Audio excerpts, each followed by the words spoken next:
Good morning, members. Please be seated.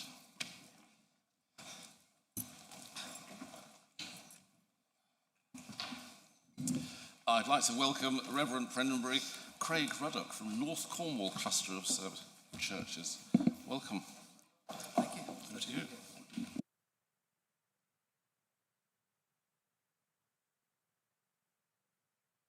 It's good to be here, and thank you for inviting me. Let us pray. Loving God, we give thanks for the beauty of Cornwall, for its coast and countryside, its rich heritage and strong communities. We pray for all who make their home here, those who have lived here for generations and those newly arrived. Grant that all who live in Cornwall may know hope and opportunity and may work together for the common good. We pray for the work of this council and for all who have been entrusted with public responsibility. We give thanks for all who serve our communities, emergency services, healthcare workers, teachers, carers, members of the armed forces, local businesses, charities, faith communities, volunteers, and civic organisations. We remember those whose work often goes unseen, but whose dedication strengthens the lives of others each day. Bless them with strength, encouragement and protection, and inspire many more to offer their gifts in the service of others. We pray for the children and young people of Cornwall. May they grow in confidence and kindness, finding opportunities to fulfill their potential. Bless parents, grandparents, foster carers, teachers, youth workers, and all who nurture and guide the next generation. May our communities provide places where every young person is valued and able to look to the future with hope. We pray for His Majesty King Charles, Queen Camilla, and all members of the royal family. Grant them wisdom and health as they fulfill their duties in service to the nation and the Commonwealth. May they be upheld by your grace and guided in all they do for the good of those they serve.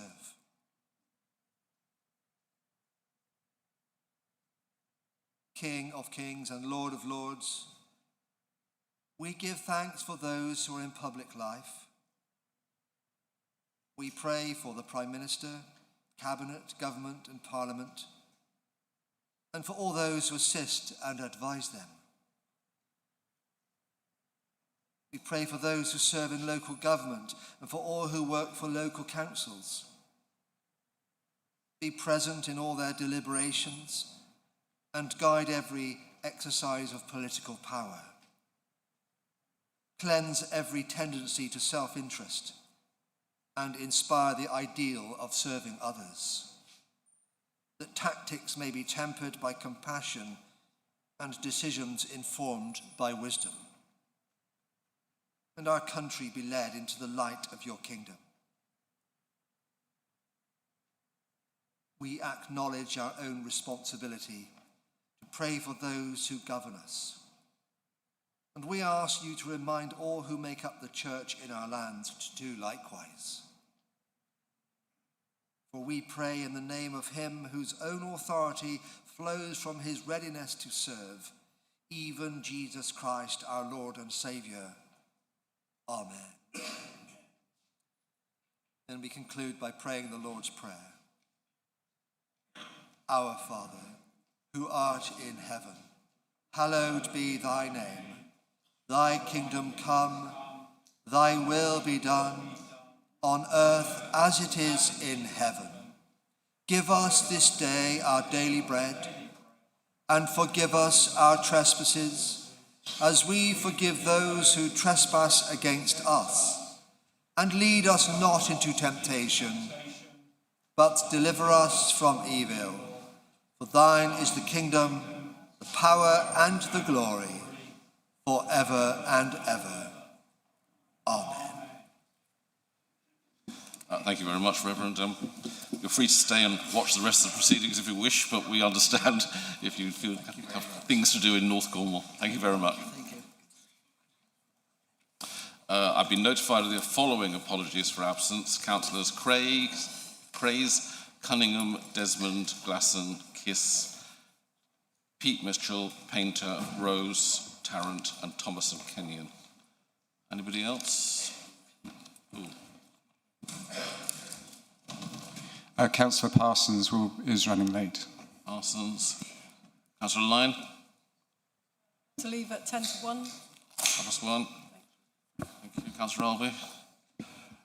Councillor Donald Thorne. Did you say Councillor Rouse? I'm not sure. I did, yes. Thorne. Councillor McGowan? I have a pre-arranged meeting at 1 o'clock, so we'll need to depart at that time. 1 o'clock. Councillor Smith? Apologies from Councillor Trevelyan. Sorry, Councillor O'Connor? Apologies from Councillor Knight. Thank you very much.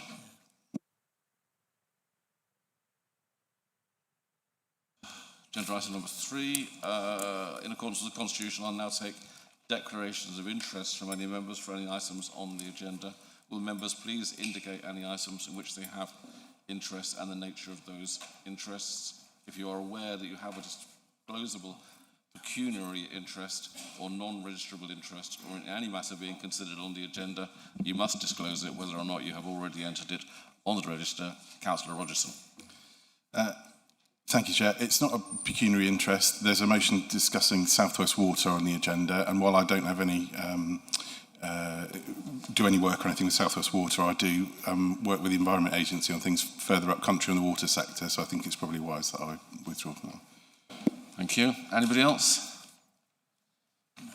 No?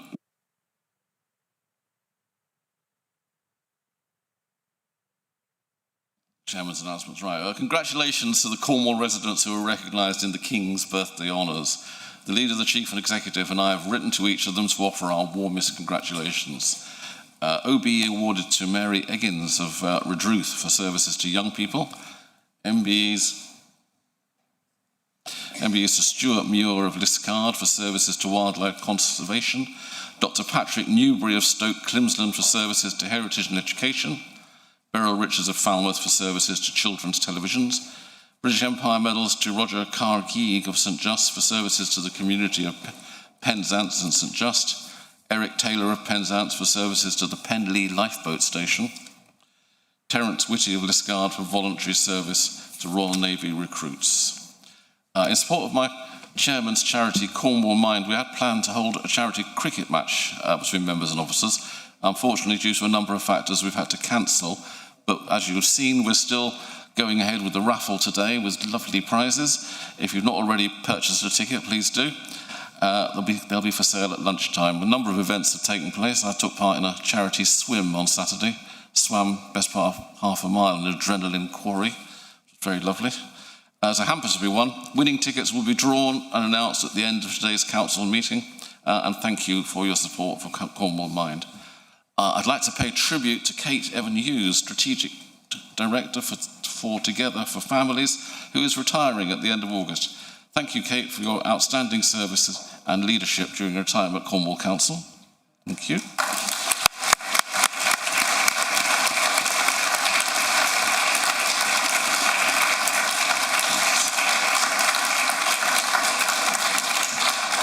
Go on to say that joining the council just a few weeks before the first COVID-19 lockdown, you've successfully led education services through an exceptionally challenging period before taking on wider responsibility for community health in early years, strengthening the integration of services for children and family.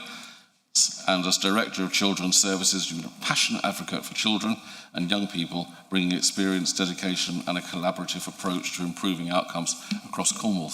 On behalf of all members and colleagues and partners, thank you for your significant contribution to Cornwall and its children and young people, and we wish you every success. Sadly, we learned of the passing of former Cornwall councillor Shirley Paul Mountier.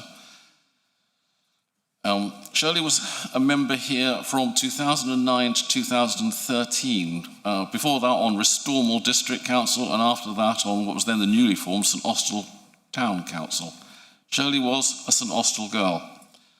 She ran a shop, Pollyanna's Wool Shop, in the town centre, along with a number of other businesses over a long time. Latterly, she chaired a large play school and chaired the St Austell Healthcare Partnership Group until right up until she died. She was, throughout her life, deeply invested in her community. I hope you'll join me in a minute's silence for Shirley Pall-Mounter, a proper St Austell girl.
Thank you very much, members. The Vice Chair reminds me that I was supposed to announce that you can take your jacket off if you like. Although it feels quite cool in here, isn't it? The long gallery. Now we move on to agenda item number 5, Leaders' Announcements. Minda, good morning everyone. I'd like to begin with an update following Cornwall's first dentistry summit, which we held here in Liskerno last Friday. This summit brought together dental professionals, NHS representatives, public health experts, elected representatives and members of Cornwall Youth Council to focus on one of the issues residents raise with us most frequently. That is the difficulty of accessing NHS dental care. We wanted to bring together organisations and individuals with influence and responsibility together to find practical solutions to the problems we are facing in Cornwall. These figures discussed were deeply concerning. A shocking 30% of 5-year-olds in Cornwall have tooth decay, compared to around 20% across the southwest. Fewer than half of Cornwall's children saw an NHS dentist last year, and less than a third of adults have seen one across the past 2 years. One panellist's comment has stuck with me. They describe Cornwall as the Death Valley of dental deserts. It may sound dramatic, but I assure you it is not.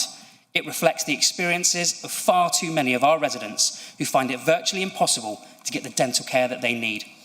All of those who are attending were in agreement. Something has to change. The expert panel will now develop a clear action plan. Some of those actions will sit with local organisations. Others will require changes to national policy and funding. For my part, I am committed to working with our members of Parliament to press the government on those national issues, while ensuring that we also deliver the changes that can be made locally. I'd like to thank Councillor Talia Marrington, our public health team, the members of the panel, Julie Scantlebury for chairing the discussion, and Gabriel and Rosie for Cornwall Youth Council for making sure the experiences of children and young people were heard. The summit once again showed just how effective this council can be at bringing people together, but as always, the test will be what happens next. Moving on, I also want to update members on the future of the Coast Guard Rescue Service. In recent weeks, I wrote to government to raise serious concerns about plans to move Coast Guard rescue officers to an expenses-only volunteer model starting in September. I have now received a response from Keir Mather MP. Is he still the Minister for Aviation, Maritime and Decarbonisation? He was at the time. He might still be tomorrow. He has confirmed that those plans will not go ahead, that the current arrangements will remain in place. The Minister acknowledged that the surveys used to inform their decision was not detailed enough to explain what effect the changes would have had on Coast Guard rescue officers and their families.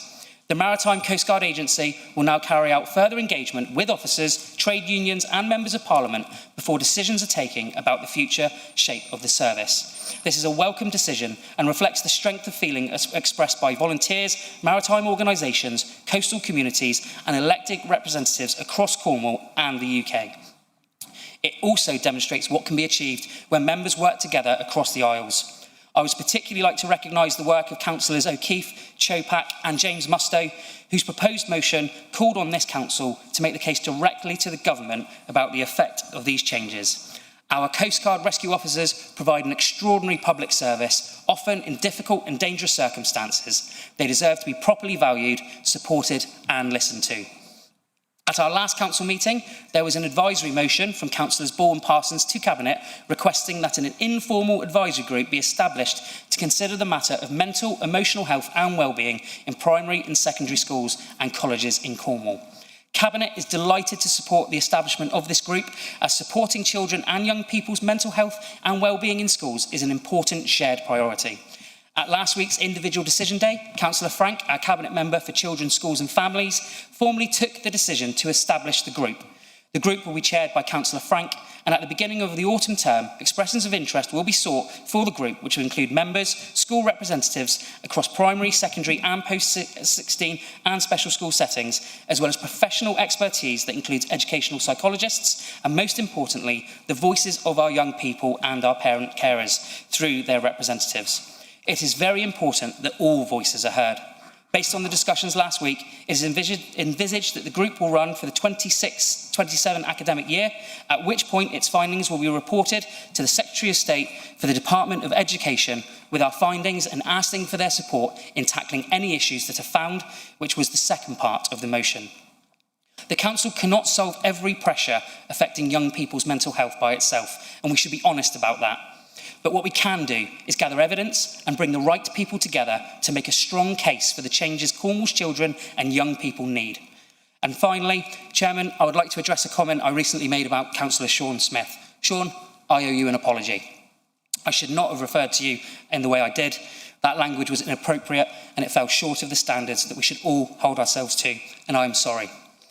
Yes, political disagreement is part and parcel of the job, but all members are entitled to be treated with respect. And whilst I meant no malice or offence, it was wrong of me to do that. But in addition to my apology, I feel I owe you a thank you for the unexpected contribution our disagreement has made to raising awareness of the Cornish language. The media coverage resulted in a huge surge of positive support for our Cornwall language strategy consultation, making it one of the most successful consultations this council has ever carried out. It seems evidence would suggest that far from being a dying language, Canuic is a source of great pride for people of Cornwall, and long may that continue. Moraz.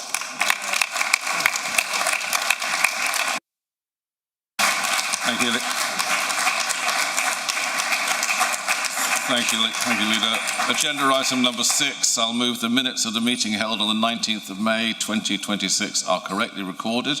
They be signed by the Chairman. Councillor Thomas, please, would you second? Happy to approve them, Chairman. Vote will now be opened. Please vote for, against or abstain.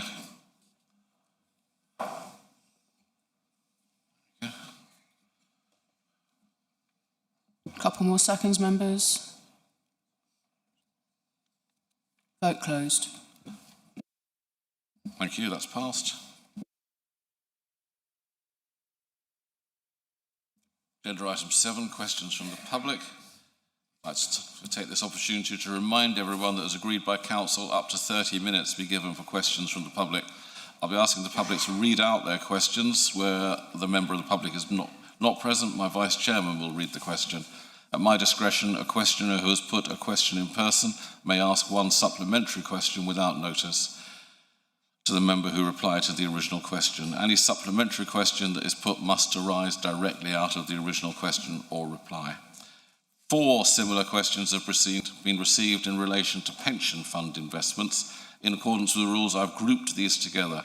This is the same approach as has been previously taken where a number of similar questions on a topic have been received. My Vice Chair will read each one and a single response will be provided, and I will not be permitting supplementary questions on this matter. Question number 1, this question is from Mr. Van Gogh of Saltash, who is not in attendance, so I'll ask the Vice Chairman to read the question. Thank you, Chairman. Why hasn't the Council audited the resources wasted on repeated poor repairs to substandard, potentially dangerous, non-compliant and not fit for purpose speed humps on Church Road, Saltash? As repairs last only weeks, why not lower maintenance design similar to those used in 4 Street, Saltash? Thank you. Councillor Rogerson, Cabinet Member for Transport. Miraz Kadaria, and I'd like to thank Mr Van Gore for his question. The speed cushions on Church Road need repairs, and this has been identified through our normal highway safety inspections. There are 24 speed cushions on this section of road, and replacing all of them would cost more than the budget which is currently available. For now, our contractor Cormac is repairing them as needed to keep them safe while we look at longer term options and possible funding. I understand that residents may wonder why we keep repairing the speed cushions instead of replacing them. The simple answer is that we have to make the best use of the money available and balance this against other highway safety priorities across Cornwall. If funding becomes available in the future, we can look at other traffic calming measures, including options used elsewhere in Saltash. However, any changes would need to be assessed to make sure that they're right for the location and that they provide good value for money. So thank you for raising this issue. We value feedback from residents, and it helps us to understand local concerns and to plan future improvements. Thank you. Question number 2 is from Mr Atherfold of Camborne, who is not in attendance. So I'll ask the Vice Chairman to read the question. Thank you, Chairman.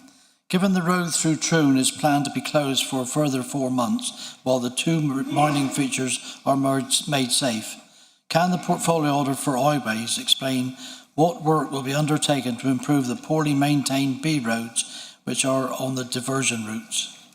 And Councillor Rogerson, that one's for you again. I'd like to thank Mr Atherfold for taking the time to raise his concerns regarding the condition of the B roads currently being used as diversion routes, while the road through Troon remains closed to facilitate the mine remediation works. The mine remediation works are progressing well and they remain on programme. The first of the 2 confirmed mine features has now been successfully dealt with, and work is underway on the second, larger and more complex feature. The project is currently in week 3 of the planned 10-week programme. We'll continue to keep residents, businesses and other stakeholders informed as the work progresses. Throughout the closure, the diversion routes remain subject to Cornwall Council's established highway inspection and maintenance regime. Routine safety inspections continue to be undertaken with any defects assessed and prioritised in accordance with the Council's intervention criteria. Repairs are programmed and delivered in line with the Council's Highway Maintenance Manual, which is available to view on the Council's website. In recognition of the increased traffic volumes using these routes, our contractor is also carrying out additional monitoring of the diversion route and associated signage. This enhanced oversight enables potential issues to be identified and addressed more quickly where inspections identify defects may affect the safety or the serviceability of the highway. While there are currently no plans to undertake wholesale reconstruction or resurfacing solely as a result of the diversion, we will continue to monitor the network closely and respond to any deterioration associated with that increased use. Our priority throughout the closure period is to ensure that the diversion routes remain safe, serviceable and appropriately maintained for all road users. Thank you. Question number 3 is from Mr Sincock of Newlyn, who is not in attendance, so I'll ask the Vice Chairman to read out the question. Thank you, Chairman. As Cornwall Council provided project explanation instead of the formal petition determination required under petition scheme, on what specific date will the Council issue the mandated petition outcome for the 1,156 signatories on the Newlyn Old Bridge petition? Thank you. And Councillor Rogerson, that's you again. Miraz, we received a petition regarding the closure of Newlyn's Old Bridge to vehicular traffic. As the petition received fewer than 5,000 signatures, it was processed as an ordinary petition in accordance with the Council's petition scheme. The petition scheme is clear that ordinary petitions may be referred to the appropriate officer for consideration and response. A full response was provided on the 22nd of June 2026 by the appropriate officer, the lead for the project, supported by the Democratic officer. The petition's therefore been formally considered and the matter closed in accordance with the petition scheme. The closure of Old Bridge to vehicular traffic, which is intended to improve pedestrian and cyclist safety, is currently being trialled. We continue to welcome feedback through our Let's Talk platform, and a decision on the future of the scheme will be made following the conclusion of the trial period. Thank you. Question 4 is from Miss Taylor of Liscard, who is not in attendance. So again, I'll ask the Vice Chairman to read the question. Again, Chairman, thank you. How will Cornwall Council prevent the new delegation scheme from reducing democratic accountability, given almost half of the previously scrutinised applications will no longer reach committee? And what safeguards will stop developers using viability reviews to cut affordable housing without transparent oversight and meaningful escalation to town and parish councils? Thank you, and that's Councillor Priest, that's for you. Miraz Gadaria, and thank you, Mr Taylor, for your question. Cornwall Council responded to the Labour government's proposed national scheme of delegation, highlighting concerns that planning applications attracting significant public interest may no longer be considered by a planning committee. The national planning policy changes undertaken by Labour have imposed large increases in housing numbers, as well as reducing members' powers. Despite the consultation feedback, the government has decided to proceed with these changes, and as a local planning authority, we are not only required, but legally mandated to implement them. While this is the case, we will work to deliver local consideration where possible. Cornwall councillors will continue to play a vital role in shaping planning policy through the Cornwall Local Plan. We will continue to work closely with town and parish councils on both the development of planning policy and as consultees on planning applications. To that end, we are currently reviewing our operating protocols with Cornwall councillors and parish councils, and we intend to retain the existing 5-day escalation protocol. This allows town and parish councils to raise concerns where they disagree with an officer recommendation following the consultation period, ensuring that local views continue to inform decision-making. We will consult widely on the development of these protocols and on any changes to planning committees, and we will also look for the right opportunity to lobby government on these issues. Turning to viability, while many residents are able to access suitable housing, a growing number of individuals and families are finding it increasingly difficult to secure accommodation that meets their needs. Cornwall, like the rest of the UK, is experiencing a slowdown in housing delivery at a time when demand for all forms of housing continues to grow. The result is a housing market under significant pressure, with affordability becoming increasingly challenging, both for those seeking a home and for those seeking to build one.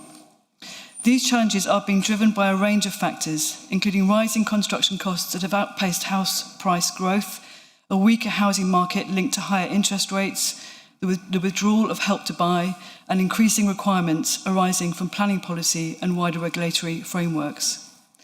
The Council's objective is to support the delivery of new homes while securing as much affordable housing as possible. Any viability case put forward by a developer will be rigorously assessed through the planning process and will be and must be supported by robust evidence. Miraz. Thank you. Right, questions number 5 through to 8. As advised earlier, 4 similar questions have been received in relation to pension fund investments, and these have been grouped together. And my Vice Chair will read each one out before Councillor Mike Thomas, Chair of the Pension Committees, provides a single response. Thank you, Chairman. Since December 2024, Dr. Hussam Abu Safira, a paediatrician and director of Kamal Adwan Hospital, Gaza, has been illegally held in Israeli prisons without charge. He has been beaten, tortured, and is close to death. When will Cornwall Council Pension Fund stop investments that support the Israeli regime? Question 6. Israel has committed profound ecological damage in Gaza and South Lebanon. The scale of intentional damage to forests, agricultural land, marine ecosystems, water resources, and atmospheric quality constitute an act of ecocide. When will Cornwall Pension Fund stop investing in the arms industry that supply Israel? Question 7.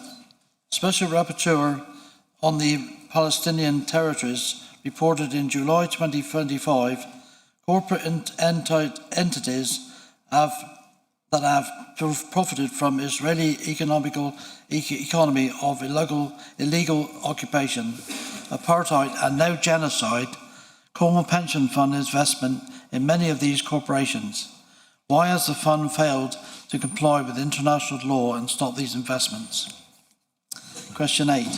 By making its current investments in arms that go to Israel, Cornwall Council is in direct contravention of its signatory to the UNCRC, considering that 28 children a day have been killed in Gaza and the West Bank since October 2023. How is Cornwall going to remedy this? Thank you. And can I ask Councillor Mike Thomas, Chair of the Pensions Committee, to respond? Thank you, Chairman, and thank you, Vice Chairman, for reading those questions out, and thank you to those members of the public who presented those questions. And I'd like to say I did meet with representatives in reception and received a petition which has been handed to the Petitions Office. This is the second time that I've responded to similar questions.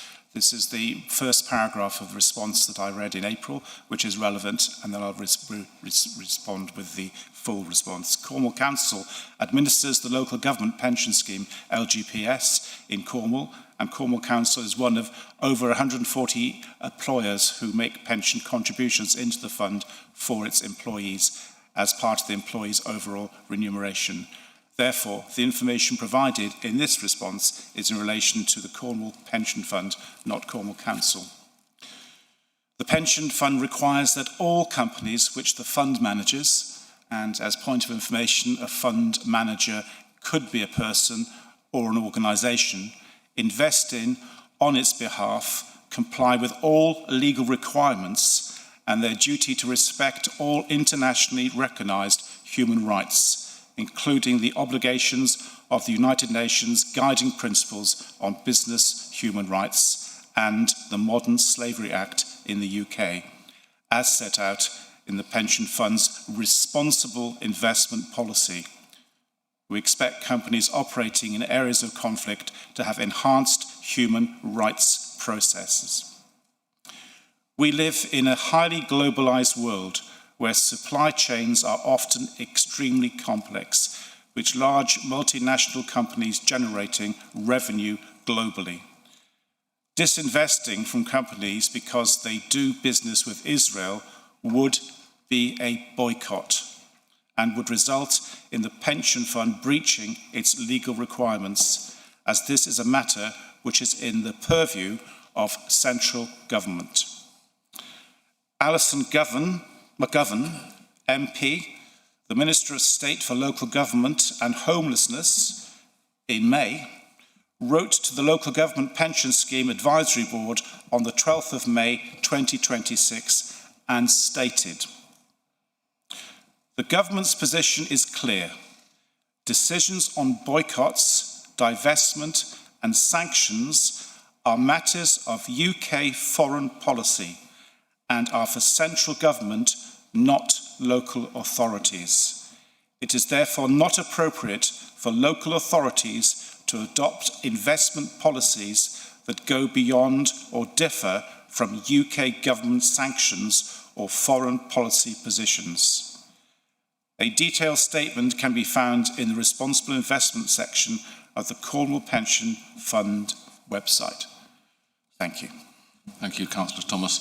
I move on to question number 9. This question is from Mrs. Gawley of St Ives, who is in attendance. Welcome, Mrs. Gawley. Please, would you put your question? Results of the 2025 Right On Children's Survey indicate it collected gender identity rather than sex. Sex is a stable, key demographic for effective policy making, recognised by the Office of National Statistics. Gender is a subjective term. Which council policies, strategies and decisions informed by this survey will now be reviewed? Thank you. Can I ask Councillor Frank, Cabinet Member for Children, Schools and Families, to answer? Miraz Kaderia. Thank you, Mrs. Gawley, for your question. It's good to see you again.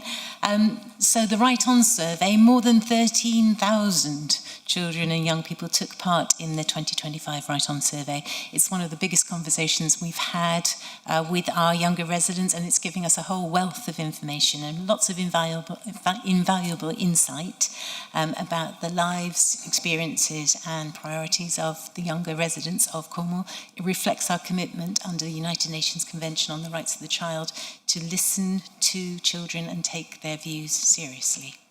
The survey itself was designed and conducted before the UK Supreme Court judgment of the 16th of April 2025, and we recognise that the judgment clarified that references to man, woman and sex in the Equality Act 2010 refer to biological sex. And I give you my reassurance that questions used in the next Right On survey will be consistent with that judgment. That will be next year. So the survey findings were shared with council officers during the second half of 2025, and it's one source of evidence, and where officers are using that evidence, but they're using it alongside a whole wealth of other relevant information and with regard to the Supreme Court judgment. And the nature of the demographic question doesn't invalidate the thousands of responses children and young people shared with us about their subjects like mental health or education or the environment and communities. So you asked about which council priorities and strategies have been informed by the survey will be reviewed. And we actually have, in light of the judgment, a wider review of council policies, strategies and decision-making has already been undertaken.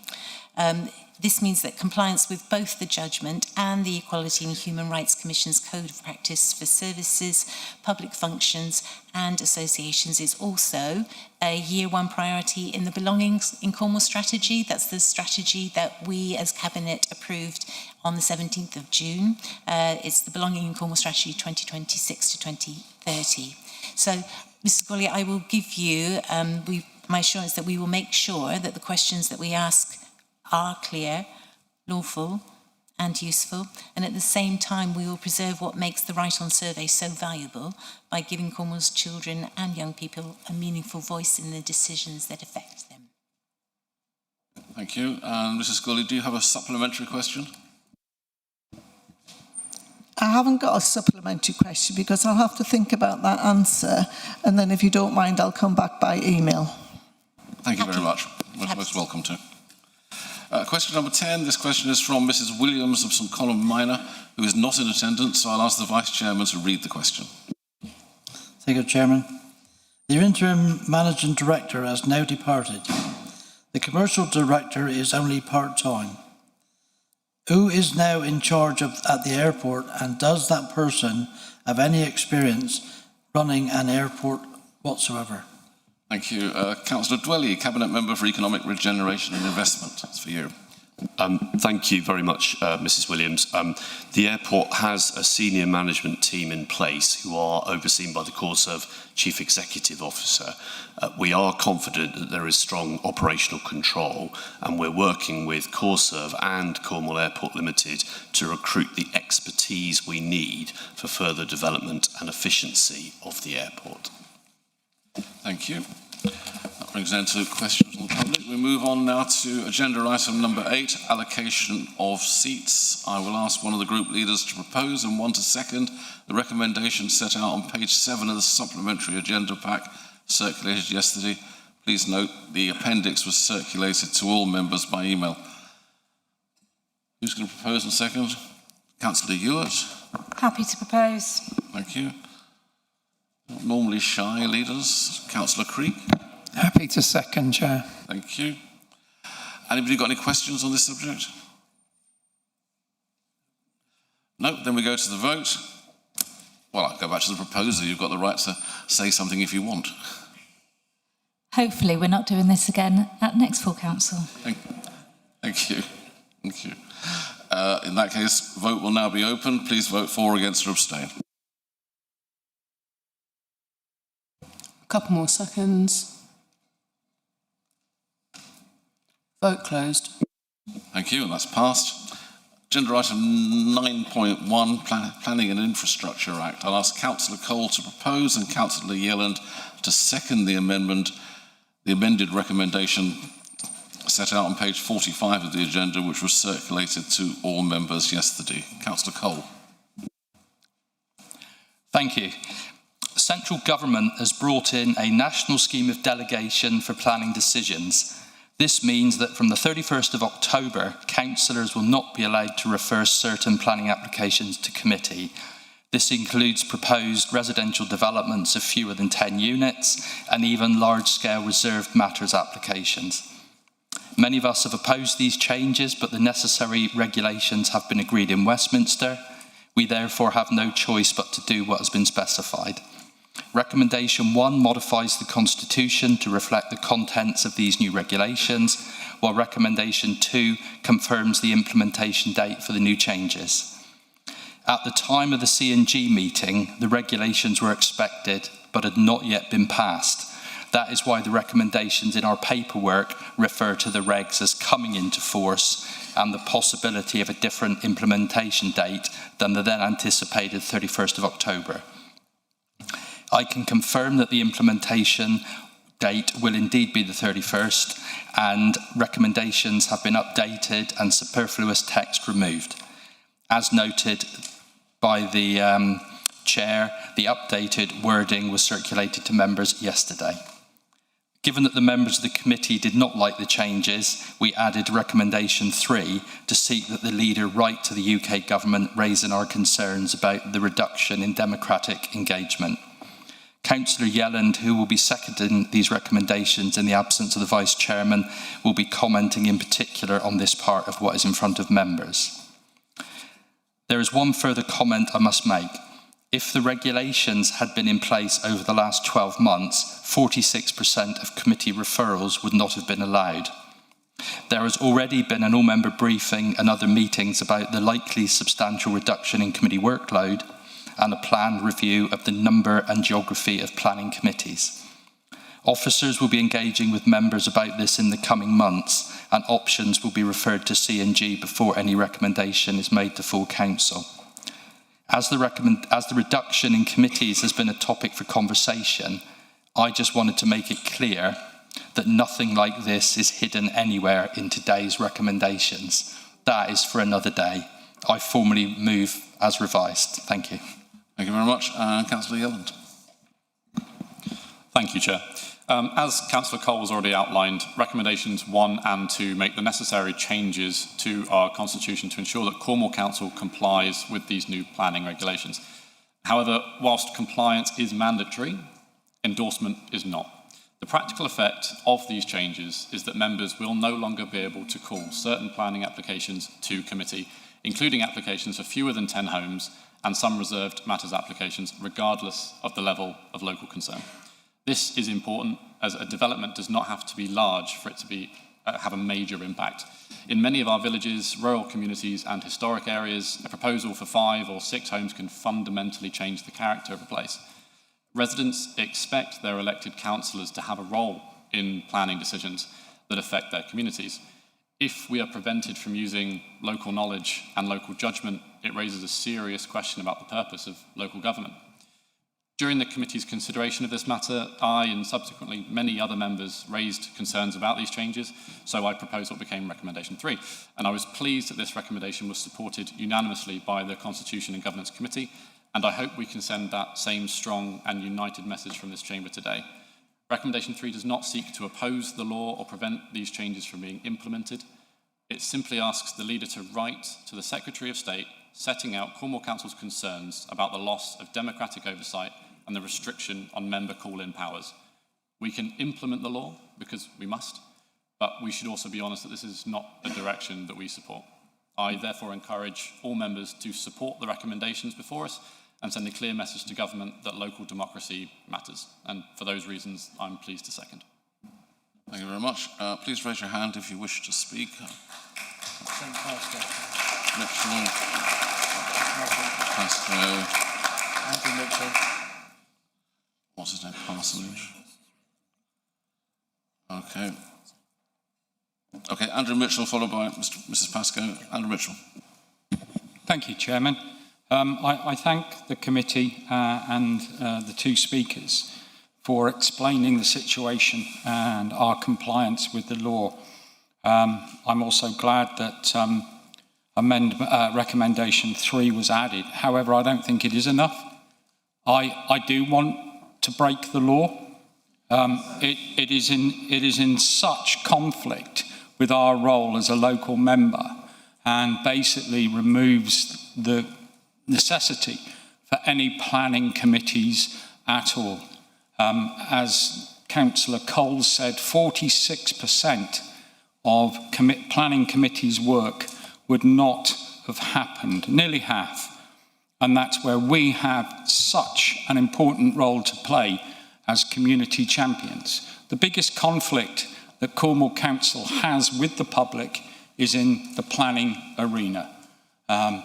We don't always get planning justification for objections that the public give us, but I think for us not to be able to represent the feeling of our communities is a step too far. And I'm sorry, I've been on this council in one form or another for 33 years, and I'm not exactly sure how many letters that we wrote to the Prime Minister or Secretary of State have ever been fruitful. It's probably less than one hand. So I can't support this. I won't support this. I hope if Cornwall leads, other councils up and down the country, other planning authorities will actually follow suit, because I think it is our duty, when the law of the land is so ridiculous, so removal of democracy, writing a letter isn't strong enough. I'm sure I'm going to get advised through by the chairman and legal officer that what I'm proposing can't be done, but I will not support this motion. I would actually urge this chamber to follow suit, and we put a marker down that's much stronger than writing a letter, which I'm sorry, in my view, is pathetic. But what's even more pathetic is the government thinking that they can get away with this. Thank you. Thank you. Councillor Pascoe, followed by Parsonage.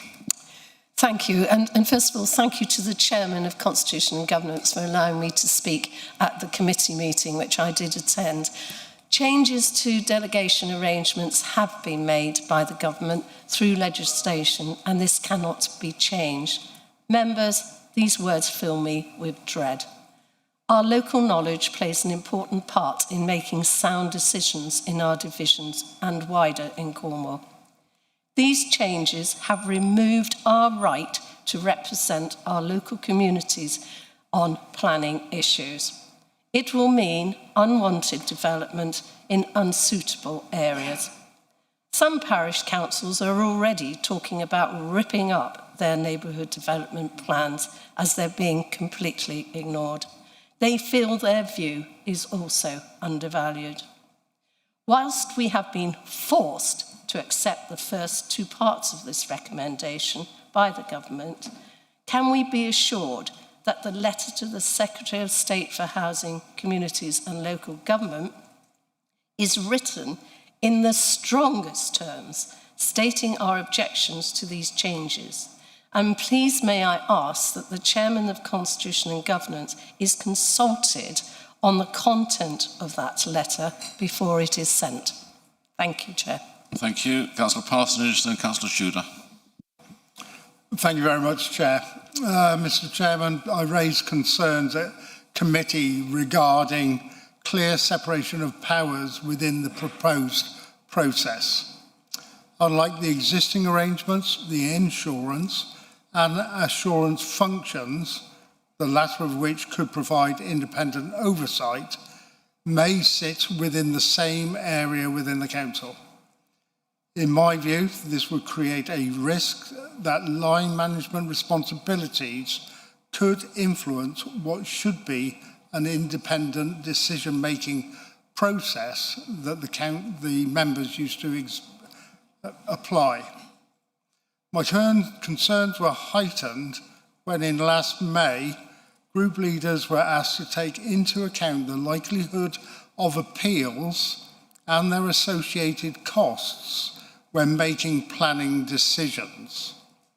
While these are legitimate considerations, they should not compromise the independence or objectivity of the process.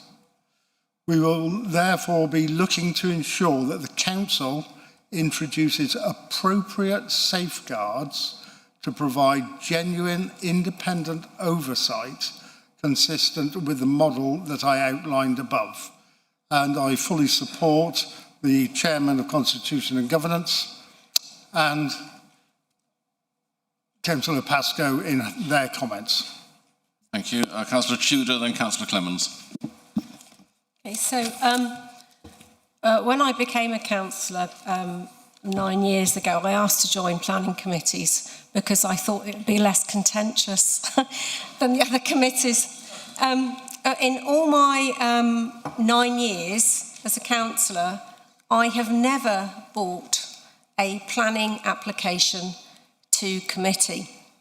And the reason that I haven't had to do that is because as divisional member, the developers and the applicants realised that I had influence and leverage to insist on changes to applications that would save them having to risk committee. And that power and leverage and influence has been taken away by these new government guidelines.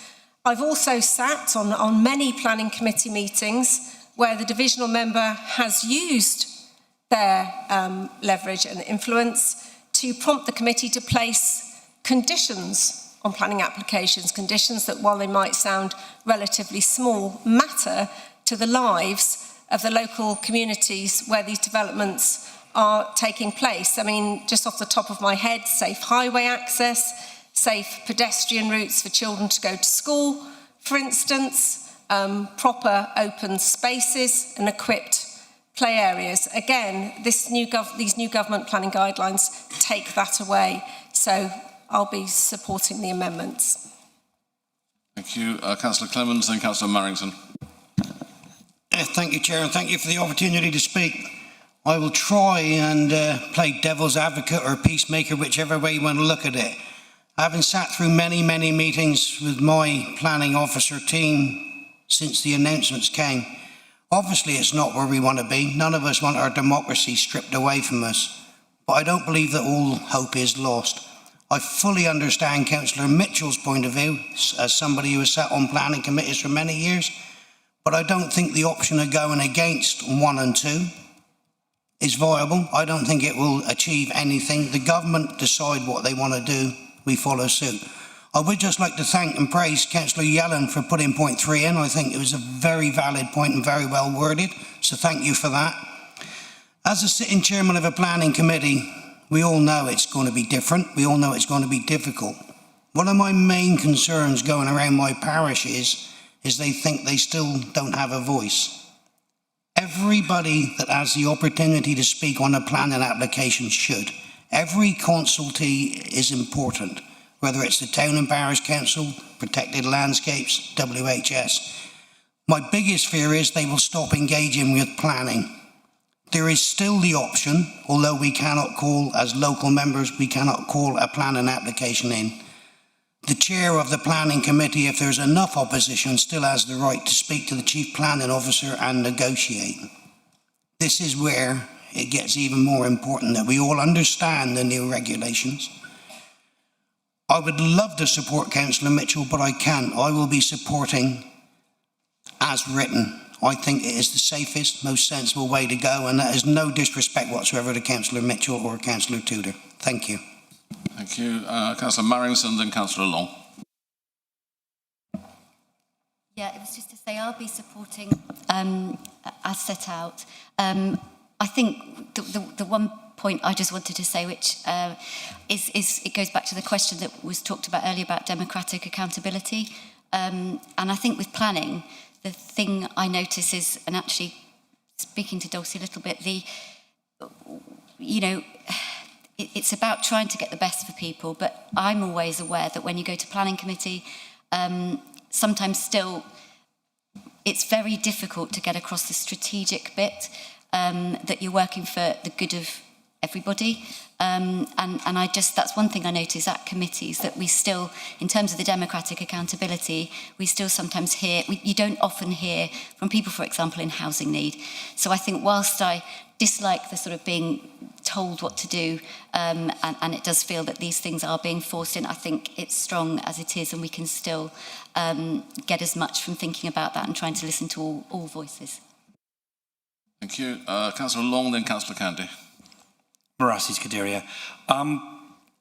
Most of what I was going to say has already been said by others, so I won't repeat it. But what I would say is that this is just yet another attack on democracy and on Cornwall from people who have no idea what it's like to live here, to work here. And I think, whilst I agree with the intentions of Councillor Mitchell, I think I'm going to support the motion with the amendment as is set down, but I would urge our leader in his letter to UK government to give them a warning that if they fail to listen to us, if they fail to accept what's actually happening, that we reserve the right to review the situation and take other action as we see fit in the future. I think we need to lay the marker down to say that we're being pushed so far, but no further. Marasis. Thank you. Councillor Candy, then Councillor Kenny. Thank you, Chair. I was elected to this council as a Liberal Democrat. This legislation removes the democratic rights of our communities.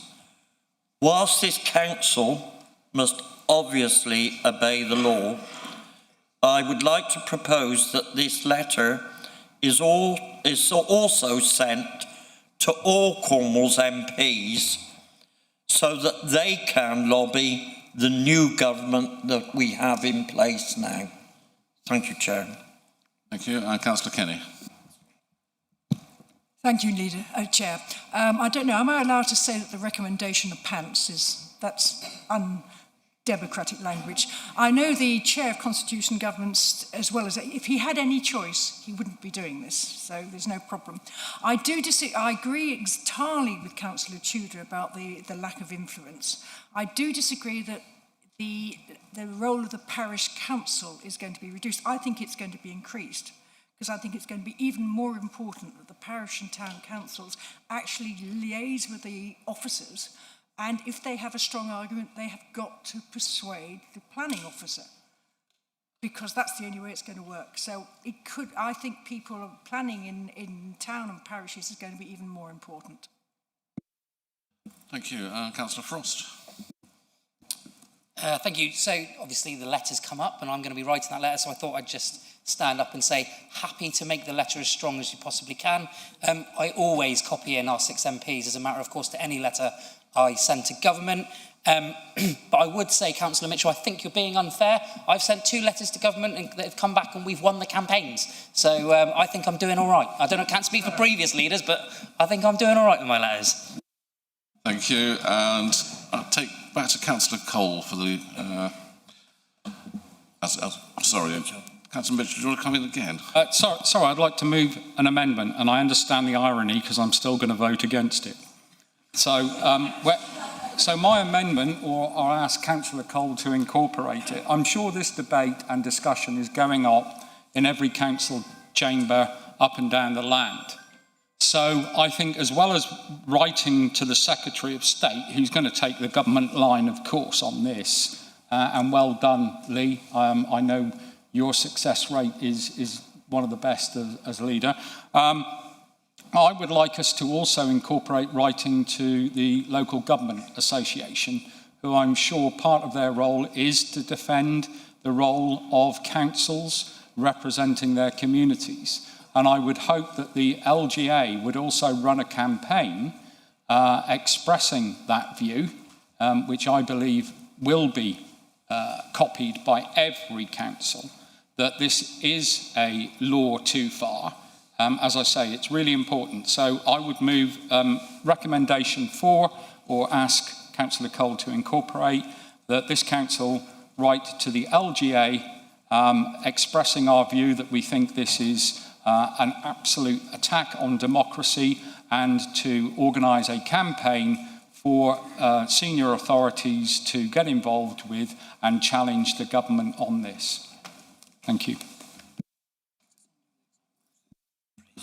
Can you email your exact words across to us? Well,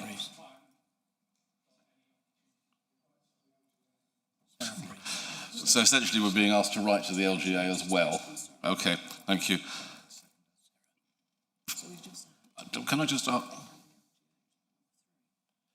Can I ask Councillor Cole, are you willing to accept that? I'm quite relaxed about that. Lee said he writes to all the MPs, copies the MPs in every time anyway, but if we're writing to the LGA, we might as well just mention that in the resolution anyway. I'll look across at Jack, who's seconded, just to see, yeah, Jack's happy. And I would just like to just look around at the members of the committee so that if everyone's happy who's on the committee, yeah, we'd be happy to take that, add that, so thank you.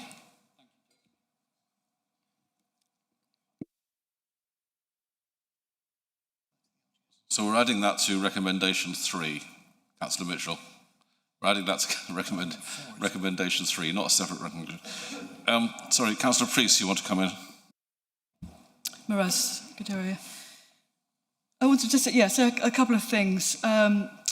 The intent behind, I think, the delegation is about getting clearer, quicker and more consistent decisions. I'm sure there are many who are frustrated by our planning processes, and I'm sure that the government's intention on the creating more housing, increasing our housing target is about delivering homes for housing need, which of course we recognise that we have. However, I completely concur that it's going to be very difficult for us in terms of our relationships with our town and parish councils. It undermines and weakens that relationship and the confidence in the planning process, which I know is already a difficult experience for many members and for parish and town councils.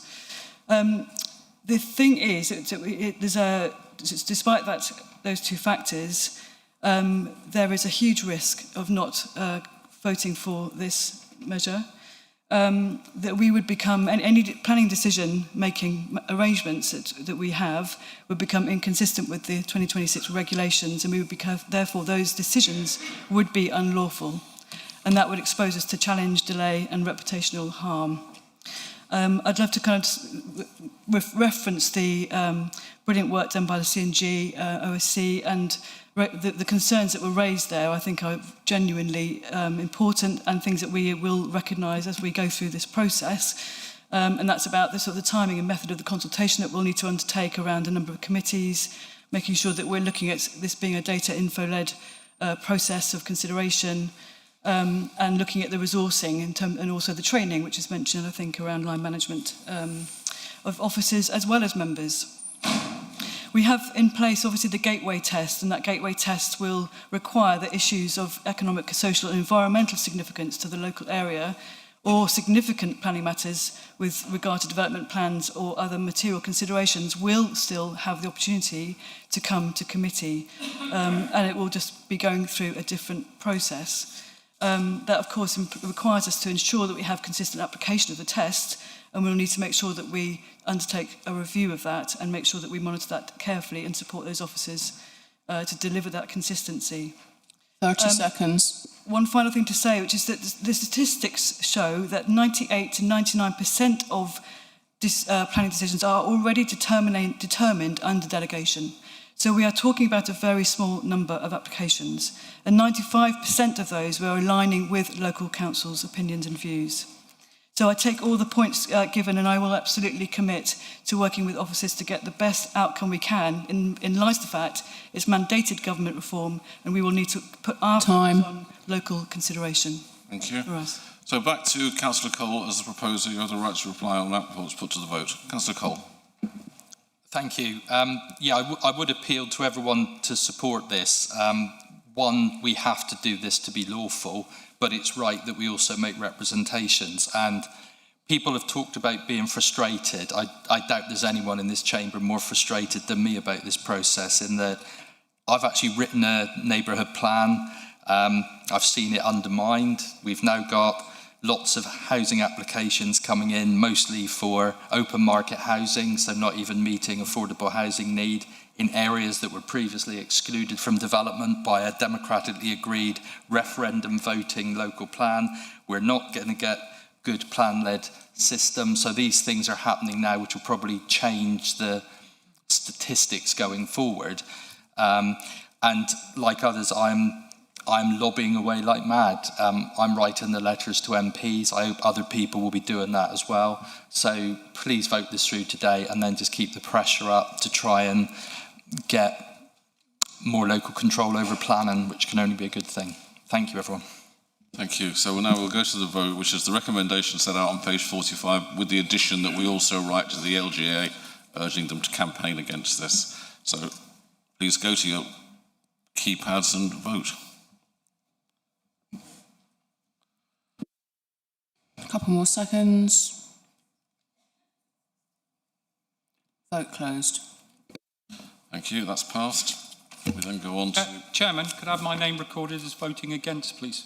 I think it is, but yes, indeed. 9.2, governance and transparency appointments and exit payments of £100,000 and over. I'll ask Councillor Cole to propose and Councillor Yellen to second the recommendation as set out on page 83 of your agenda. Councillor Cole. And now for something completely different. I would also like to move this second recommendation from C&G. We considered a report on the governance and transparency of appointments and exit payments of £100,000 and over. These proposals do not introduce any new pay entitlements or new severance arrangements or increased remuneration levels. Rather, they clarify and strengthen the Council's existing governance arrangements. Members heard that decisions relating to high-value appointments and exit payments are already taken under delegated authority, and the committee recognised that the current arrangements are not explicitly set out within either the scheme of delegation or the pay policy statement. These proposals make these arrangements clearer and more visible. C&G also noted that routine exit payments over £100,000 can arise lawfully through redundancy compensation and pension strain costs, particularly for long-serving employees aged 55 and over.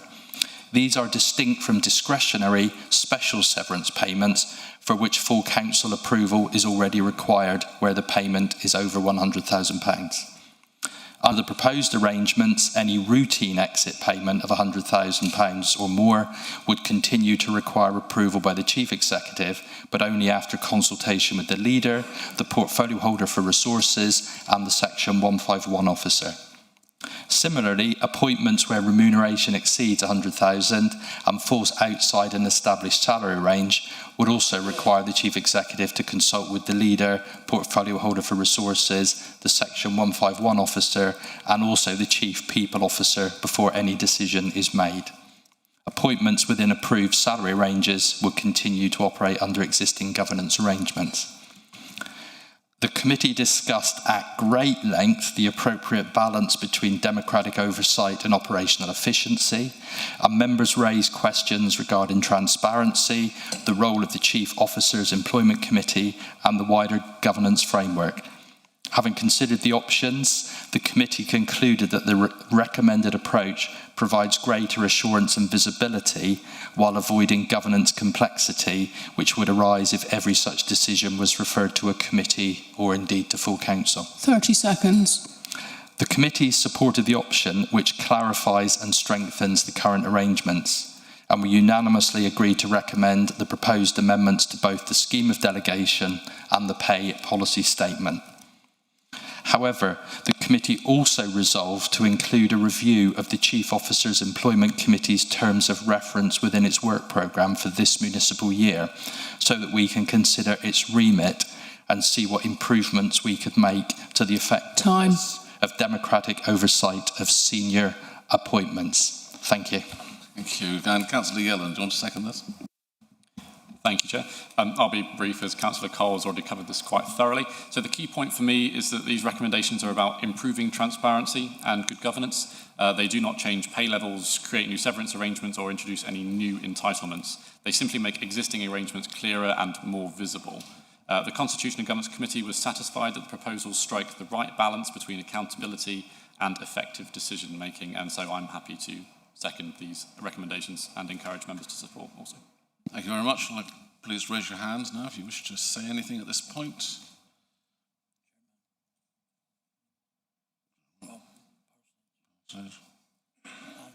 Mitchell. So I've got Councillor German, Parsonage and Mitchell. Councillor German. Thank you, Chairman. I was disappointed to learn that all councillors didn't have a declaration of interest in this item, and that in fact we don't all receive over £100,000 exit payment. But I do have a question which is for the leader.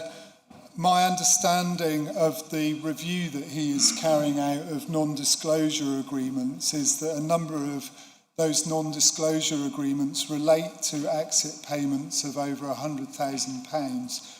Obviously, this is a forward-looking policy, so can I have assurance from the leader that this will in no way affect the review of non-disclosure agreements? Thank you. We'll come to the leader in due course, see what else comes up. Councillor Parsonage, then Councillor Mitchell. Thank you, Chair.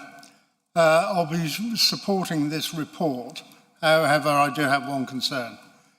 The report excludes council-owned entities from the requirement to disclose government exit packages and benefits in excess of 100,000. Given that these entities are ultimately owned by Cornwall Council and funded by the public purse, I believe it is entirely appropriate that members have visibility of such payments. Transparency and accountability should apply consistently across both the council and its wholly or majority owned entities. Without that visibility, members cannot fully discharge their scrutiny responsibilities to assure residents that public money is being spent appropriately.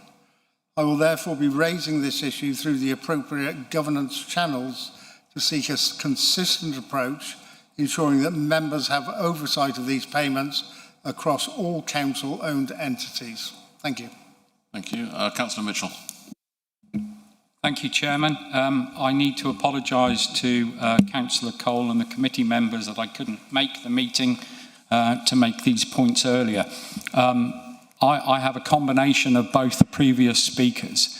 I'm hugely concerned that these packages always come with a non-disclosure arrangement. That has to stop. It also has to include the CoreServe group. Otherwise, it's pointless. We do not have that oversight, and I cannot believe. I was absolutely horrified when Mr. Gardner let slip that he received a non-disclosure agreement with his package after working for about a week in a job that he should never, ever have been given. And it absolutely stuck two fingers up to this council and everything that's decent and our own actually operating things to go and get a job that you've worked out for yourself for a company that the council owned.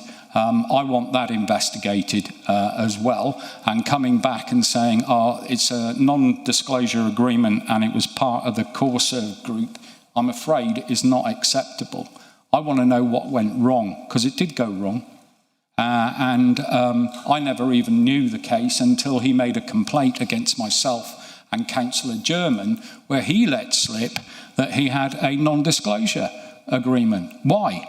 And I think the public have every right to know whether a chief officer is leaving on good terms or bad, and how they're being paid off if it is bad. I don't believe any exit package should have an NDA. I will work with whoever, Councillor Parsonage, to change that. It must include our group of companies. And I am also really concerned Who picked the figure of £100,000? You know, when the average salary in Cornwall is about a fifth of that, that's a huge amount of money to be having a deal done behind closed doors. It needs to be much lower, and I really hope that this council wants to move forward and shine a spotlight on this dark area of Cornwall Council's operations. Thank you.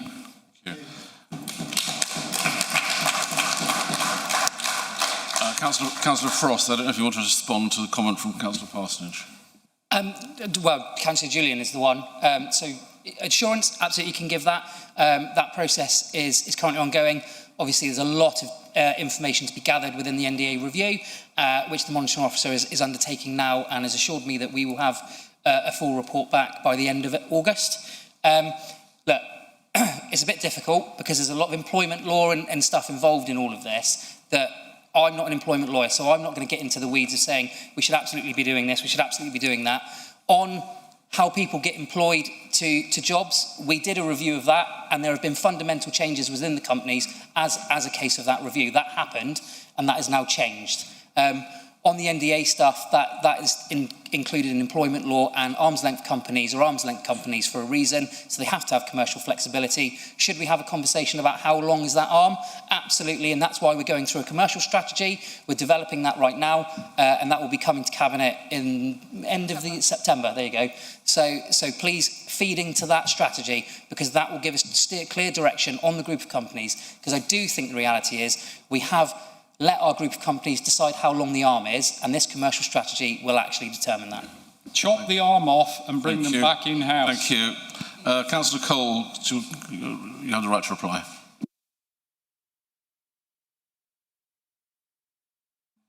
I'm having such fun today.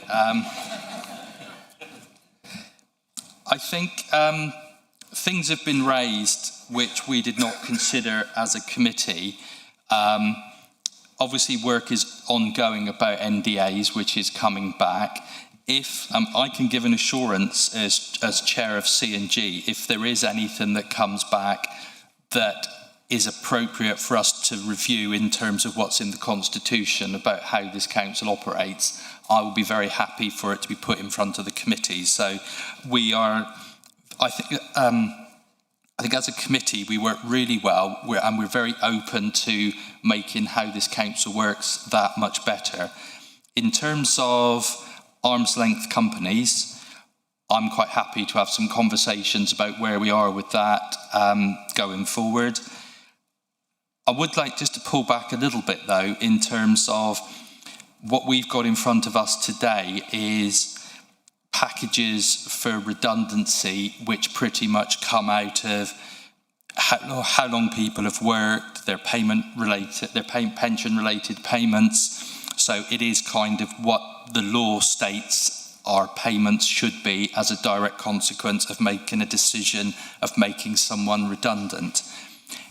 It excludes special severance packages, and I think, but I don't know, without knowing the individual cases, that certain scenarios we've got today would actually relate to special severance packages rather than the normal redundancies that we are making as an authority in order to reduce costs. So I would say please support this as set out today, because it is an improvement, it makes things clearer.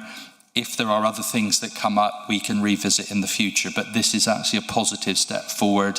It's good detail, and it makes us much better and more open as an authority, so please support. Thank you. The vote will now be opened. Please vote for or against or abstain using your microphone.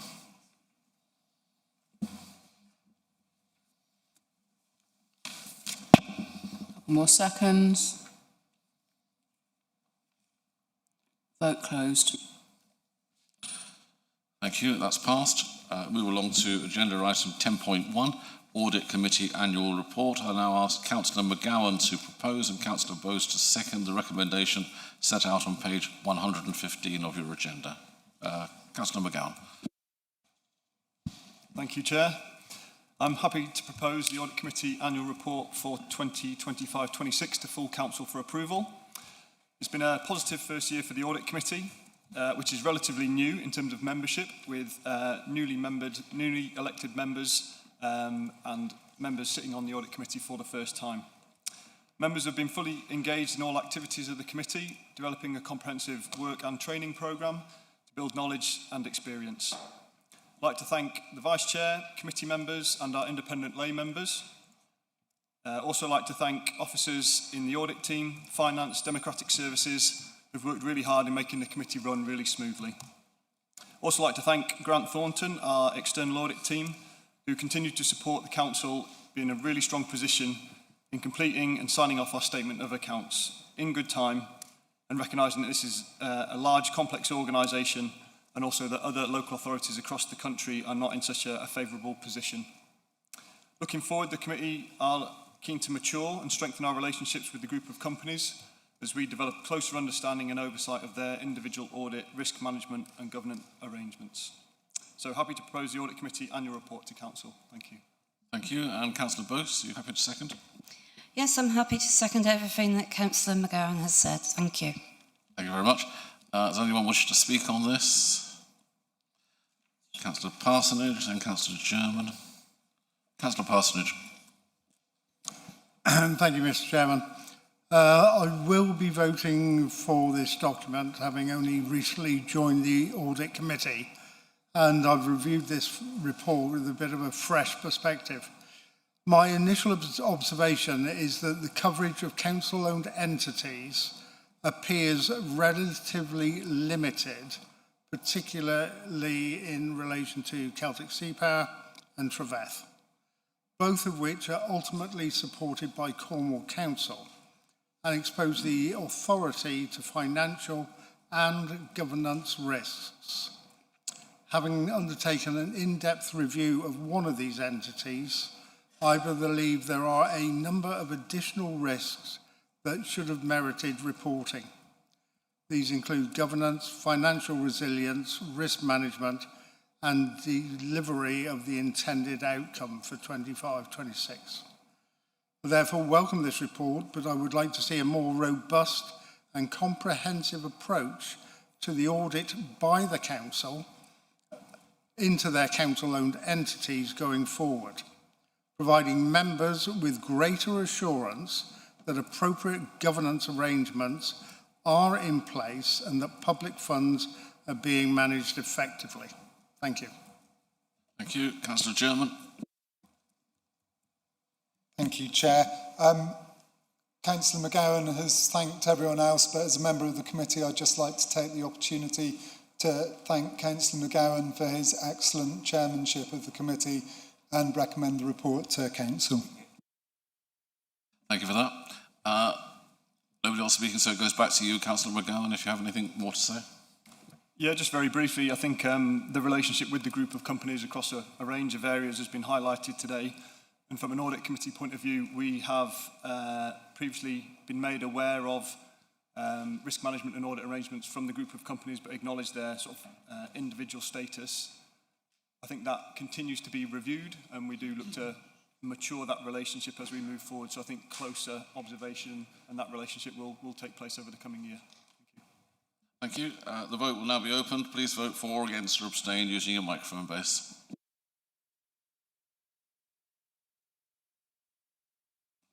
Couple more seconds. Vote closed.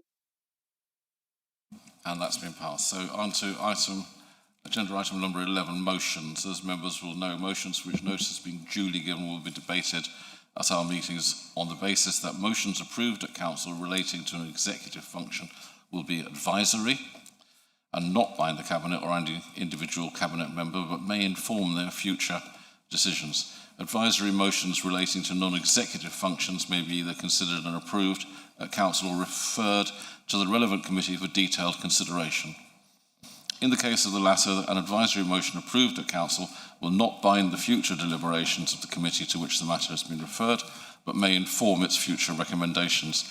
A total of 3 hours has been agreed for debate on all motions, and I'd be grateful if members would keep their comments as succinct as possible and don't repeat what others have already said during the debate. This will enable all those members who wish to speak to do so. If we run out of time, any remaining motions will be referred either to Cabinet or to the relevant committee. I will confirm the appropriate referral at that point. I would like to thank the many members who've been in touch about potential members in advance in order that they can be confirmed that they are valid in accordance with procedural rules. This is very helpful and supports the effective conduct of our business. Today we have 5 motions, as one has been withdrawn by the proposer and will be listed for our next meeting in September.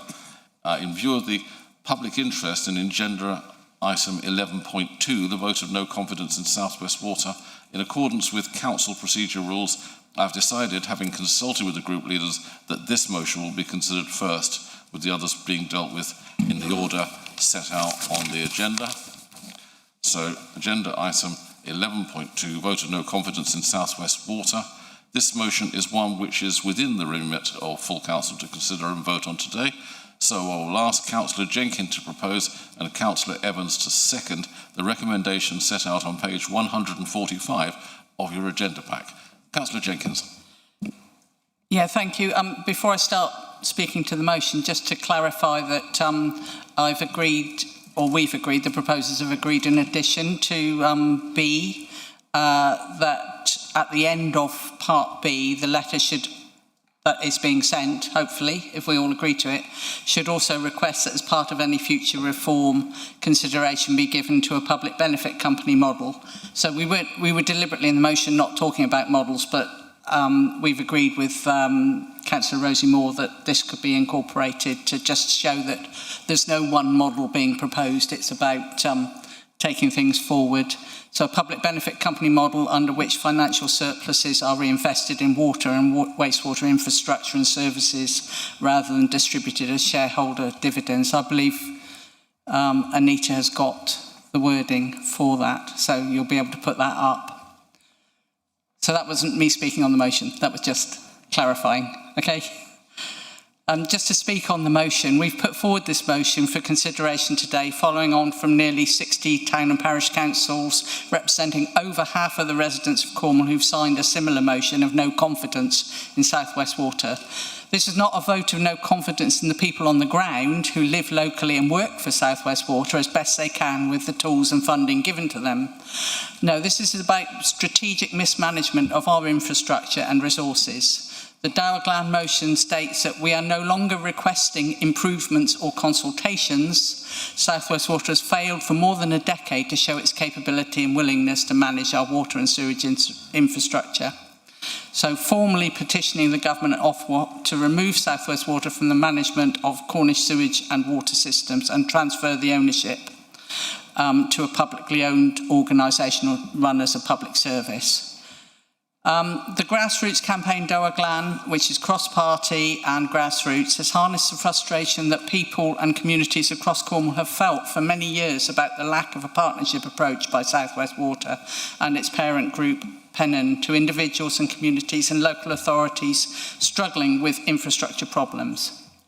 For nearly 40 years since privatisation, South West Water has been promising infrastructure improvements in Cornwall, and to be fair, some of them have taken place.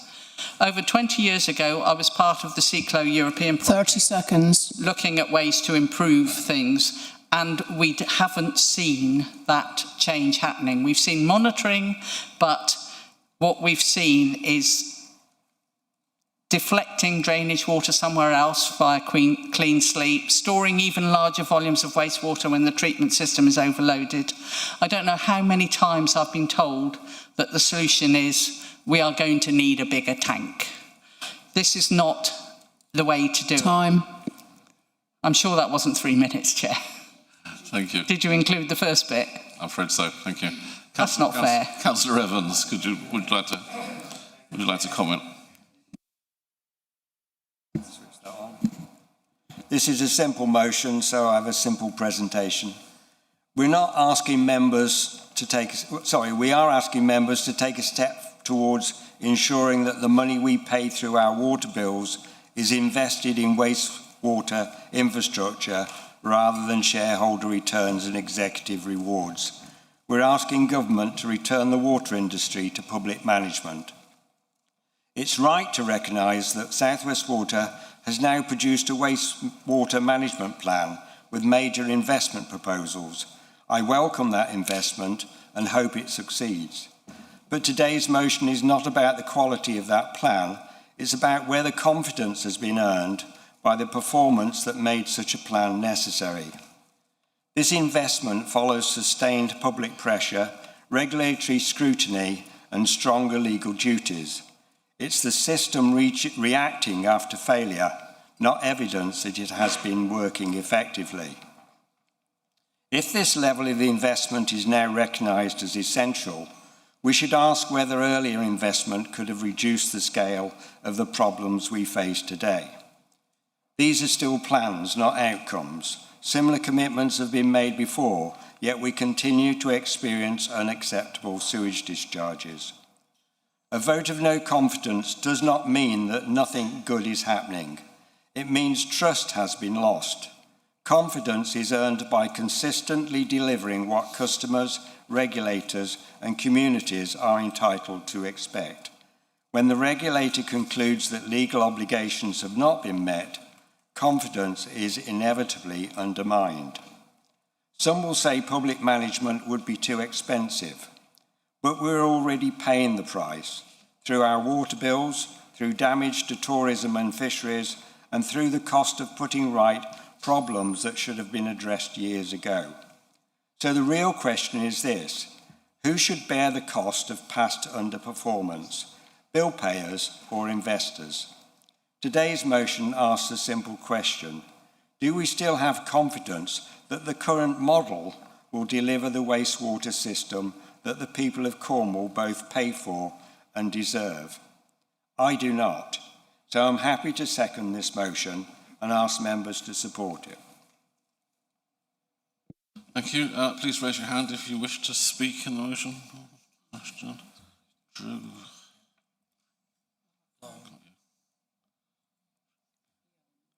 Yelland.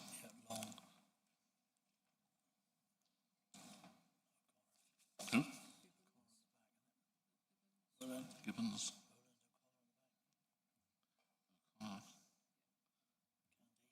Is he down there? Okay. Got him. Can do. Ward. I got her. Griffith. Kenny.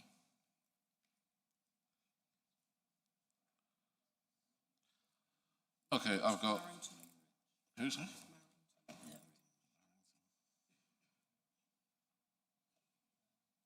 Must be a better way of doing this.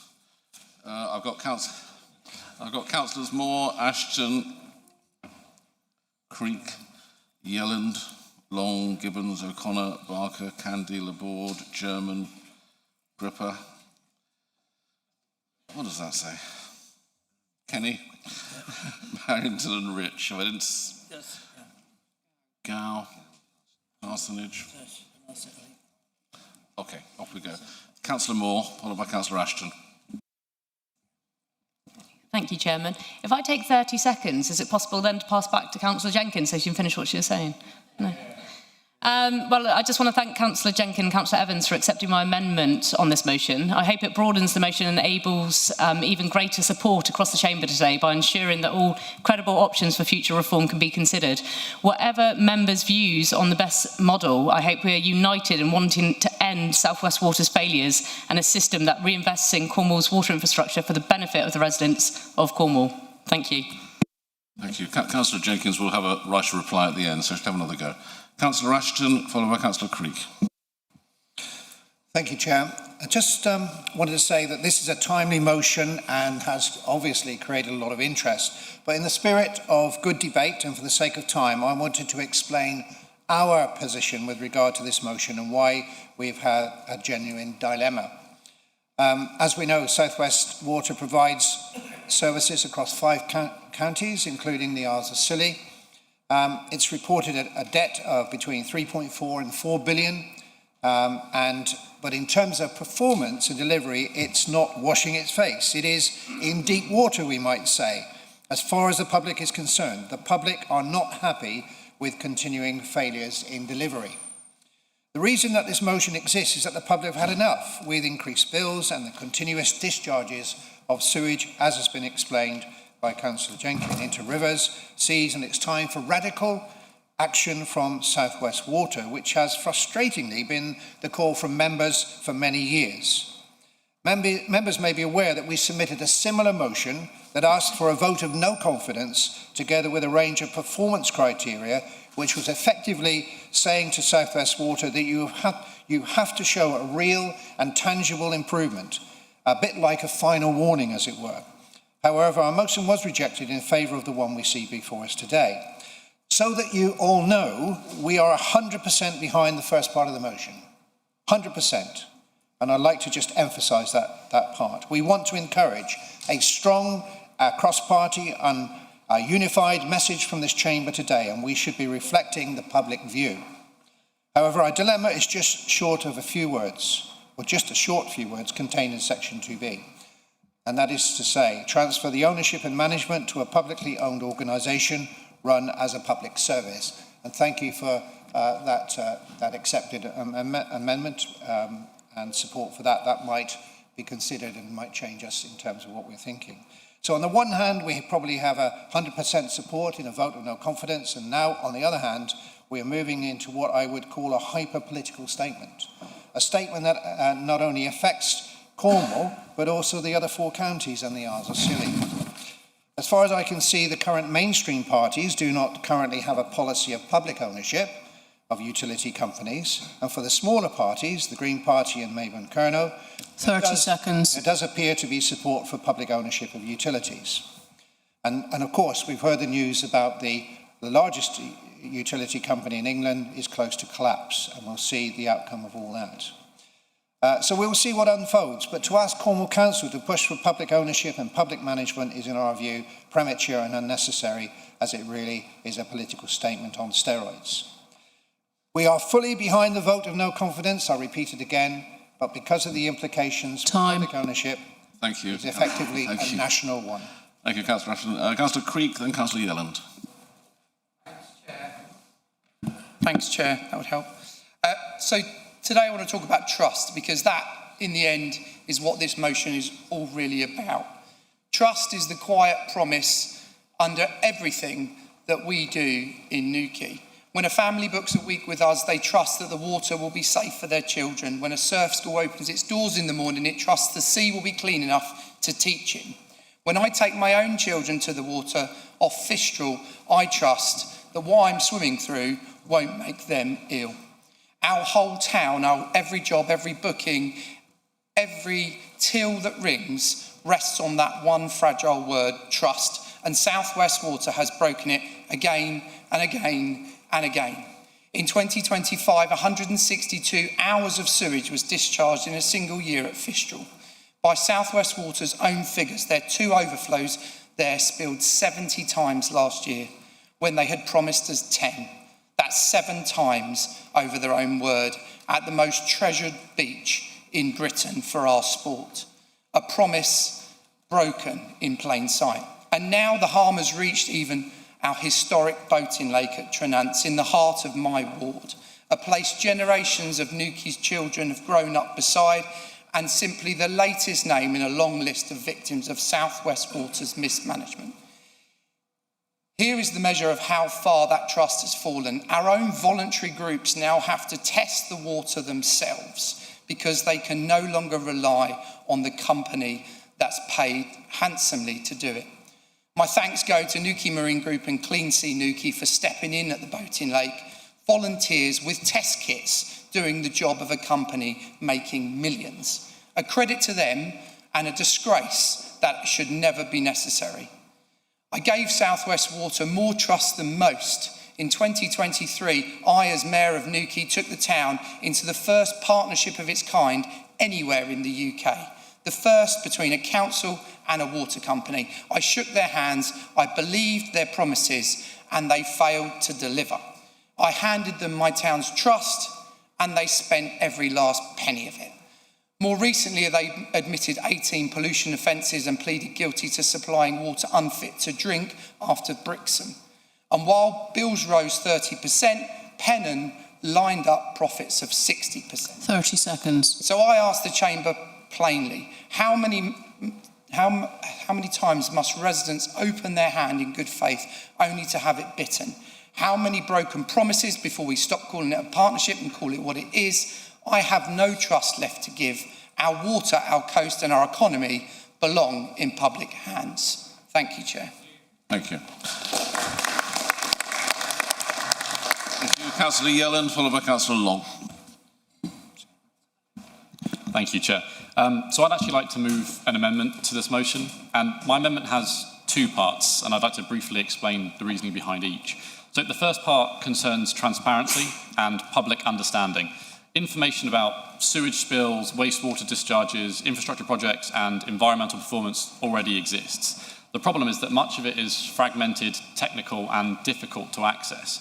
As a result, many residents really just do not understand the scale of the issues that we're discussing today, nor can they easily see whether performance is improving, whether local investment is being delivered, or how their communities compare with others. Meaningful accountability is impossible if residents cannot clearly see what is happening. So that's why I'm proposing to insert the following as recommendation 2C. So pending the outcome of A and B, to instruct the leader to write to South West Water requesting that within 3 months it establish and maintain a publicly accessible online Cornwall water performance dashboard that should be updated at least monthly, providing residents with clear, accessible and locally relevant information on the operation and performance of Cornwall's water and wastewater network. It should be developed in consultation with Cornwall Council through a cross-party member working group and designed to maximise transparency, public understanding and accountability. It should enable users to view and compare trends in storm overflow discharges, emergency overflow discharges and dry weather discharges. It should help show discharge frequency and duration over time, the relationship between rainfall and discharge activity. And along with that, progress against infrastructure investment commitments, delivery milestones and investment programmes. The second part would concern South West Water's targets and timescales. Put simply, they are not ambitious enough for Cornwall. Residents should not be expected to wait until 2040 for the level of confidence they deserve in Cornwall's rivers, beaches and coastal waters. Meeting an unambitious target should not be considered a success. So that's why I'm proposing a second edition, recommendation 2D, that Council calls upon South West Water to undertake and publish an independent review of its environmental and operational performance targets, delivery milestones and associated timescales, and to revise them where necessary to reflect the urgency of Cornwall's environmental challenges and the reasonable expectations of its customers and communities. Chair, this amendment is about transparency, accountability and ambition. Residents deserve to know the true scale of the problem, and they deserve to know whether promised improvements are being delivered. And they deserve confidence that South West Water is moving with the urgency this issue demands. That's what this amendment seeks to achieve, and I hope members will support that. Thank you. Do you have a seconder for that? There's 3 there. Which are we?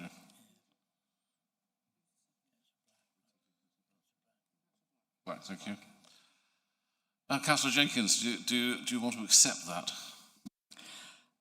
I don't actually have any problem with that. I don't think the proposers have any problem with that. That's about doing something after the motion is accepted. The only thing I'm not sure about is whether it cuts across what scrutiny committees might wish to do in relation to scrutinising it, and also cuts across what's already published in terms of the Environment Agency as regulator publishing data, and other organisations like Surfers Against Sewage publishing data. So I think the principle of it is great. It's just the logistics of whether we're able to do it. Okay, we'll get some advice. Yeah, happy to confirm that we don't see a problem with that from a legal and governance perspective. In that case, I think the proposer and seconder, we're happy to accept that into the motion. Thank you very much. Thank you very much. We'll then carry on with the debate. So it's Councillor Long and then Councillor Gibbons. Councillor Long. Morasses, I wholeheartedly support this motion. I think it's been expertly written, and even with the amendments that have come in as well, I have no issue with that. I think the real concern I have is that despite whistleblowers talking about what South West Water have done for years, they are still continuing with the same mantra. It's almost like the definition of madness to repeat the same event and then expect something different. They are failing day in, day out to provide the services that are required by them. So I think this motion is a good first step in putting down the marker to say Cornwall has had enough. Merasis. Thank you. Thank you. Councillor Gibbons and Councillor O'Connor. Thank you, Chair. I fully support bringing essential public utilities such as South West Water back into public ownership. Whether through controlled nationalisation or a not-for-profit model, public scrutiny must be meaningful, and the profits generated from these vital national infrastructures should be reinvested back into them and do improving services rather than lining the pockets of shareholders. For coastal communities such as Lewin Seaton in my division and many others around Cornwall, the threat of South West Water failure is not remote or theoretical. We sit downstream of large river catchment areas that stretch inland through existing towns, villages and new development sites. Some of our beaches currently enjoy excellent bathing water quality, and we want to keep it that way. But our river catchments are already under pressure when thousands of new homes are added upstream without the necessary investment in infrastructure first. The consequences will not remain where the development takes place. They will travel downstream. At the mouths of our rivers, communities face the risk of more sewage discharges, poorer water quality, increased flooding, damage to beaches and harm to tourism, fishing and the marine environment as well. Without proper scrutiny and investment, the environmental cost of inland growth can simply be flushed downstream, leaving coastal communities to deal with the consequences.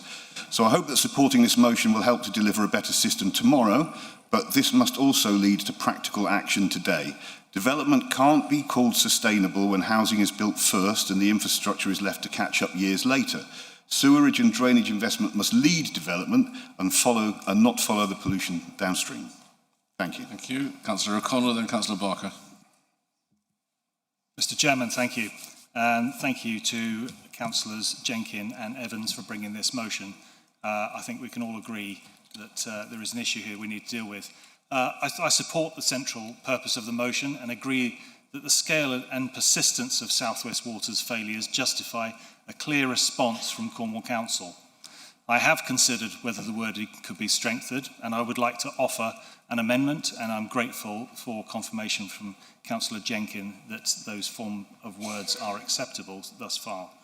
I'm offering a form of words that will strengthen the motion so that government and Ofwat are required to address not only the principle of public ownership, but also the practical and statutory route for achieving it. My amendment summarised, I will give you the form of words to Democratic Services in a second. I'm proposing a motion that would retain the vote of no confidence, retain public ownership as a clear objective, request the government to set out statutory route, timetable and financial arrangements for transfer, require protection for customers, employees, investment and continuity of service, and seek immediate enhanced regulatory intervention while the work is undertaken. And just briefly, if I can read out the form of words, and I am a bit light with my team today, so I would appreciate a seconder if anybody's minded to. But the form of words is to request the leader to write to the Secretary of State for Environment, Food and Rural Affairs and the CEO of Ofwat, A, informing them of Cornwall Council's vote of no confidence in South West Water, B, requesting that the government commence the statutory, financial and operational work necessary to transfer the ownership and management of Cornwall's water and wastewater service to a publicly owned organisation operated as a public service. C, requesting that the government publish the legal route, anticipated timetable, financial implications and arrangements required to protect customers, employees, infrastructure investment and continuity of service, and D, requesting immediate and enhanced regulatory intervention and a published Cornwall specific improvement plan whilst that transfer is being developed. Cornwall Council confirms that the resolution does not prevent the continuing operational engagement necessary to protect 30 seconds. residents, public health and the environment. I'll either email that over to you in a second, Anita. Thank you. Thank you. Do you have a seconder for that? Councillor Ball.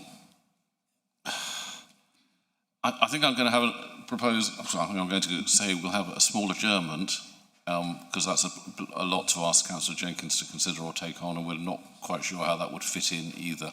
So I'm going to just adjourn for 10 minutes until 5:30, if Councillor Jenkins and Councillor O'Connor will come up and have a look at this. 10 minutes, back in here at 5:30, please.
I've got 11 speakers still to go, so let's get on. But first of all, we'll go back to Councillor Jenkins. Councillor Jenkins, are you happy to accept that amendment from Councillor O'Connor? Yes, as Anita has circulated an amended motion incorporating all the amendments to become a substantive motion. So we have a genuine cross-party motion across the chamber. So I'm really pleased that we can move forward on that basis. Move amendment. That's lovely, thank you very much. So we have a cross-party amended motion that's out to you all. You can read it all on your thing. And yet I've got 11 speakers, so please don't repeat what's already been said. Councillor Barker, followed by Councillor Candy. I mean, it's closest to my heart. St Newlyn needs sewage works, which regularly has outflows, which possibly has impacts on Crantock Beach and Fistral Beach. But specifically, in support of the motion from Councillor Yelland and the subsequent motion from Councillor O'Connor, I'd just like to procedurally ask whether we can vote for these as single items, given that we've got opposition to 2B as a group. So that would be whether when we do come to the voting, we can vote through 1, 2, 2A, 2B, 2C, and how many other letters we've added as the amendment. I think that's the practical contribution. So we now have an agreed motion across all parties, so I don't see the need for that. Well, it's really the public service element that we find difficult, so that's the 2B, so I don't think it's agreeable. No, we can't do that. We've got a substantive motion which includes it all. You vote against it if you don't like it. Mm-hmm. Councillor Candy, followed by Councillor Board. Councillor Candy. Thank you, Chair. Since leaving my farm where I had a borehole, I have had to rely on South West Water for a water supply. Thus, luckily, they have not contaminated my supply so far. However, the sea in which I swim throughout the year has not been free of contamination. I have had to rely on Surface Against Sewage apps to check for spillages, including during dry spells recently.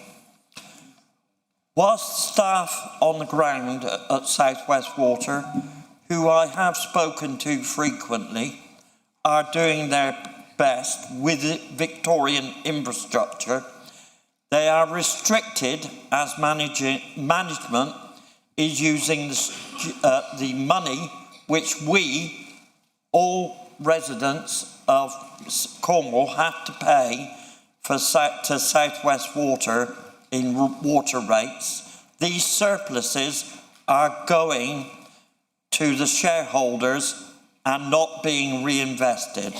So I urge everyone to support this motion, however it ends up, with 99 amendments or not. Thank you. Councillor Board, followed by Councillor German. Thank you, Mr. Chair. I'd just like to add to this, really, in respect that I support this wholeheartedly. I actually like some of the amendments too, which I didn't think I was going to, but I do. However, I would just like to add a point about pollution from South West Water.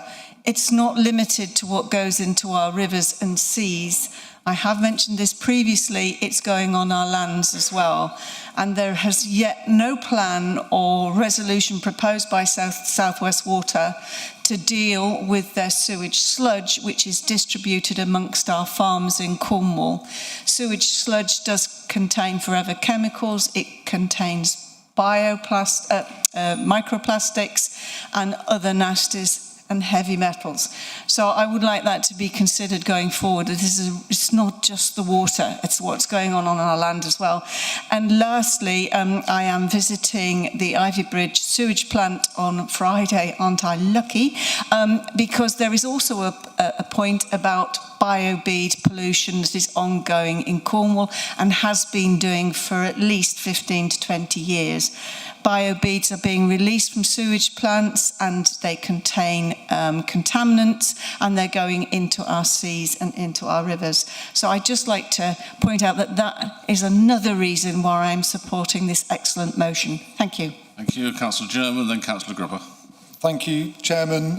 This is indeed a cross-party and a no-party motion, and it represents town and parish councils that have signed this represent over 50% of Cornwall's population. So the people of Cornwall that we're here to represent. So I'd really like to take the opportunity to thank Councillor Mayo Garrick, Mebian Kerno, for his leadership of Dower Glan. And as the independent Cornwall councillor on the Dower Glan steering group, I'd like to finish Councillor Jenkins' opening words. Rapid increases in population, high levels of house building, increasingly extreme weather systems, and many more water-guzzling tourist facilities like hot tubs and private pools have led to higher demand for water and larger volumes of sewage to be treated. So we need a more strategic approach than just patch repairs and bigger tanks. Because of the industrial innovation and development, Cornwall was an early adopter of water and sewage infrastructure, with sanitation boards being set up in many areas in Victorian times. Some of that Victorian infrastructure is still in use today. No one is making a strategic assessment of the state of this pipework or planning whole-scale replacement of ancient infrastructure. We are faced with the attitude of do as little as possible to keep the systems running without any long-term planning for when patch and repair is no longer sufficient. Meanwhile, our water bills keep increasing, treated water is lost from the system, and infiltration of water into sewers and pipes creates higher volumes which need to be treated or discharged into our rivers and seas from the sewer overflows. It is time to say enough is enough. We are sick of Safe West Water management abusing our patients and offering up token gains in infrastructure or environmental benefits in return for keeping quiet about strategic issues. We are sick of Safe West Water agreeing to work in partnership with local authorities and communities to improve infrastructure and then putting it off again and again, or conveniently forgetting about it until the situation becomes so serious that they can no longer ignore it. We're sick of hard-pressed consumers having to foot the bill for the repair or replacement of so-called private networks that they neither created nor designed. We're sick of being threatened with lawyers whenever we endeavour to work in partnership with Safe West Water on complicated issues of jurisdiction. It is our view that Safe West Water's leadership has lost the confidence of the Cornish communities and its social licence to operate. The repeated fines and enforcement cases from Ofwat have acted as a cost of doing business rather than as a deterrent. We believe the company is now structurally incapable of delivering the environmental protections required by law. Please support this motion and show Safe West Water we mean business in Cornwall. Thank you.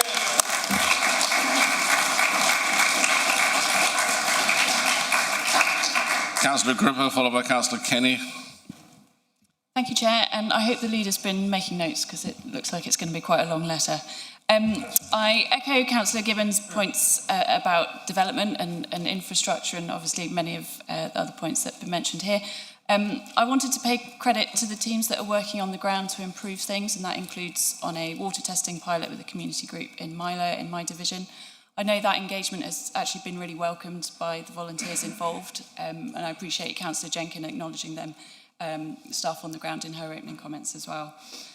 But at a corporate level, there is clearly a problem.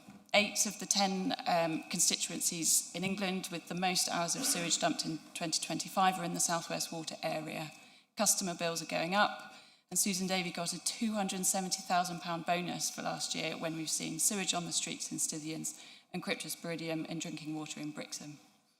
Fundamentally, as long as water companies exist primarily to generate profit, decisions will always be shaped by that motive. That's why I support the motion. Thank you. Councillor Kenny, followed by Councillor Marrington. Thank you, Chair. I don't think I'll propose an amendment. I think I was one of the original supporters of this motion. I was a little horrified when I was told that what it meant was we were approving nationalisation of the water industry, which I am not doing, having worked for a nationalised industry. And I'm delighted with the amendments which have spread it into a much wider consideration. I think I have to call attention to my own local Pentire Residents Association, which tests the River Gannel. And I will say in West Water's defence, not everything is coming from South West Water. I agree entirely, Councillor Board, about we need to look at the land, but you can't blame all of that on South West Water. We have a problem with agricultural runoff. I totally agree. I think my own residents' association were concerned because they think they work very closely with South West Water. The local managers, the local workers are good. They are doing their best. They are being told about their budget that they got to do things in 2030. It is not their fault. It is the strategic leadership, and that's what this motion is about. Thank you. Councillor Marrington, followed by Councillor Rich. Loveday, I think well done for taking in all those hundreds of amendments. I think it's great that it's cross-party. I just wanted to speak and explain my position because I hope I'll be the only person abstaining here. And I just wanted to explain why, because I completely agree with probably most all of what's in there. But I also see that, Thatcher and what happened then, privatisation of something where it's a monopoly is completely ridiculous. But I also see that an organisation is just getting on. Having said that, the profits, as you mentioned, and things like that, I understand that just looks awful. But what I find for me, it's just the words no confidence votes. And because I am trying to work with the public health and public protection roles, it's purely that because I'm trying to work with, sometimes that can impact on relationships. So that's the only reason. And I just really want to clearly say that that's the only reason I'm abstaining. Thank you. Councillor Rich, followed by Councillor Gow. Thank you, Chair. Thanks, Councillor Jenkins, for bringing this motion. I will be supporting it. Had a good conversation with Dean about this. Politically, I do feel that, just as an individual councillor, I do think that a community-type model governance structure is much better. It's much more in the interests of the people. I remember in the 1980s, raw sewage being dumped into the sea continuously. In fact, I think 65% of coastal communities in Cornwall did not treat their sewage, it went straight into the sea. So I think it's really important to understand where we are now and where we were then. Back in those days, people, I don't think, had so much of a voice. It wasn't until organisations like Surfers Against Sewage, certain politicians as well in Cornwall really raised the profile of this problem. Things really changed. We had a £2 billion clean sweep programme in the 90s that saw South West Water forced to actually start treating the sewage. So what I think is really interesting is that whilst things have materially improved in terms of water quality since the 80s, what's really dropped is people's tolerance and what people are prepared to put up with going into the sea. So I'm going to support this motion with that in mind. Thank you. Thank you, Councillor Gow, and Councillor Parsonage. Moraz Godaria. Much of today's debate has focused on sewage pollution, water quality, ever-increasing water bills, and the damage caused to Cornwall's natural environment, and rightly so. But there's another consequence of South West Water's failures which receives less attention, which I'd like to highlight today, and that's the impact on Cornwall's housing crisis. I'm grateful to Councillor Gibbons and Councillor German for touching upon this earlier. For decades, Cornwall's need for genuinely affordable social housing has been well known. Yet, as we've repeatedly heard today, South West Water has failed to invest adequately in the infrastructure required to support our communities and their future development. As a result, housing associations and community-led housing organisations doing their best to provide genuinely affordable homes for Cornish residents increasingly find themselves facing sewage capacity constraints, costly reinforcement works, significant uncertainty when trying to bring forward new affordable and social housing schemes. When a social housing development is forced to pay for network upgrades because the existing system lacks capacity, the result is simple: fewer homes are built. Some schemes are delayed, some are reduced in size, and some become financially unviable. The people who suffer here are not the social developers, they are the local families on Cornwall's housing waiting list. They are young people who want to stay in the communities where they were born and brought up. They are nurses, carers, teachers, and other key workers who struggle to find somewhere affordable to live. And what's especially frustrating is that none of this should have come as a surprise. A responsible utility company would have planned ahead. It would have recognised Cornwall's housing needs and invested in its sewage network accordingly. Instead, we're repeatedly told that infrastructure is inadequate and that somebody else must pay the price for years of underinvestment. South West Water is the steward of this essential public infrastructure. Its job is not only to protect our rivers and beaches, but also to provide the capacity needed for thriving communities and sustainable growth. Too many people across Cornwall now look at polluted waterways, overloaded sewage systems, escalating bills, and stalled social housing developments, and conclude that the company has failed in that duty. I share that conclusion, and for that reason, I support this motion today. Thank you. Just 4 speakers left. Councillor Parsonage, followed by Councillor Frost. Councillor Parsonage. Thank you, Mr. Chairman. Sorry, can I just interrupt you for a sec? Can we turn off mobile phones or mute laptops? It just seems fairly constant, the interruptions. Can we just mute our laptops at least? Councillor Parsonage. Thank you very much, Mr. Chairman. I was disappointed that these two motions were combined because they deal with 2 distinctly different outcomes, as highlighted by Councillor Ashton. By combining them, members are effectively forced to vote on the dominant proposal, bringing South West Water back into public ownership, rather than considering each issue in its own merits. From an engineering perspective, let me be clear. This continued sewage discharge into rivers and the sea is totally unacceptable. However, the government and this council are exacerbating the problem. Until this council and the planning system takes account of new builds to allow increased capacity to be generated before new build estates commence, we will have an ongoing problem. On one hand, we are pushing for more houses. On the other, we ignore the impact on infrastructure. A holistic approach must be taken. Looking at finance, estimates suggest taking South West Water into public ownership could cost the taxpayer around 4.2 billion, as Councillor Ashton has outlined. Before advocating such a course of action, we should be asking a simple question. Where is the money going to come from? If we take Cornwall in isolation, this equates to approximately £16,000 per household. I realise that that would be spread across the nation. I'm just trying to put this into context as our residents need to understand the impact. If you add Thames Water at over 20 billion, you can see the problem that's coming down the track. Whichever way you look at it, our taxes will go up if we nationalise as suggested by the new Prime Minister. There is a legitimate debate to be had about the performance and regulation of water companies, but that debate should not be conflated with the separate question of public ownership. Members should have been given the opportunity to vote for each issue independently. Thank you, Mr. Chairman. Thank you. Councillor Frost and Councillor Black. Thank you, Chair. Luckily for you, Ruth Gripper, I've mastered the art of getting to the point.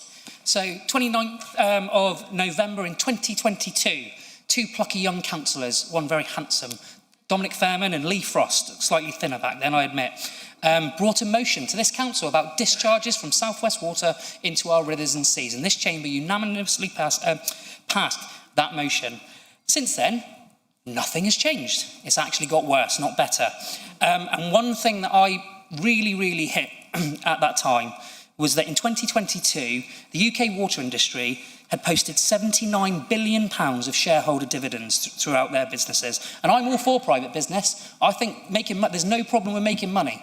But 79 billion is quite a lot just to go in dividends. You could have had half of that in infrastructure upgrades. They'd still be stinking rich, and we would have good infrastructure.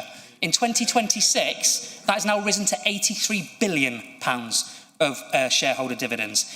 This is not about the employees and the people that work for South West Water. They do not wake up in the morning and go, cannot wait to screw over the people of Cornwall. They don't do it. They want to do good services to the people that they serve. It is a problem with the model. And it is not for us to define what that model should be. And I'm grateful to Councillor Jenkins for opening it up that actually a multitude of models could be considered by government through this motion. So I completely support this motion in that regard. I'd just like to take this opportunity to remind everyone that we did have a Healthy Rivers and Seas Summit in February of this year, where we worked with partners, Environment Agency, South West Water, Surfers Against Sewage and other stakeholders to develop a multi-agency approach on how we're going to tackle this issue. And the follow-up 6-month pinch point comes on the 11th of September, where we'll be meeting again to look through the plan and find out what has been done. The summit also did take into account our local plan, that there is a need for water infrastructure to be front and centre of that next local plan.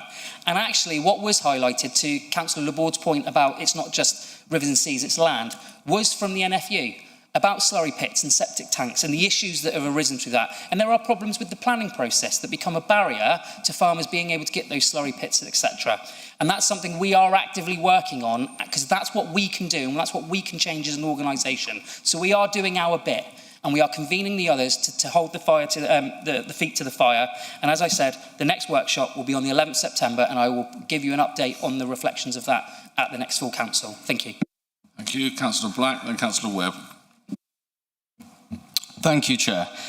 Given the dire situation water companies across the nation find themselves in, we cannot rule out nationalisation as perhaps a temporary step in the pursuit of a better system.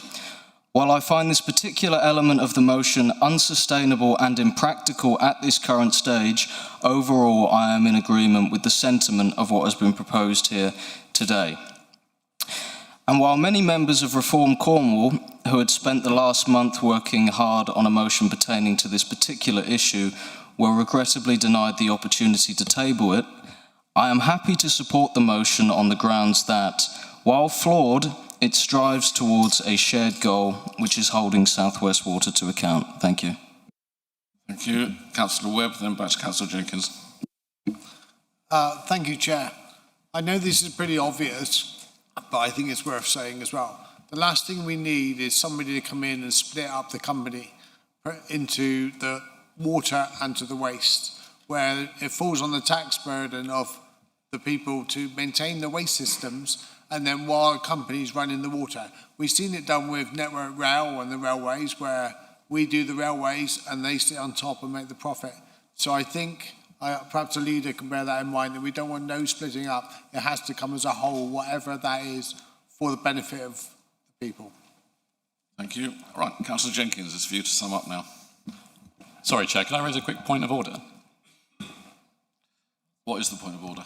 It's more a point of clarity, because you indicated that individual recommendations cannot be voted on separately. Is it a point of order or is it clarity? A procedural rule that prevents that? Is it a point of order or of clarity? You're seeking clarity, in which case you can't interrupt. Councillor Jenkins, would you like to sum up, please? Well, how to sum it up? I think one of the things that was very much the intention in writing this motion, that it should be something that everybody can support. All of us in all our areas and all our parish and town councils have had issues where good partnership working has not happened when it could have happened, and that's one of the issues with a company that is primarily driven by profit rather than public good. The whole issue of what governance mechanism is created to ensure that the entity is for public good and public benefit is not for today, I don't think. We're not discussing governance models, and there's nothing in this motion that mandates nationalisation or anything else. It's about looking at a public entity that can be publicly scrutinised and publicly managed. Nothing to do with any governance model. So I just want to reassure people on that. That's obviously something for government to look at and come back to us with. I also think, and a lot of the amendments that have been brought in are about more detail. And originally when the motion was written, it was very much about not going into detail, but actually starting a process. And I do think there is an opportunity for our scrutiny committees to take some of that forward and look at things in a bit more detail in the future. And I very much welcome that if the scrutiny committee felt that was something they could do. So I just wanted to reassure people that this is about putting a line in the sand. It's not about the end of everything. It's about starting a process of better collaboration with South West Water, with Pennon, with government, to come up with a system that delivers for Cornwall. Because our experience, and certainly my experience over 40 years, is that we get promised a lot, but it doesn't necessarily get delivered. And we need to be able to scrutinise that and have some democratic oversight of what is being planned, what is being delivered, how it's being delivered, how it's being funded. And I'd just really like to thank you all for your input into it. It's been a very interesting morning with a lot of opportunities for people to put in their bits. The timetable and timescale, accepted that in, but again, I think it's something that's right for scrutiny to look at. And I thank the leaders for his comments about the next summit, because I think we need to grasp this nettle. The people of Cornwall have no confidence in South West Water. We need to express that on behalf of the people of Cornwall. We need to be telling the government that we are sick of just being fed a line and then it not being delivered, not being funded, not being effected, not having partnership working where we need partnership working. We need that to change. We need the culture to change. And I'd ask you all to support the motion, which has been emailed around and includes a lot more detail than what was in the original motion, but I don't think any of it is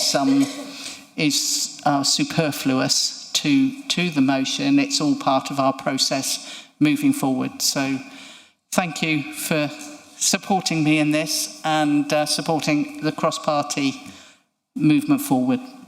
Well, thank you.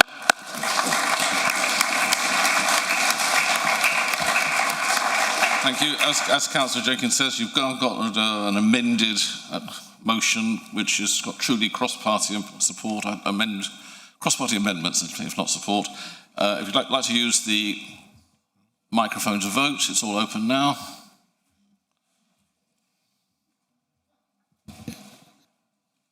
Couple more seconds, members.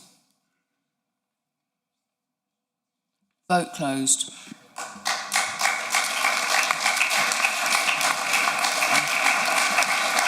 Thank you very much. That's almost unanimous. Well, nothing against, as far as I can see. Right, we'll break for lunch now, so come back at 13:45, 1:45, please.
Okay, members, we've started the live stream, so I'm going to kick off. Before we start, though, I just want to clarify on the last item, where Mr. Barker was asking if we could vote separately on that. I used my discretion to say no and to just put it through as one lump. I thought we had a nice cross-party motion, and I left it at that. But that was my discretion. I'm sorry I didn't make that clear. Agenda item. We've got 2 hours, 5 minutes to get through the remaining 4. If you could bear that in mind when you're speaking. Item 11.1 requests that National Highways reviews the safety of the A30 Connor Downs Longhamsmoor roundabout to the Treswithian interchange. This motion is one within the remit of full council to consider and vote on. So I'll ask Councillor Mike Thomas to propose and Councillor Martin to second the recommendation set out on page 137 of your agenda pack. Councillor Thomas. Thank you, Chair Morass. I'm sure as those two boys got into the car that fateful day, they trusted that they would have a safe journey. When the family car left on its journey to St Ives, they trusted that National Highways would have sufficient mitigation to prepare for any driver errors that might take place on that road.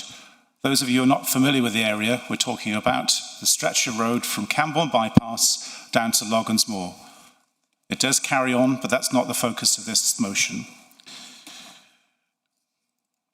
The issue for me is that engineers knew when they were being asked to design that wide two-way extension to the A30 in the early 80s, that roads like this were notorious for high killed and seriously injured figures. So why was it allowed? Decisions about such trunk roads lie with the Department for Transport and today's National Highways, so they are political decisions. And in 1975, the A30 Polstrong, this is also called Treswithian to St Earth section, was scheduled to be built as dual carriageway immediately after the Camborne and Redruth bypass. As you know, that is dual. But the financial crisis of the mid-70s pushed back public spending, so the building of the next section was re-evaluated, so that by 1979, the new Conservative government came to power, the road was watered down and became the wide single carriageway today. Cornwall County Council, assisted by MPs, argued in a booklet, I think it's in Crescent Kernow now, Road to Prosperity, for the delivery of what they had been promised, a dual carriageway from London to Penzance by 1980. In January 1984, Liberal MP for Truro, David Penhaligon, with support from the South East Conservative Mr Robert Hicks, went to the House of Commons to an adjournment debate on the plans for the A30 and the intended outcomes. This is what David said: "We believe that we need a dual carriageway. We see that everyone else has one. The simple question is, in the final analysis, why have the government decided not to build one for Cornwall?" And the response from the Transport Minister, Linda Chalker, still alive, now Baroness Chalker of Wallasey. Perhaps the letter could be sent to her when you send yours, Leader. "I do not see that it would be justified in building to a dual carriageway standard a road for which there is not the volume of traffic that there is elsewhere in the country, thus denying to another community a bypass which is very much needed. I assure the honourable gentleman that if circumstances change to justify a higher standard while we are still at the early stages of preparation for some of the schemes, then higher standards will be adopted. But I remain satisfied that on the evidence now before us, the plans will give a good return and provide a road which we can cater adequately for the traffic which is expected to use in a way into the early years of the next century." Thank you. Thank you. Can I just say there is an amendment or an alteration added which I fully support, but Councillor, which may save time. Cross that bridge when we get to it. Thank you. Thank you, Chair. Thank you. Councillor Martin. Are you ready? Thank you, Chair, and thank you, Councillor Thomas, for bringing this forward. I second it, although I was tempted, I was toying with the idea of whether to put an amendment in, because obviously the work is needed right along the A30 to the west. But I thought, in respect of the two lads that died, we'll stick to this one and be more focused. So I fully support the motion. Thank you. Thank you. Put your hand up now if you'd like to speak on this.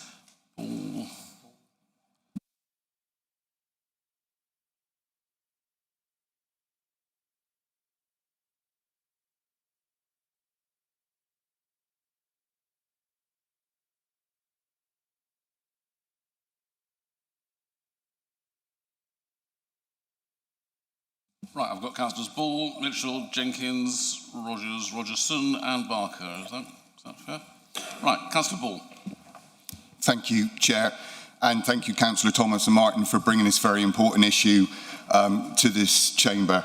As you know, my ward just comes off from the A30 there, and I use that road quite regularly.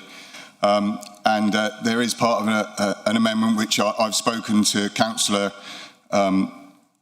about that I wish to add to this. Having spoken to one of the traffic officers who went to that fateful day, and at this point I want to thank all of our emergency services for what they do when they go out to these road traffic accidents, but especially to that one where we lost two young lads. And I asked him what he thought the best thing that we could do to speak to the highways agencies about this. And he said about putting some matrix boards up, one at Tolvaden and one down at Roseworthy Dip, so that it can warn drivers about anything that's going on ahead of them. The only other matrix board that we have is up by Bodmin. So if we were to include that, and I think Councillor Thomas is willing to take this on board. So if we could do that would be great. Thank you. We do need some words. That we include matrix boards. I think you can go into item 4, Anita. As it says, item 4, if we look at there, it says that all measures that make the road safer are prioritised and that National Highways support the funding of this through the next round of funding. This to also include matrix boards in working with Devon and Cornwall, please. Thank you. Thank you. If Councillor Ball is happy with those words. Thank you, Councillor Thomas. I'm very happy.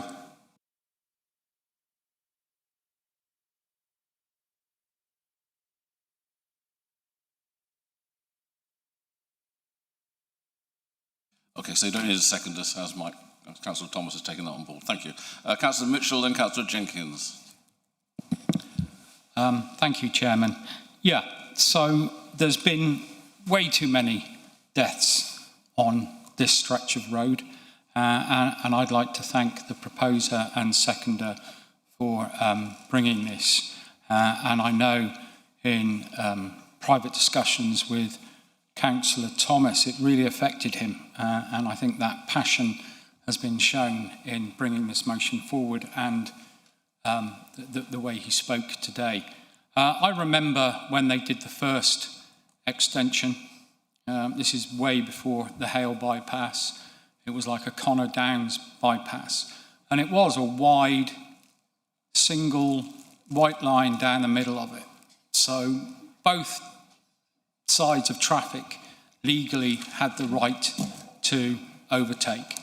And there were so many near misses and accidents, they then had to make one of them a solid white line. As for what happened every time, and like Councillor Bourne, I normally come down Roseworthy Dip every single day, and I cannot believe that highways allow that gamble. That needs to be split into a one-track road and a two-track on the other side. Which way round? I'm not really bothered. But allowing people to gamble and overtake in both directions on a 3-lane highway, which should have, as has been said, been a dual carriageway from day one, I think verges on near criminality by Roads England, our highways. It really must be addressed. We can't accept this loss, this tragedy, and my heartfelt feelings go out to the family and friends of those two dear boys that were lost in, and I don't want to pour any more hurt onto anybody, but a tragedy that shouldn't have happened. So I fully support whatever solution we can get Highways England to come up with, and it needs to be done really quickly. Thank you. Thank you. Councillor Jenkins and Councillor Rogers. Miraz Kadaria. This route is one that I use a lot because my division is adjacent to the Gwynedd Gwynedd division. And I've seen so many instances of bad driving on this route that I'm wholeheartedly in support of safety improvements. I think one of the issues that has not been identified is the increase in volume of traffic. And I think that's something that we will need to also have to think about in the future. I would also add that the bit from Loggins Moor roundabout to the St Ives roundabout is also quite a hazardous bit as well, and I've personally seen several people doing U-turns on that bit. So I know it's not in the motion, but I think it's also something that we ought to be bearing in mind for the future. The issue, of course, is the high volume of traffic coming down the bypass to Treswithian, and then it goes into the 3 lanes, is something that people from outside of the area maybe do not expect. And I do think that we need a review of that, definitely. And I think the ideas of how to manage it and make it safer are all good ideas. So wholeheartedly support the motion. Thank you. Councillor Rogers and Councillor Rogerson. Thank you, Chair. First of all, I want to express my condolences to the family of the 2 boys who sadly lost their lives on that stretch of road. It was truly heartbreaking when we got that news, I thought. I very much welcome this motion, as this stretch of road is a death trap, and members of the community in St Ives, and myself included, often drive that stretch of road, taking their lives into their own hands. I'd just ask Councillor Thomas if he'd consider asking National Highways to include reviewing the entire stretch of road between Camborne and Penzance, as the congestion that occurs in that location is encouraging risky and dangerous behaviour of drivers trying to avoid the congestion. I think that's the root cause of what's really happening there. Thank you. That didn't sound like an amendment, just a request. Okay, thank you. Councillor Rogerson, followed by Councillor Barker. Miraz Kadaria, and I'd like to start off by thanking Councillor Thomas and Councillor Martin for bringing this forward, but also the way in which they've approached it in consulting with others, first of all. And I know that they have a commitment to seeing this through beyond what we're talking about here today. In terms of discussions with National Highways, there are a number of areas in Cornwall where we want to see improvement. I think it's absolutely right that this is highlighted as one of those, and I share the comments of other members in thinking of the family and friends of those who've been affected recently, but also in the past in other incidents as well. So I hope that members will vote for this motion, and we'll take that forward, and then we go into discussion and conversation. He's right to highlight the fact that this is a road, a strategic national road, and therefore it's not something we do directly. But of course, there are implications for the highways for which we are responsible around and how that intersects and works with them. So there's a lot to discuss between this authority and national authorities about how we get the best solution for Cornwall. Thank you. Councillor Barker. Again, condolences and thanks for bringing forward this important motion. Sadly, I have to add another death on the old A30 last night. I don't know whether it's timely, but it came into my inbox while we were in council. My ward covers everything from Carlin Cross all the way down to Short Lanes End. So it was actually on the turn off from Short Lanes End onto the old A30, if you know it. There's a blind summit there that's been highlighted. I've spent an awful lot of time pushing snagging lists for the old A30 and handover. My feeling is that from a project perspective, it's really difficult. I mean, the A30 engineers are great at doing their bit. Highways is the route in for snagging problems and issues of this that may impact people's lives.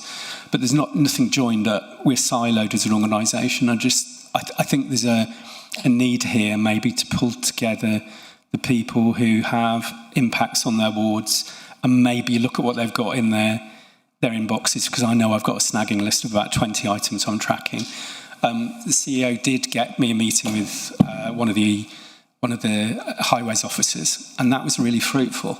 And just by communicating, we actually delivered some wins that didn't cost us anything, because we're still on point to deliver and hand over that project. I mean, it's a great project, ran over a bit, cost a lot of money, but the end delivery of it is great.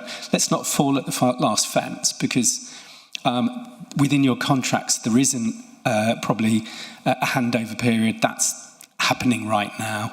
There is a snagging list that we've probably all got in our inboxes. And I know my issues. I'll copy you on this. I mean, the MP's on it as well as yourself, Councillor Rogerson. But my areas are Fiddler's Green, Scotland Road, and the old A30, which is now a racetrack. You know, we've taken it down to 50, but there's no traffic calming there. And the psychology of this is you get on at Exeter, you do an hour and 20 of fast driving, you're in system 1 in your brain, you change gear literally into system 2, and you have to start to coordinate. And unless you calm us as we come off those junctions, then we're in racing driver mode, you know. And it's not that we don't care; it's just the old A30 is now a racetrack. So I'll copy you on these, but thanks for bringing it up. And I think there's a bit of work to be done. And if obviously this motion is for a specific part of the A30, I'm asking for a wider review, if that's possible. So thank you. So, Councillor Thomas, back to you for the right to reply, and you might comment on Councillor Rogers and Councillor Barker's points when you do. Before Anita starts the clock, I'd like to thank her and all of the officers who've contributed to this, because they've done an absolutely brilliant job in the background. So thank you to Phil and everybody else. Absolutely superb. Thank you. Thank you for those who contributed to the debate. I'm grateful to the councils that have given their support to this motion, and to the members of the public who have contacted me with their experience of this road. I have the support of Hale Town Council, the Mayor, and Gwithy and Gwynia Parish Council, Connor Downs, the parish through which this section passes. Accurate data on this road is difficult to find. Digitally, we've got 8 people who lost their lives since the turn of the century, but I suspect that before that time there is figures similar to that. In relation to what Councillor Rogers has said, no, my focus is on this section. If Councillor Rogers wants to bring a motion to this council that goes to Sir, I'll be happy to second it. And I'm focused on this section alone for the reasons as set out. I hope that you all can support this motion so that our officers can work with National Highways to ensure that in the immediate future the safety of this road is dramatically improved, and that in the long-term plans can be created that will end the likelihood that lives like Toby and Finley are never so tragically lost. We cannot afford to lose such treasure. Thank you. So we'll now go to the vote on the recommendation set out on page 137 with the addition of the matrix boards as proposed by Councillor Ball. So go to your microphone and vote for, against or abstain. A couple more seconds, members. Vote closed.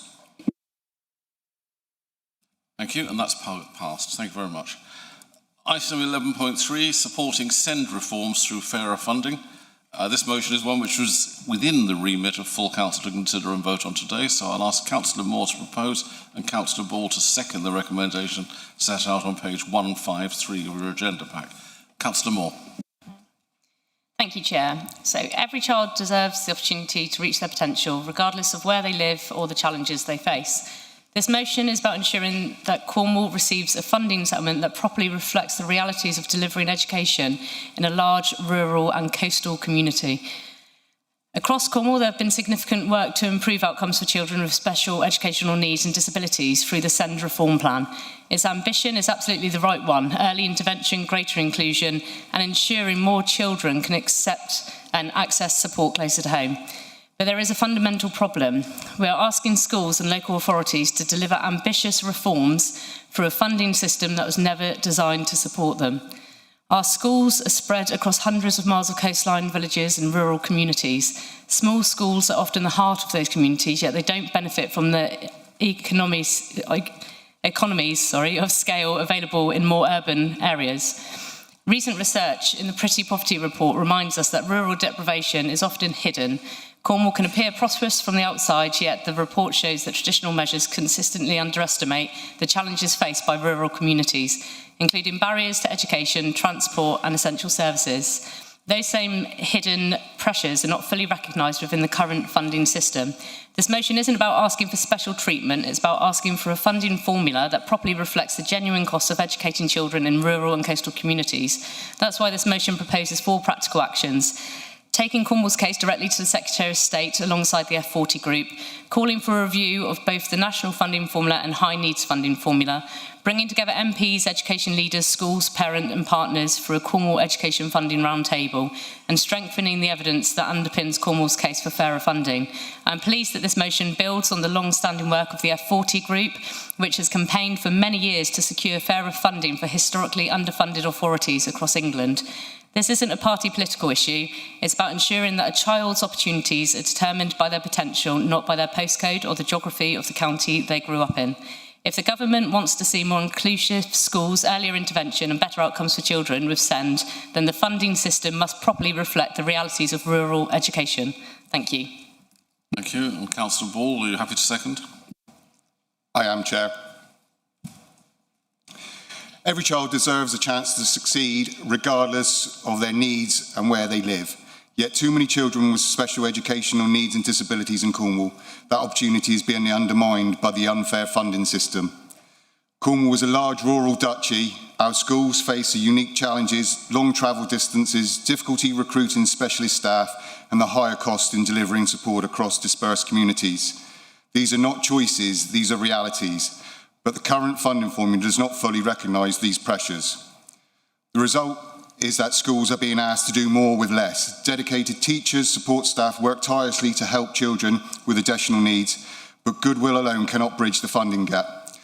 Families often face long waits for assessment, stretched services and increased anxieties as they fight to secure support for their children. Fairer funding is not about asking for special treatment, it's about ensuring that children in Cornwall have the same opportunities as children elsewhere. A child's postcode should never determine the quality of support they receive. Investing in SEND support is also the right economic decision. Early intervention helps children thrive, reduces the need for more costly interventions later, improves educational outcomes and enables more young people to live an independent, fulfilled life. The cost of underfunding is paid not only to schools but to families today, but by society tomorrow. We owe it to every child to build a system that is fair, sustainable and based on need. Cornwall's children deserve access to the resources that will allow them to reach their full potential, and our schools deserve funding settlements that reflects the realities they face. I urge everyone to support the call for fairer SEND funding for Cornwall, because every child matters, every family matters, and every child deserves the opportunity to flourish. Thank you. Please raise your hand if you wish to speak.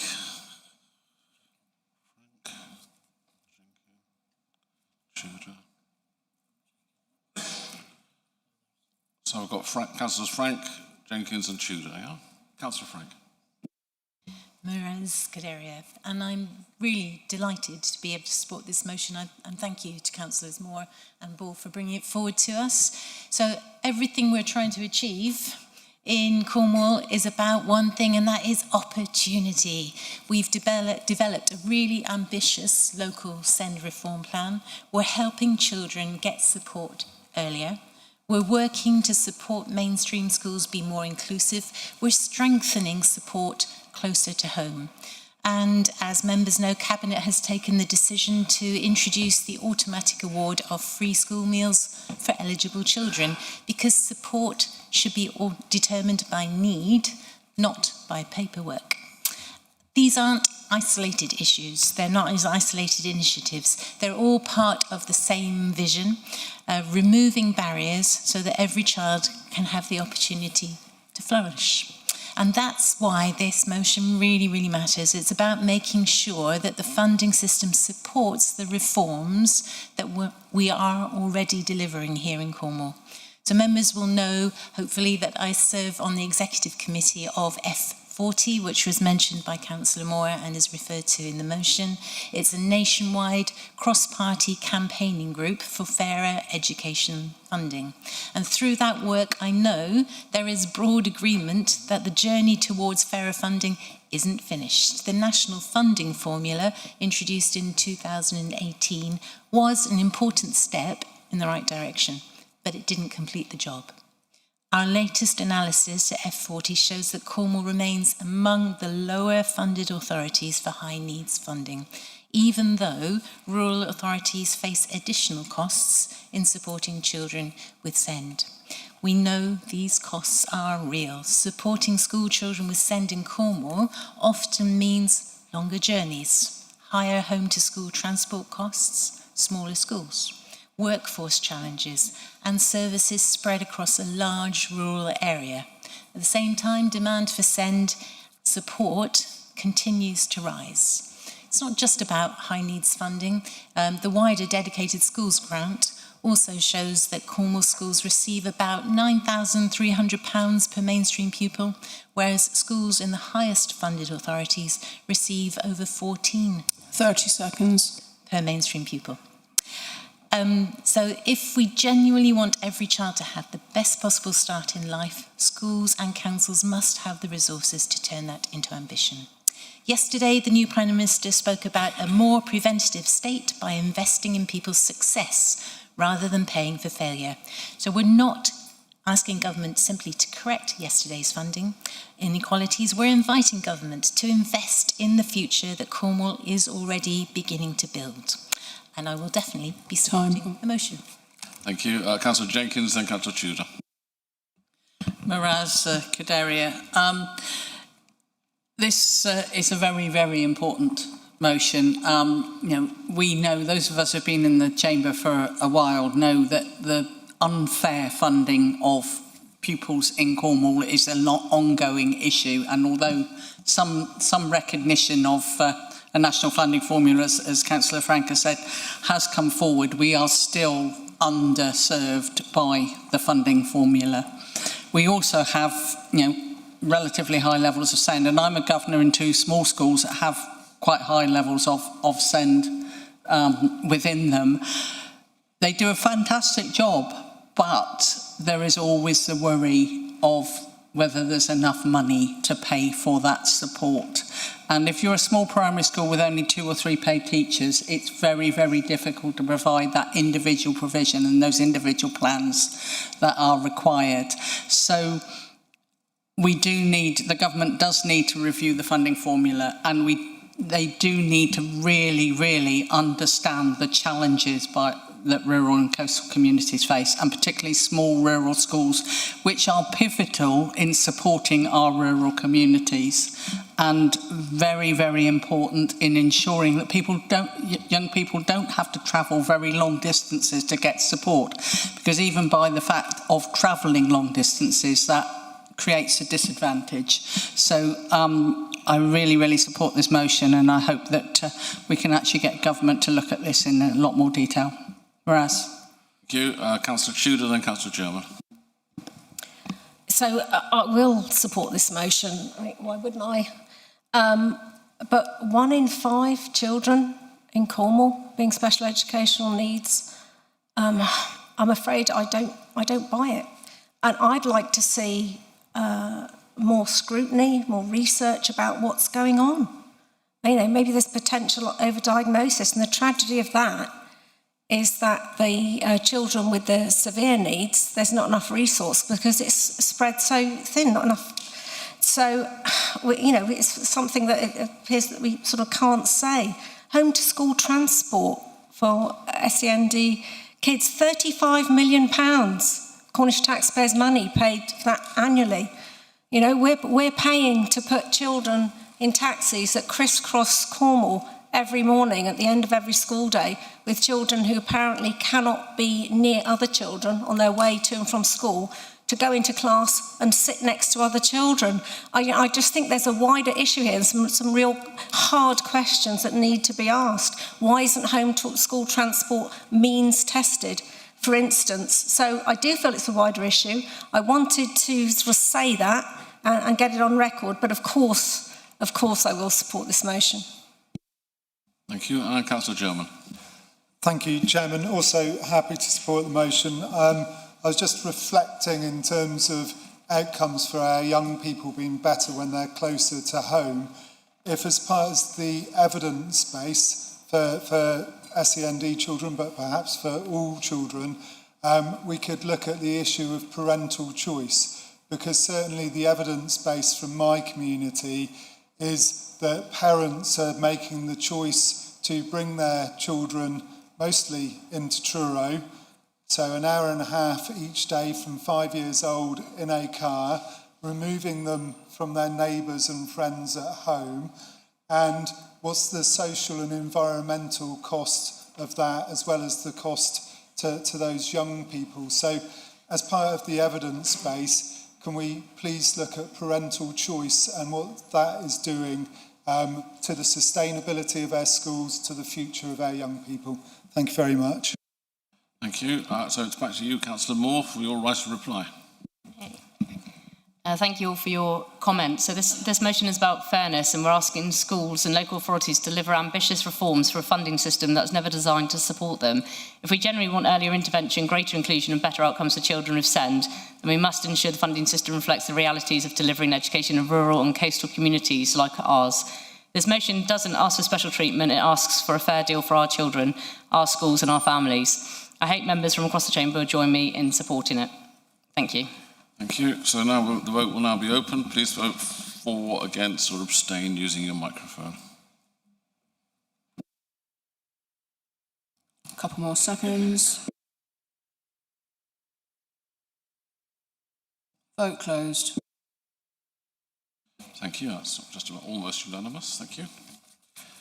Go on to 11.4. Giving councils the tools to build homes. This motion is one which is within the remit of full council to consider and vote on. I'll ask Councillor O'Connor to propose. I think I was told that Councillor Thomas and Kenyon's not here, as someone else will be seconding, but I haven't written it down. Councillor, thank you. Councillor Creek to second. The recommendation set out on page 1634 of your agenda pack. Councillor O'Connor. Thank you, Mr. Chairman. Cornwall has a housing problem. Too many families are living in insecure accommodation. Too many young people believe they will never afford a home here. The council faces pressure from homelessness and temporary accommodation. There is no single solution, but building council homes has to be part of the response.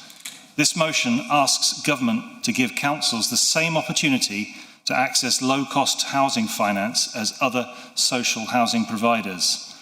Cornwall Council has delivered more than 850 homes through the Housing Revenue Account and General Fund since 2020, with a further 40 million planned over the next 4 years. This proposal will help build on that work. Councils do not currently have the same access to low-interest government-backed finance offered to registered housing providers. I cannot see why Cornwall Council should have to build homes on less favourable terms when we are trying to meet the same need. The officer briefing shows the scale of the opportunity. Council's housing revenue account is expected to need around £52 million of development-related borrowing over the next 14 years. The report estimates that borrowing at a preferential rate of 0.1% could reduce costs by £19 million. That saving is broadly equivalent to the cost of 60 to 75 additional council homes, although any programme would depend on land construction costs and approval. These are estimates, not a promise.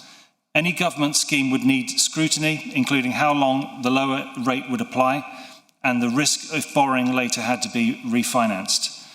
This motion does not approve additional borrowing or commit the council to additional expenditure.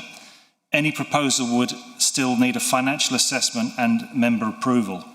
We are asking the leader to press government for fair access to low-cost housing finance. We are also asking the council to set out what cheaper finance could mean for new homes, temporary accommodation and the long-term housing budget. A council home is more than a number. It can give a family security, allow children to stay at the same school, and help people remain in their community. Supporting this motion does not commit Cornwall to borrowing more. It will show that Cornwall wants the same opportunity as other housing providers to build the homes our communities need. I ask members to support it. Thank you, Chair. Thank you. Councillor Creek, are you happy to second? Yes, Chair, thank you. I'm pleased to second this motion. A secure, warm, affordable home is the foundation of everything. Everything else is built on, and too many Cornish residents are priced out of it. When a council builds, it keeps a permanent public interest. Homes that are genuinely affordable are never lost to the market.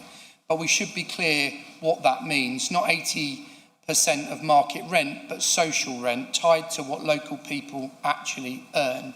And here is the unfairness that this motion addresses. A housing association can borrow at a preferential rate from the government's National Housing Bank. A council building the same home for the same family cannot. Our own briefing note shows that fixing this could free up 19 million over 14 years, 60 or 75 more homes. Built well, they cut carbon and fuel poverty at once. A warm home is an affordable home month after month. Bristol has recently passed a similar motion. Over 100 other councils also agree. This commits us to nothing we cannot afford, but the principle is worth standing up for. Therefore, I'm pleased to second this motion. Thank you, Chair. Thank you. And now if you'd like to put your hands up, if you want to speak. Roy.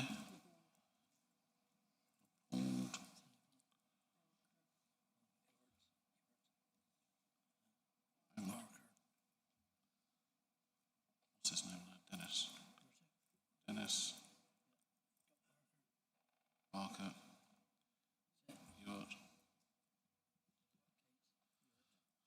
I've got LeBroy, Laborde, Barker, Dennis and Ewart. Missed anybody? No? Okay, Councillor LeBroy. Thank you, Chair. I'd like to thank Councillor O'Connor for bringing this one forward. He's very effectively outlined the principle behind the motion, which is, of course, to allow us as Cornwall Council to access a lower cost of borrowing than registered providers do in Cornwall. Seemingly a no-brainer, we would have thought. It was interesting to me, I did ask officers why we hadn't done this before, and I was told that our own council officers had previously actually asked the government sources when they did their original work on this to bring that same level of opportunity forward for councils, but that wasn't forthcoming from government. So absolutely support. I think it's a very straightforward thing. I just want to make a couple of points. I myself am really committed to delivering affordable housing, of course I would be. It's a clear priority in the council priorities plan, and it's great that ourselves and partners have delivered 824 affordable homes of all types, including temporary accommodation in the last year. That's 25-26. And this is the first time since actually pre-COVID times that we've actually managed to reach that level of over 800 affordable homes. You'll know that both building homes and council finances are both really very difficult at the moment. So I entirely support any lobbying that we can do on that. Access to funding, including low-cost loans, would of course be a part of that. The council's ability to deliver homes is of course tied to the health of our housing revenue account and our council appetite for more debt. We are rightly prioritising our existing stock through increased investment, and this is limiting funds available for new development. A phenomenal amount of our borrowing in our housing revenue account of about £90 million is from the self-financing arrangements that date back to 2012.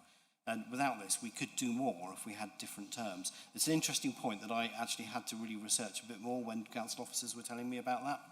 I'm happy to take that offline and discuss with other members that might have an interest in that particular point. Officers have already provided the data as referenced by both the proposer and seconder in response to the motion. And I know that they will provide information on the delivery as part of the Housing Revenue Account Business Plan, which of course we review annually. So in the meantime, I'll continue to support and lobby government to do the best I possibly can for Cornwall, but I'm very happy and will vote for the motion. Thank you. Thank you. Councillor de Board, then Barker. Thank you, Mr. Chair. I have sent to Anita 3 amendments, and these have been agreed by Councillor Rowland, Councillor O'Connor, sorry. Do I need to read them out, or? Yeah. Okay. Yes, please.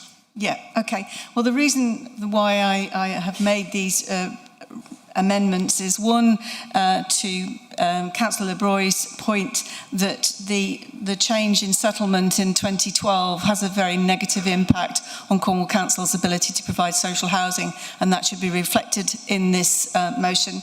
I also wanted to put in, when we sought a report, whether Perrin Housing, as a part of Treveth, has the ability to access these low-cost loans as a registered provider, and whether they intended to build any social rent as opposed to just affordable rent. I think it's very clear to make the difference between what is affordable and what is social rent. Affordable can be an intermediate rent at 80%, but a social rent is much less. And then I wanted just to add in the fact that we have Homes Cornwall on the boil at the moment, which is really interesting and exciting. And I put in an amendment just to ensure that in consideration of that, there will be some social rent homes provided in that project. So my first one is for paragraph 4, I've added reviewing the continuing impact of the 2012 Housing Revenue Account self-financing debt settlement and introducing appropriate debt relief and refinancing or revised settlement arrangements for local authorities. That's to write to the Secretary of State. And then in the report that is requested in paragraph 6, I suggest adding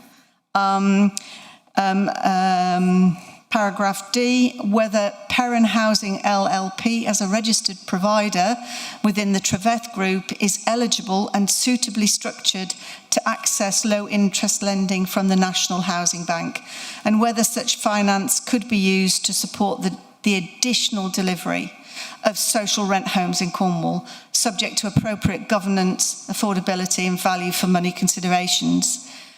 And lastly, to Homes Cornwall, in the same report, that the number and tenure of additional affordable homes, particularly social rent homes, expected to be delivered through Homes Cornwall over and above homes required through existing planning obligations, and the option to increase that number through suitable council-owned land, grant funding from the Social and Affordable Homes Programme, National Housing Bank finance where eligible, and other viable funding, partnership or delivery mechanisms. Thank you. Thank you. Councillor O'Connor, are you prepared to accept that into your motion? Yes, I am, and I thank Councillor Laborde for that amendment. Thank you. That's been emailed around. Councillor, I'll come back to you. I've got Councillor Barker, then Councillor Dennis. Councillor Barker. Generally in support of this motion, just like to bring you awareness around the national procurement policy statement that was introduced into legislation last year. What that does is it means that you identify real social value in contracts. So genuinely Cornish investment, Cornish homes, but to Cornish workers, yeah? I think we have a small number of procurement contracts and the outflow doesn't necessarily hit our own people. It would be nice if the bricks and mortar and the money you were committing to these homes delivered its value to people who are ground working on site. Could the councillor consider an amendment to include the national procurement policy statement as an outcome of the report? I think all it needs is maybe one bullet point to say any opportunities arising from that policy. I'd like to think that as an organisation we've possibly absorbed that. So the portfolio holder might be able to describe that, but it might be so new that you're not. But if there is a benefit to come from spending the money, it's a no-brainer to me that you've got a win-win scenario. So is that okay? That's all I've got to say.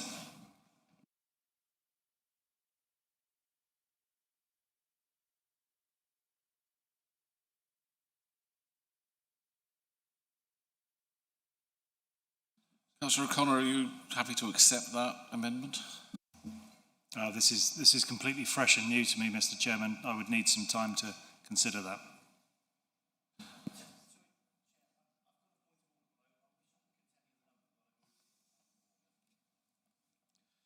on then. So if I may, and I'd like to ask the opinion of the monitoring officer.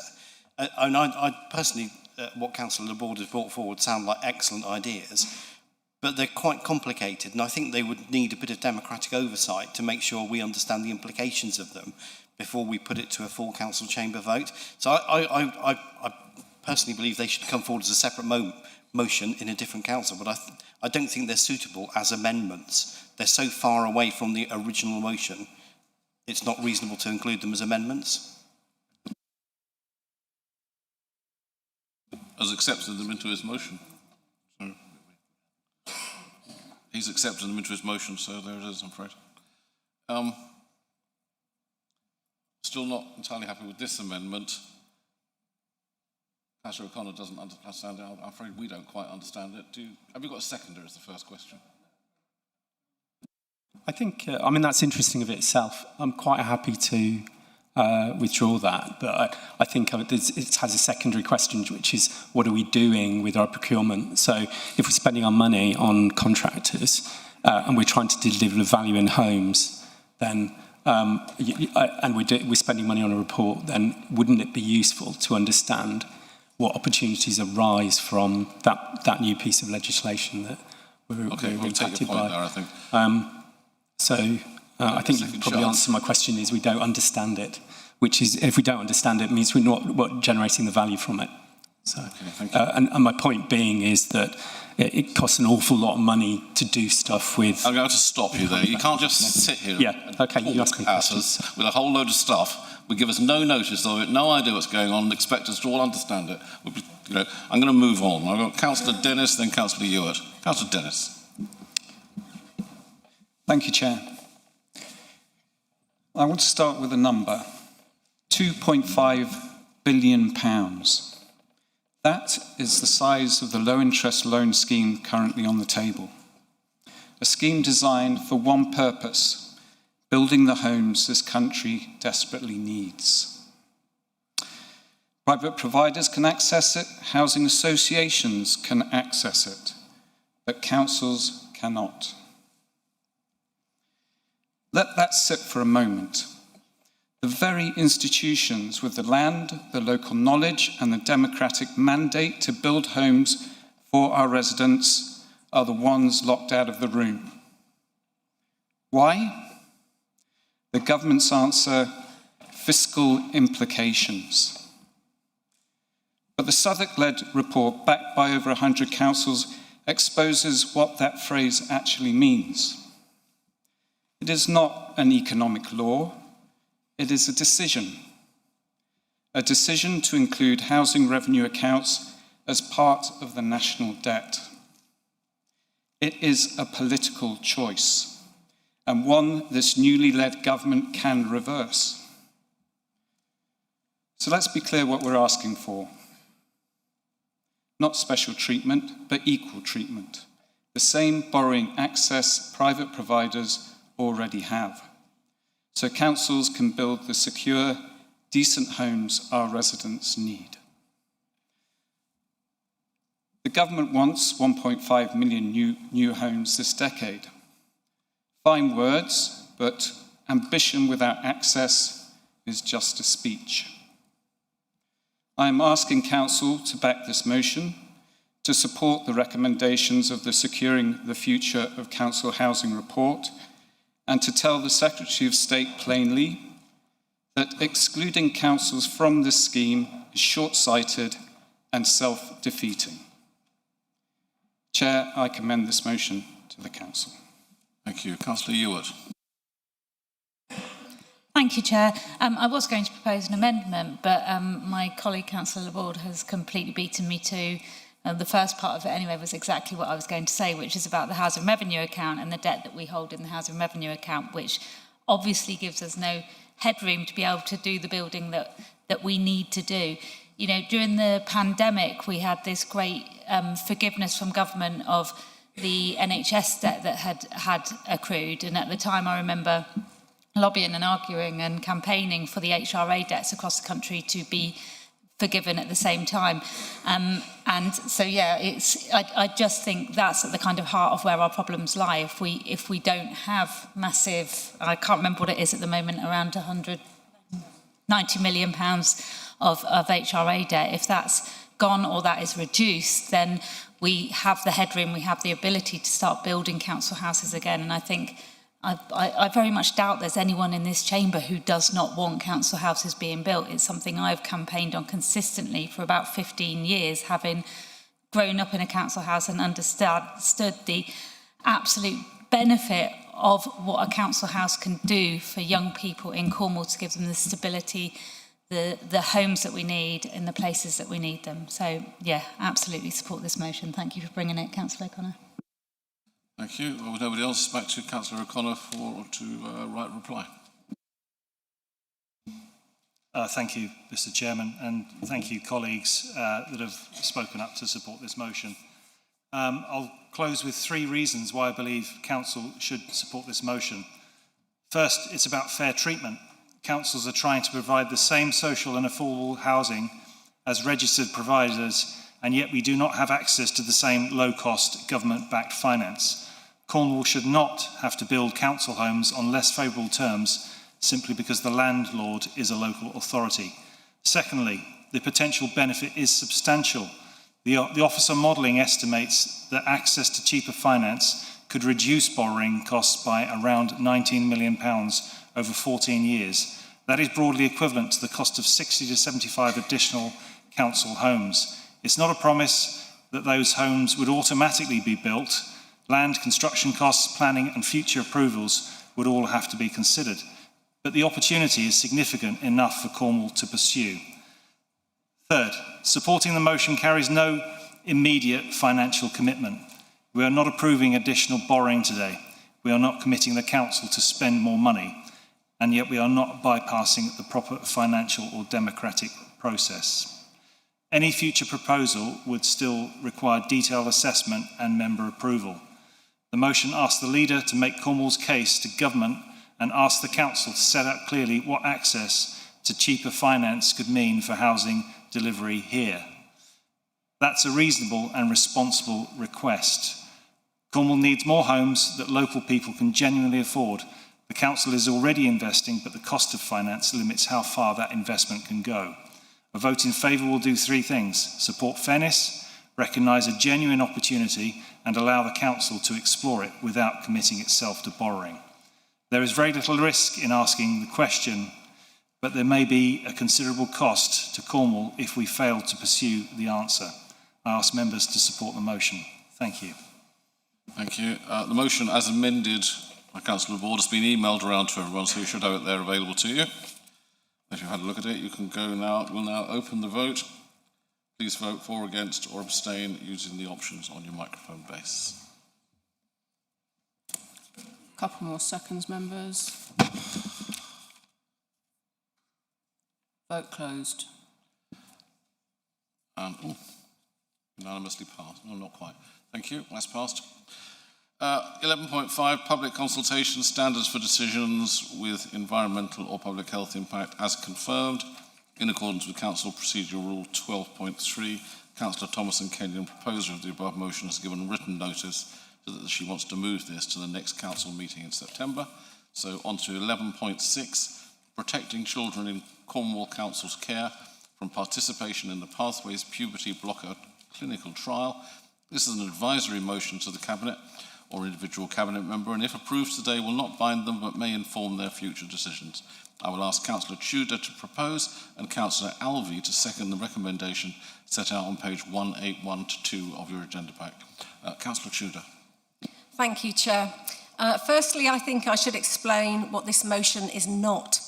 It's not about determining national health policy, nor is it about directing NHS clinical practice. It's about our responsibilities as a council towards the children for whom we have a direct parental responsibility. Going through puberty is a tricky time, especially for young people who may be realising they're gay, or autistic children who may find changes to their bodies particularly challenging. NHS figures show both these cohorts of children are massively represented as identifying as trans, i.e. feeling that they have been born in the wrong body. Both groups were overrepresented in referrals to Gender Identity Development Services, or GIDS. And we have data that shows, if left alone and not medicalised, the majority of them grow up to be perfectly healthy autistic adults, perfectly normal gay people. Can you guess what other group of children have been disproportionately represented in referral to GIDS? It's children with a high number of adverse childhood experiences, or ACEs.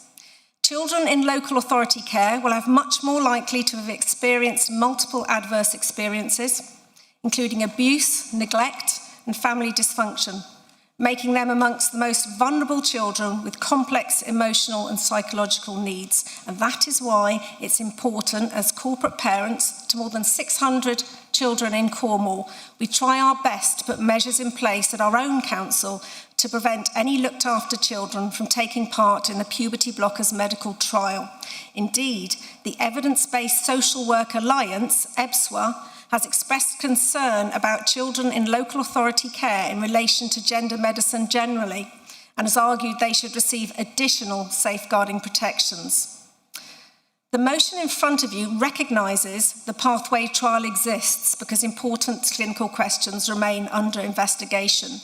It does not seek to prevent the research from taking place or make judgments about healthcare decisions for children generally.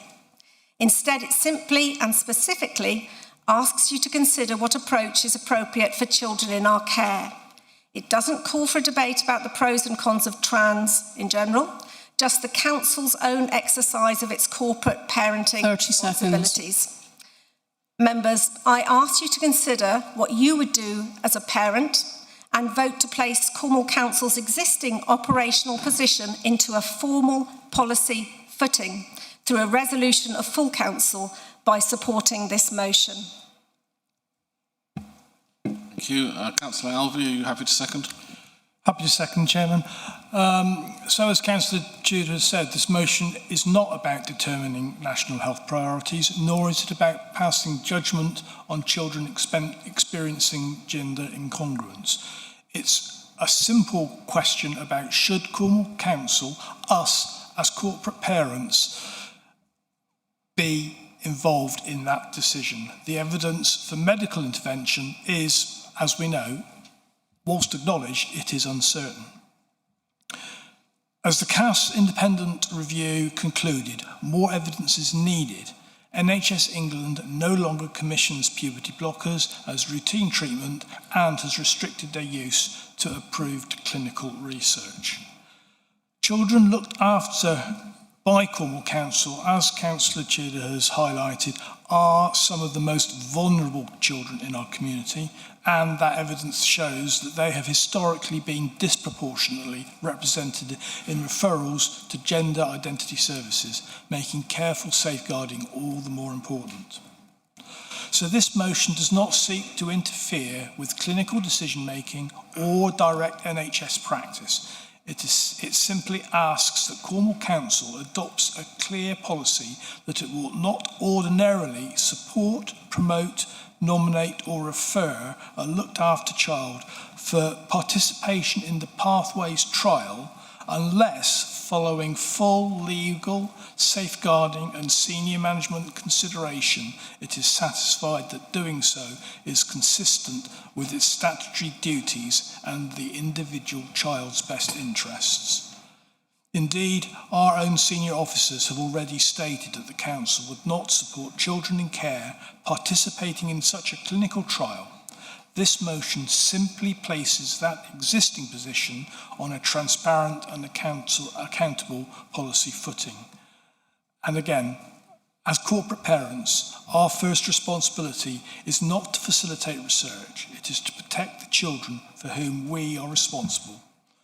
Where the evidence is uncertain, the highest standard of safeguarding should be prevailing. And so I therefore ask you to support this motion. Thank you. Thank you. Put your hand up now if you want to speak on this one. Who's got that? Who's got that?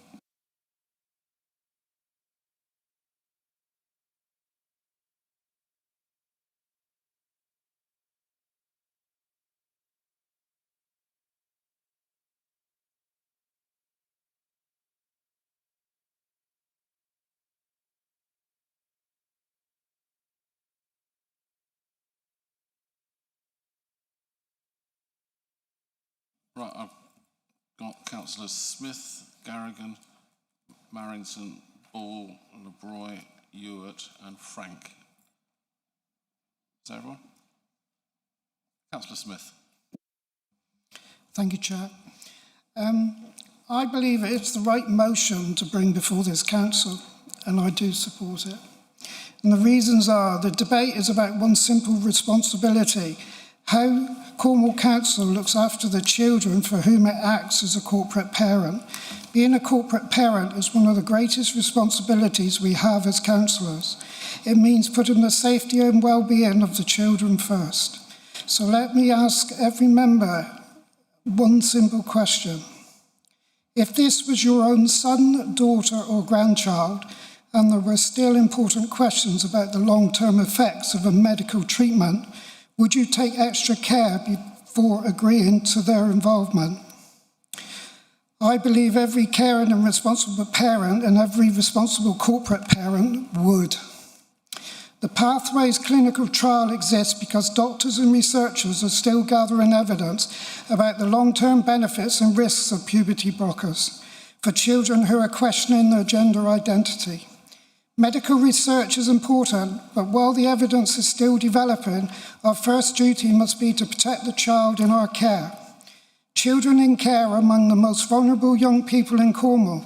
Many have experienced abuse, neglect and trauma before coming into our care. This is why we have an even greater responsibility to safeguard them. This motion does not create a blanket ban. It does not take away anyone's legal right or tell doctors how to do their jobs. It simply says Cornwall Council should not normally support a looked after child taking part in the trials unless the child's own circumstances have been carefully considered together with medical advice. Legal advice and our safeguarding responsibilities. The officer's report confirms that there are currently no children in Cornwall care involved in this trial and that children's services who normally discourage participation in clinical trials where the evidence is still uncertain. This motion simply places that careful approach into a clear council policy. As corporate parents, our first responsibility is to protect the child who depends on us. And for those reasons, I will support this motion and I encourage colleagues to do the same. Thank you. Councillor Garrigan, then Marrington. Councillor Garrigan.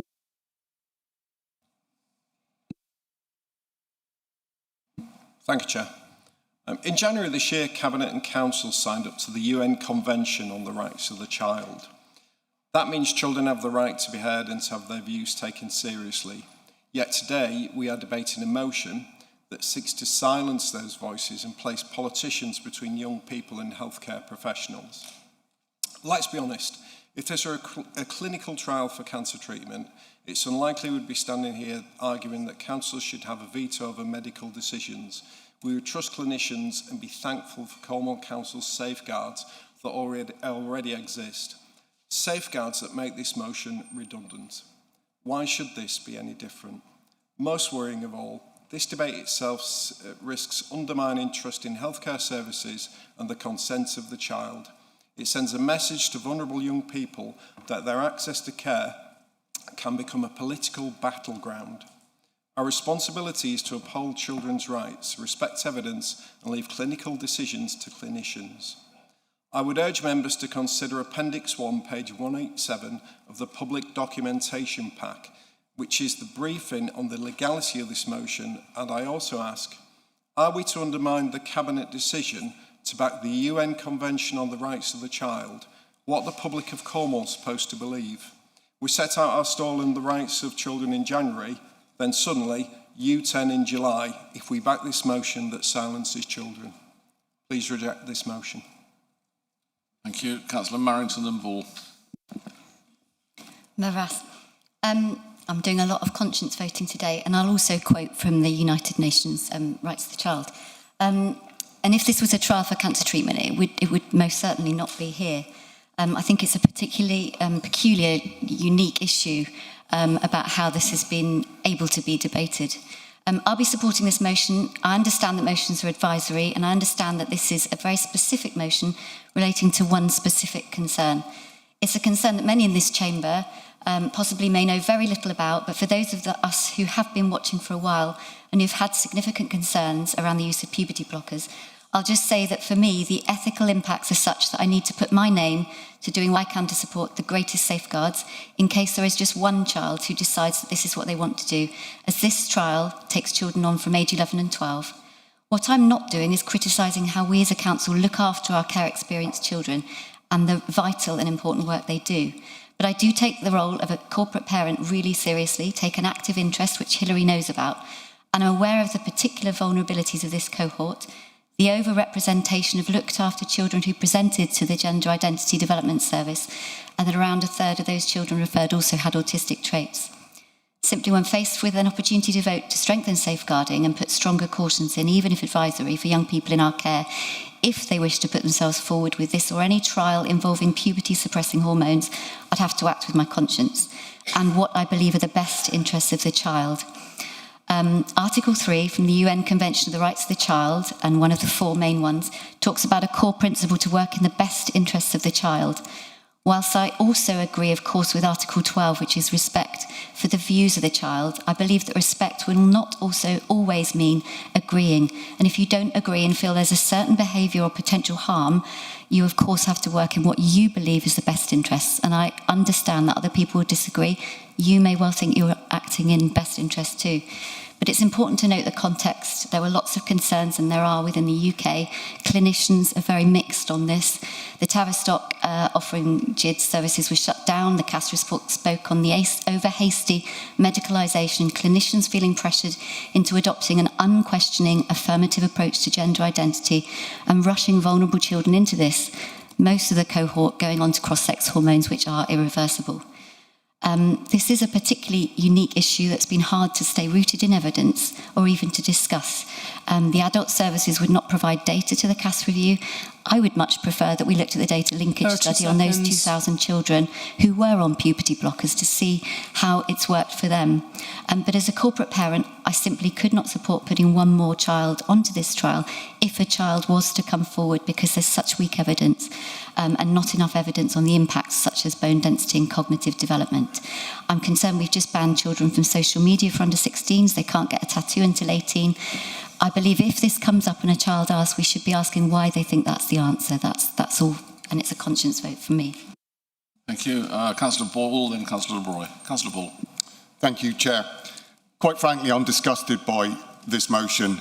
It's the undertones of this motion is anti-trans and an attack on the LGBTQ community. It's spreading hate and division within our communities, which is the exact reason why Camborne Town Council had to close its library a number of weeks ago. There is no way that we should be attacking the LGBT community the way that we are. I am ashamed that we are even in this room debating such a thing. I thought we left this kind of behaviour back in 1945. Thank you. Thank you. Councillor Le Broy, then Councillor Ewart. Thank you, Chair. We seem to spend so much of our time talking about fairness and equality across Cornwall, and fairness and equality to all of our younger people, no matter what state of development or ideas they may have about their own sexuality, is something that I'm deeply concerned about. And what we're doing with this motion is potentially locking out all of the children within our care from that potential formal treatment if it was so deemed appropriate. Now, I don't pretend to understand the nuances of what those individuals are going through, and I'm sure they're going through a very sensitive part in their lives. But I absolutely believe that the position of fairness is one that I always applaud, and effectively locking out a cohort of young people in our care from those opportunities is the wrong thing to do. Thank you. Councillor Ewart, then Frank. Thank you, Chair. I just would like to endorse Councillor Le Broy's comments there about, by doing this, we would be treating the children, the looked after children in Cornwall differently to the other children in Cornwall, and that sits very uncomfortably with me completely. But, looking at this motion, my strong feeling is the gender identity part of this motion could just be removed. It could just be removed, because as corporate parents, we should be considering looked after children in exactly the same way that we would consider our own children. We should think about the decisions we are making for them in the same way as the decisions we'd make for our own children. As a mum, I wouldn't consent to my children being on a medical trial unless the clinical evidence and the need showed it was absolutely necessary. That is exactly the same as we already do for our looked after children in Cornwall. It's exactly the same.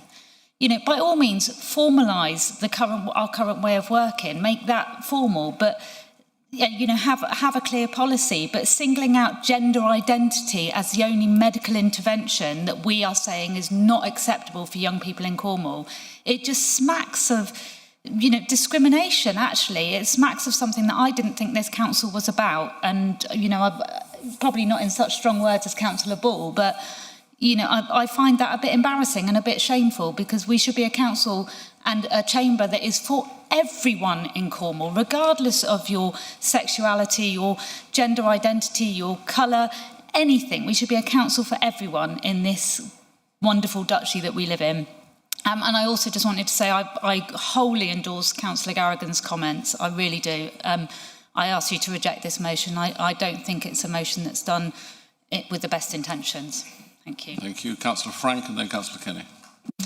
So I'd like to begin by thanking Councillor Tudor for bringing this motion forward, actually, because it's encouraged us all to think about our responsibilities as corporate parents. And since becoming portfolio holder for Children's Schools and Families about a year ago, I have to say one of the greatest privileges has been spending time with children in our care experienced children, with foster carers, with social workers, with clinicians, really hearing their stories.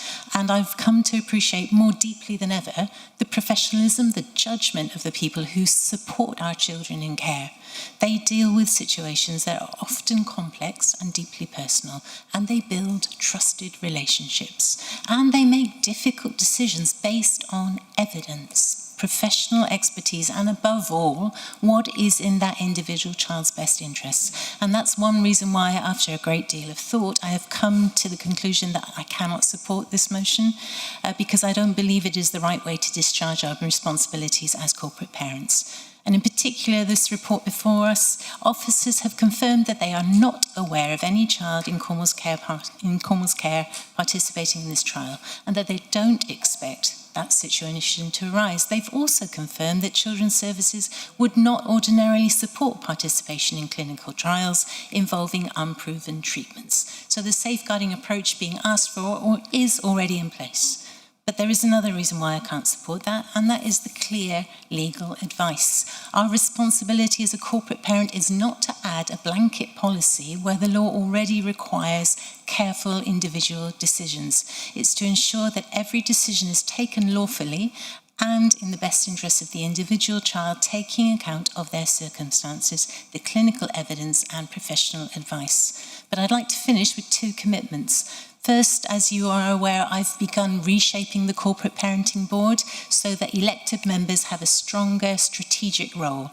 I chaired my first meeting as chair of the Corporate Parenting Board last month, and as chair, I will make a commitment that going forward, that Corporate Parenting Board considers the full range of issues affecting children in our care, including safeguarding, health, education, inclusion, and any significant ethical issues that might arise. But I also want to suggest to every councillor, to help you feel confident in your role as a responsible corporate parent, on the back of today's motion, I will commit, I've spoken with Kate Evan-Hughes, I will commit to organising a briefing for you on our responsibilities and the part that we can all play going forward.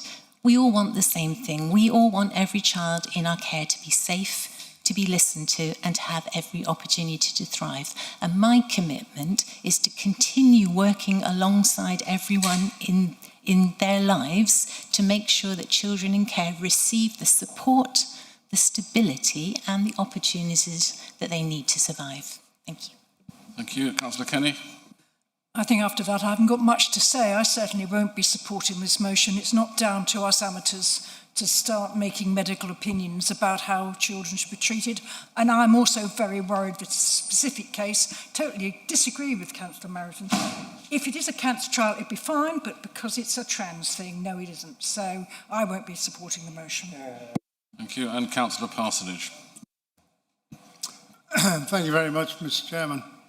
I am going to support this motion. As a society, we recognise there are age thresholds for making significant decisions. You must be 17 to drive a car, 16 to ride certain motorbikes or a tractor, 16 to join the armed forces, 18 to vote. Against that backdrop, I find it difficult to understand how anyone in this chamber can be happy to allow young people, much younger, to go through this initiative. I was also disappointed that reference was made to 1945 and that the LGBTQ plus community was brought into this debate, weaponising it.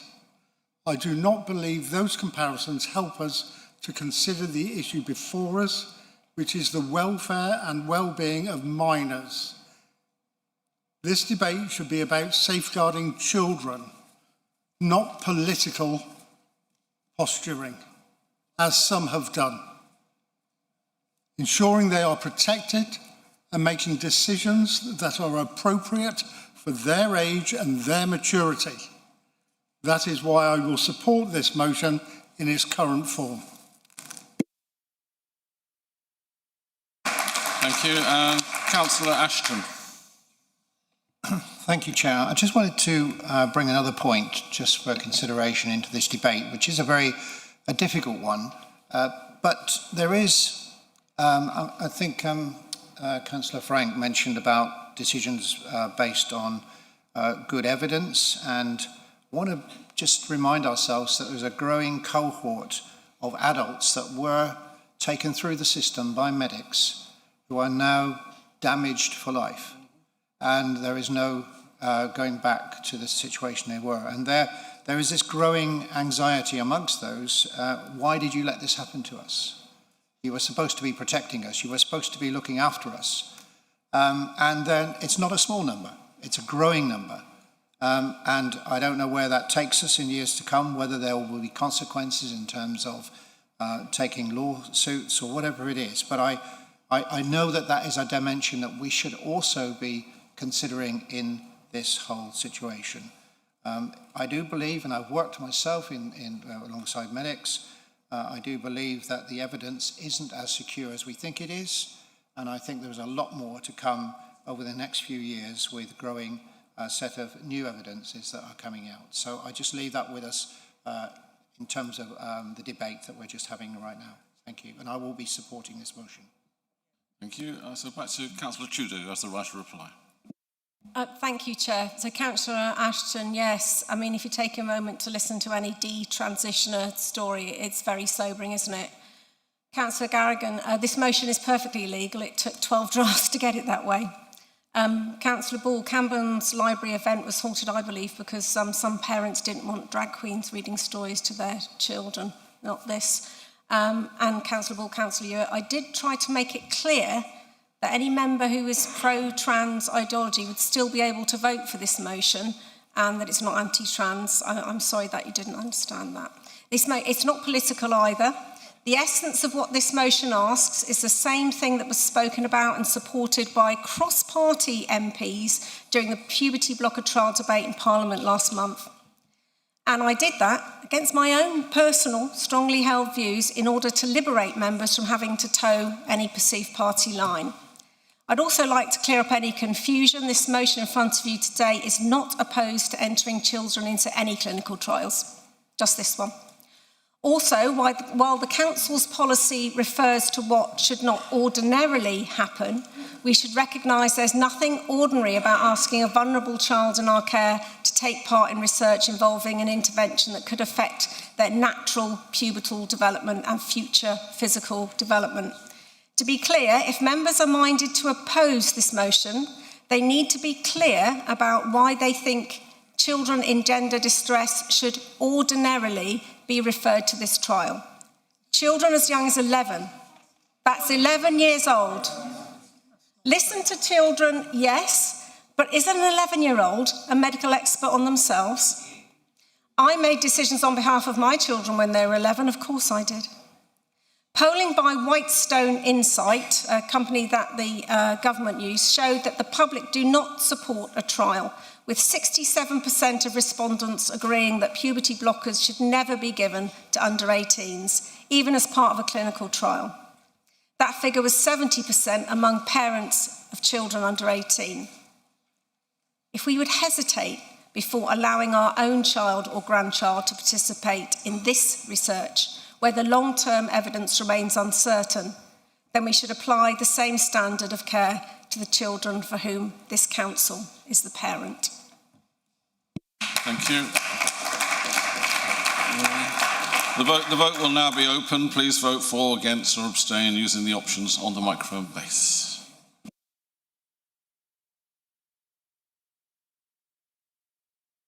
A couple more seconds, members. Vote closed.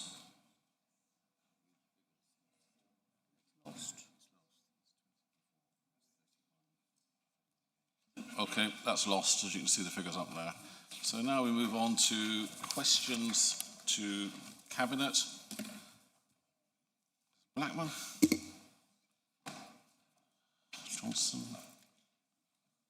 Ashton. Start taking names. Yelland. And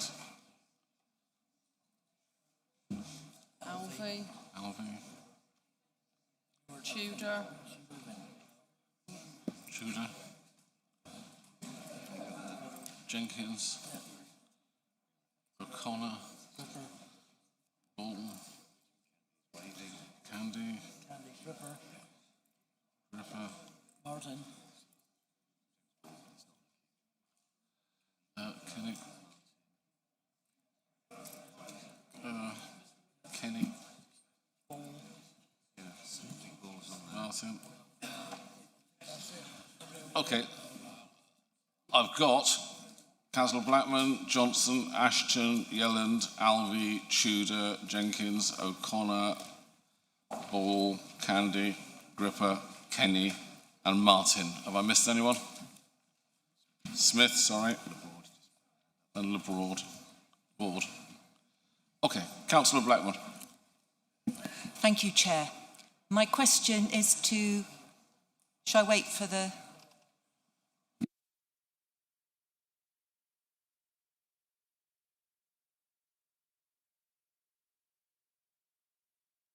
Okay, Cabinet, you paying attention?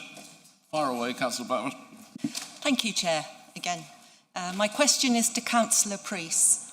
Last week, in this chamber, this council's Strategic Planning Committee voted 7-3 to refuse Cornwall's largest ever solar application, protecting a fourth-generation tenant farming family from eviction from some of the country's best and most versatile agricultural land, the majority of which is classified as Grade 3A, and whose loss would have come only weeks after EDF's own group CEO conceded publicly that Britain is already building renewable capacity close to twice what the grid can use.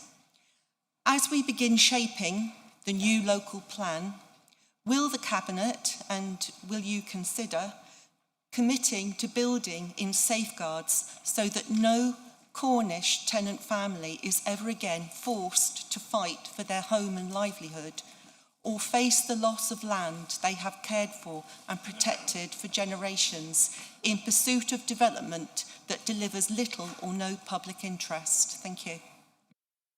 Thank you, Councillor Preece. Muraz, Councillor Blackman. 0.3% of Cornwall has solar farms and renewables on it. It's a very, very small percentage. We have to think about the future energy, what's the word I want? Needs, security, thank you, colleagues. Needs and security of Cornwall going forward. We have to make balanced decisions based on cost of fuel, and how we're going to balance our needs over time. So our ability to continue to invest or have developers who invest in renewables is going to be critical for the future. I can't speak specifically about an individual family. Every site allocation that will be identified through the local plan will go through a huge process looking for suitability, looking at the land value, looking at the sites of specific interest, and then we'll take all of those factors into account as a matter of course. The building capacity issue in terms of the amount of energy, we can produce a lot of energy here. What we need to do is lobby for more infrastructure to enable that energy to be utilised. But making sure that we get the right developments in the right places is my work. And to work with my team to make sure that those planning applications are taken through due process and make sure that we can encourage investment in Cornwall. It provides jobs as well as that energy security, but to make sure, as I say, that we get the right developments in the right place, and I will work very hard to do that. Thank you. Do you have a supplementary? I feel if we had more time for me to lay out the details, as in the whole farm was taken up with this solar development, and it was a well cared for, as I said, 4th generation, and it was the actual CEO of EDF, and this is well publicised. Plus, sorry, I am getting to a question, sorry. Are you aware that the grid is close to collapse, that there have been recent warnings issued by whistleblowers, and that we are risking a major blackout? Thank you. I haven't received that information through my feeds, but I do believe that we have a capacity issue, and that is a national agenda that we need to make sure that we lobby for, to make sure that we can convert all this free energy that we can create through our renewables into grid power. Thank you. In terms of the family, I can't comment on the individual case, I'm sorry. Thank you. I've got quite a lot of speakers, so if we can keep our questions succinct. Councillor Johnson and then Councillor Ashton. Chair, I would like to ask the portfolio holder, Councillor Hilary Frank, about the recent joint Ofsted and CQC area send inspection outcomes.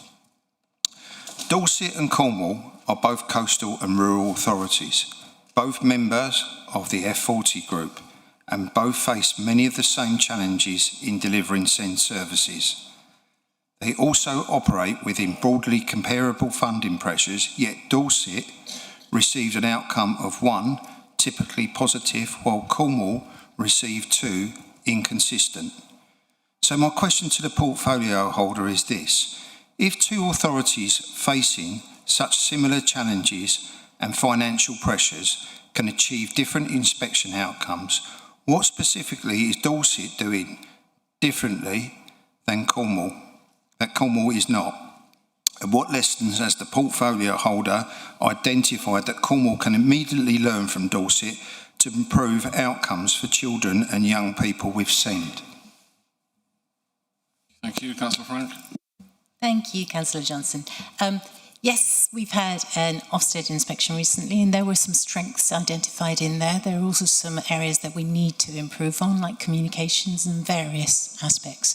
It comes at a really timely time. It comes at a very good juncture as we've been preparing our local SEND action reform plan, which we have submitted to government now. So there are a lot of helpful pointers within the Ofsted report that we were able to incorporate in the plan. We are also developing a post-inspection action plan PIAP, which I believe is coming together for Families Scrutiny Committee tomorrow. That should be in your documents ready for you to interrogate. And that goes into quite a lot of detail about what we are doing. And yes, and I was just going to that. So when was it? About a month ago, the leader and the chief executive and myself, together with Ben Davies, actually went on a visit to Dorset to try and learn and understand more of what they are doing well. And we met with the chief executive there, their portfolio holder for children, schools and families, and also the chair of their parent carer forum. And we've learned many lessons from them that we are looking at how to incorporate, particularly with expressing the voice of the Parent Carer Forum and helping that get more of a channel into when we how we shape our policies. Thank you. Do you have a supplementary? No. Councillor Ashton, followed by Councillor Yelland. Thank you, Chairman. I think if I just ask the leader this question, if I may, but it's a wider issue. Can I first of all just ask for us to recognise the very sad death, this murder of the Right Honourable Anne Widdicombe, who was a frequent visitor to Cornwall, and certainly over the last 2 years she'd been visiting a lot in attending events, etc. A formidable woman, one of a kind. So regardless of our political equations, there aren't many left like her in terms of her conviction and also the way she expressed that conviction. So is the first question therefore is there a suitable way that we can send our condolences or recognise it within the council as to the passing of her death and recognise her contribution to the field of politics? And secondly, are there any lessons or further lessons you can inform us about the discussions around councillor safety and those issues? And this afternoon, whilst we've been meeting, perhaps late morning, the police have released more information about how she died, which is horrific. Those two questions I'd like to ask. Thank you. So I can answer the first, but I'll have to pass Councillor Mountain for the second because it sits with Opford, sits with her. In terms of, yes, you're absolutely right. Anne Widdicombe was a one of a kind. I'm not going to say that I agreed with everything she said, but I got to say I did love the way that she said it. And I always used to think, what is she going to say next? And she made politics fun.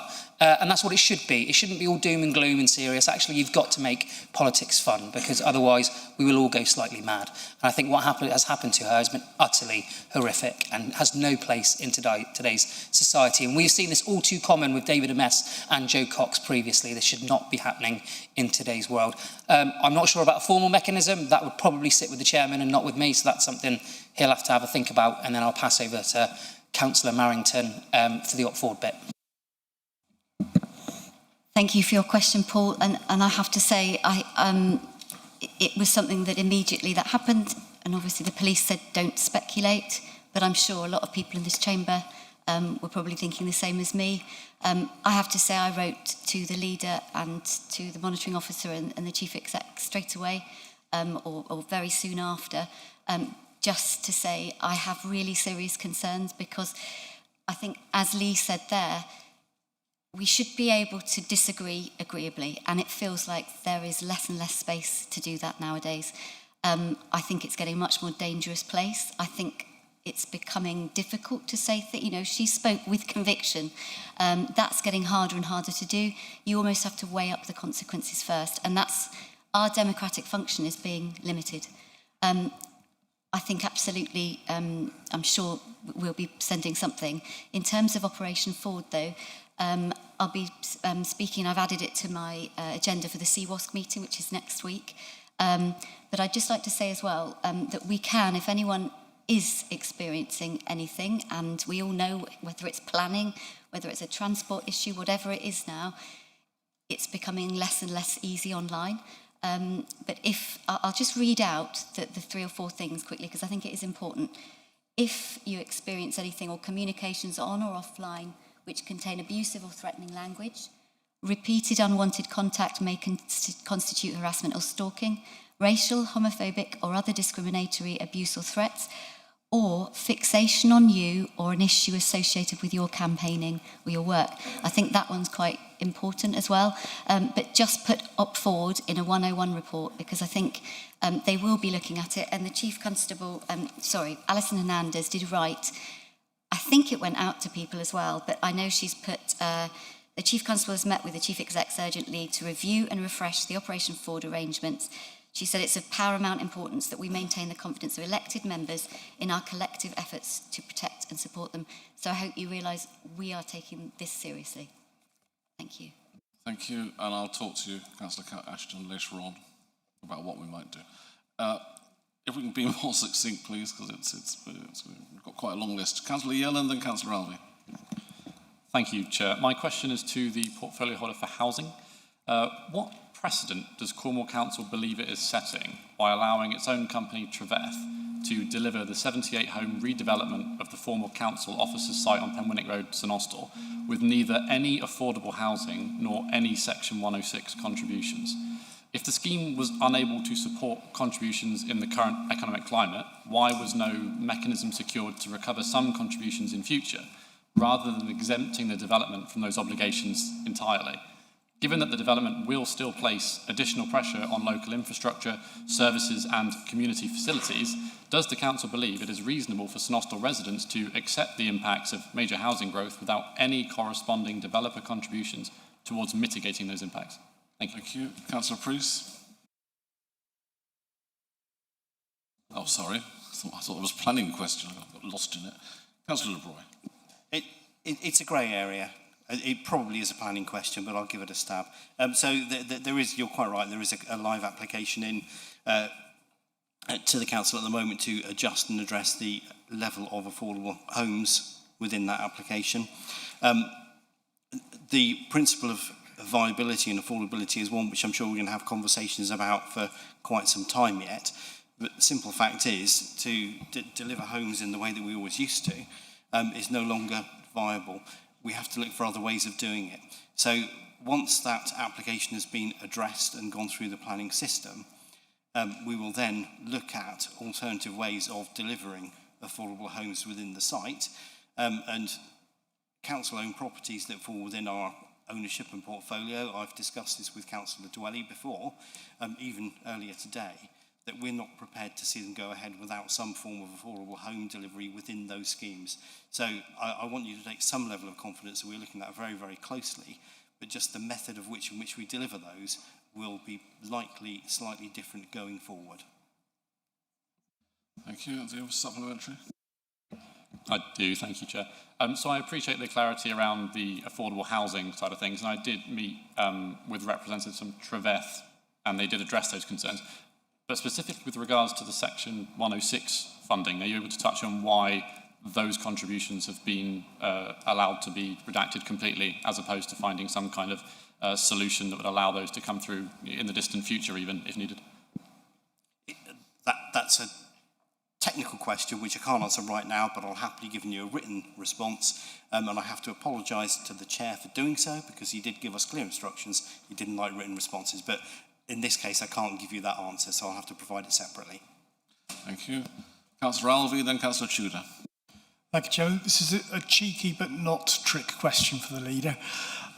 So it takes under 2 hours to travel from Manchester to London by train. Same journey from Truro to London takes over 5 hours.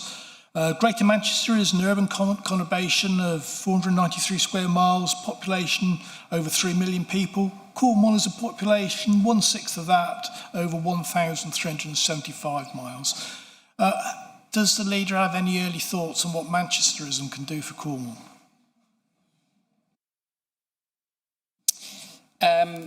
Yeah, so it's interesting you say that, because I've actually sent a letter this morning to the new Prime Minister, congratulating him on his appointment, and pointed to how Kernoism is an equally compelling argument to Manchesterism. That letter has gone out, and all 6 of the Cornish MPs are joint signatories to that letter, because I think it is absolutely important that we continue to speak with one voice on this, because other places, to be quite frank, aren't speaking with one voice, and that's what gives us the edge. So I think the thing is we're ready, willing and more than able to push on with devolution in Cornwall. We can be the government's good news story when it comes to devolution. They've just got to unshackle us and let us go, essentially. We had a letter on Friday that was sent to us asking us to apply for a strategic authority pilot scheme, which was great, considering we're not formally a strategic authority yet, but it tells you where their thinking is. So I'm very confident that under this Prime Minister, devolution hopefully will be far more exciting than it would previously potentially would have been. Thank you. Do you have a supplementary? No. Thank you. Councillor Tudor, followed by Councillor Jenkins. Thank you. My question is for Councillor Dan Rogerson, it's a highways issue. So work finished on the A30 dualling project between Chiverton Cross and Carland Cross in June 2024. In total, the scheme cost £330 million. Later this year, the government's road builder, Highways England, will officially ask to hand over the scheme to Cornwall Council as completed. Can our Cabinet portfolio holder for transport assure road users that he won't agree to effectively sign off the scheme until some major issues are addressed by Highways England, including the dangerous lack of lighting on the main Chiverton interchange roundabout? It's too dark and the signage isn't clear. And the westbound slip road where it reaches the roundabout is presently one lane of, where traffic regularly builds up and there's an accident waiting to happen. The general consensus of our own highway engineers is that it should be retrospectively changed into a two-lane slip road. I've mentioned some of the main dangerous issues, although I'm sure that Councillor Rogerson will be aware of others. So I'd like assurance that we won't accept Highways England work as complete and that Cornwall Council taxpayers will not be paying for any necessary remedial works. Thank you. Councillor Rogerson. I'd like to thank Councillor Tudor for a question, and indeed some of the issues which Councillor Barker raised under the earlier debate on the A30. I think it's important that, as I said in my contribution on that, National Highways is responsible for the main route, but you cannot consider that in isolation, and it clearly functions within an ecosystem of roads for which we are responsible and which towns and parishes have an interest as well in how they operate. So absolutely, in terms of taking over the provision of those roads, things that were once part of the A30 or which are integrated with that. As Councillor Tudor knows, I've already written to National Highways several months ago about the operation of the slip roads because there are concerns there. But I think, as has been clear today, there are other issues we need to take on board, and I'll be doing that. Thank you. Have we got a supplementary there? Thank you. Councillor Jenkins, followed by Councillor O'Connor. Miraz Kaderia, Hemi Govin Rag gan Hem Brinkius. This is a question for the leader. Hamira Dalathin Canuic again Australia.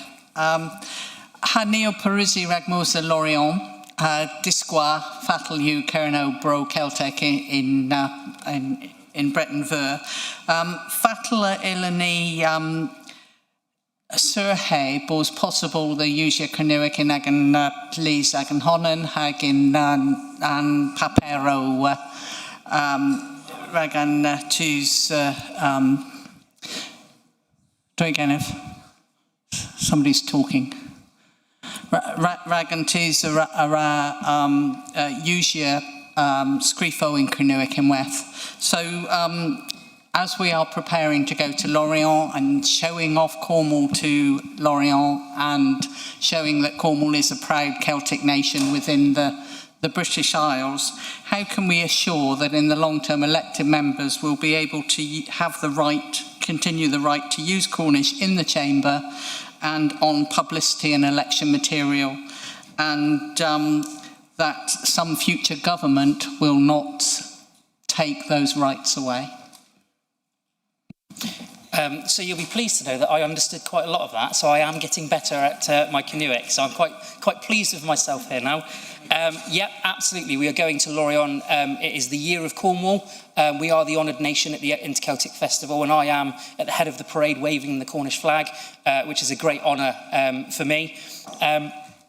And I hope I do represent Kerno to the best of its ability. It is over 1 million visitors. I'm meeting with the heads of state of Brittany, the British ambassador, and we are also doing the Inter-Celtic Business Forum, and we've got Cornish businesses that are being represented internationally, and those links are being created, and that is brilliant, not only for our culture, but also for our economy. I see what you're doing with the second half of your question. Now, I think it is a very silly thing for certain parties to put amendments without thinking and consistently backtracking on what it actually meant. I think it is just a bit of a faux pas. I do not for a second think anyone is going to ban Cornish. And if they do, then we'll have to just get masses and march on Westminster again. Thank you. Do you have a supplementary? Yeah, Miraz Hembrinkius hag loan of the Wellis Bors Kernuic Cameris in Agan Lees Agan Honan. Thanks, Leader, and I'm really pleased to see that Cornish is welcome in our chamber. Thank you. Councillor O'Connor, then Councillor Ball. Thank you, Mr. Chairman. This is to the leader. Leader, Cornwall urgently needs more homes that local people can genuinely afford to rent or buy. Homes Cornwall proposes to deliver at least 4,000 homes using council-owned land and partners, including Treveth. Treveth has delivered good quality homes and increased its output, but its experience since 2019 also shows how difficult it can be to turn public land, investment and ambitious plans into homes that are actually completed and occupied.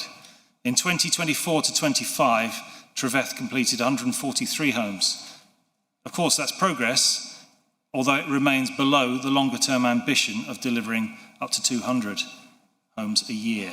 The key question is whether the council has learned from what Treveth has found difficult, as well as what it has achieved. Will the leader publish a clear delivery plan before more council land is committed, showing the annual completion targets, the affordable housing mix, the public money involved, and how progress will be measured? Thank you. Thank you, Councillor O'Connor, and thank you for your question. I'm absolutely with you. I'm proud of the homes built by Treveth.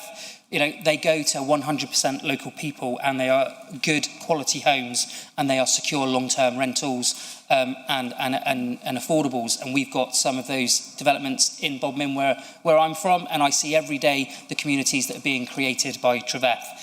The market is difficult. There is no two ways about that. Treveth is actually one of the largest developers in Cornwall now through delivery. And that's just to show how in a dire state that the private market is actually in terms of private developers delivering homes. It's a real big challenge. Costs are spiralling. We have the lack of the skilled workforce. There are loads of issues in terms of development. So yes, with Treveth, we always look and learn. I always think Treveth is actually one of the easier companies to look at and see the good work that they are doing in a tangible way. And the delivery plan, well, you'll be pleased to know, next week's Cabinet, we actually do have Treveth's one-year delivery plan on the agenda. It is an interim delivery plan because what has primarily happened at Cornwall Council is that we set the budget and then the companies set their business plans. Now, for me, that is wrong.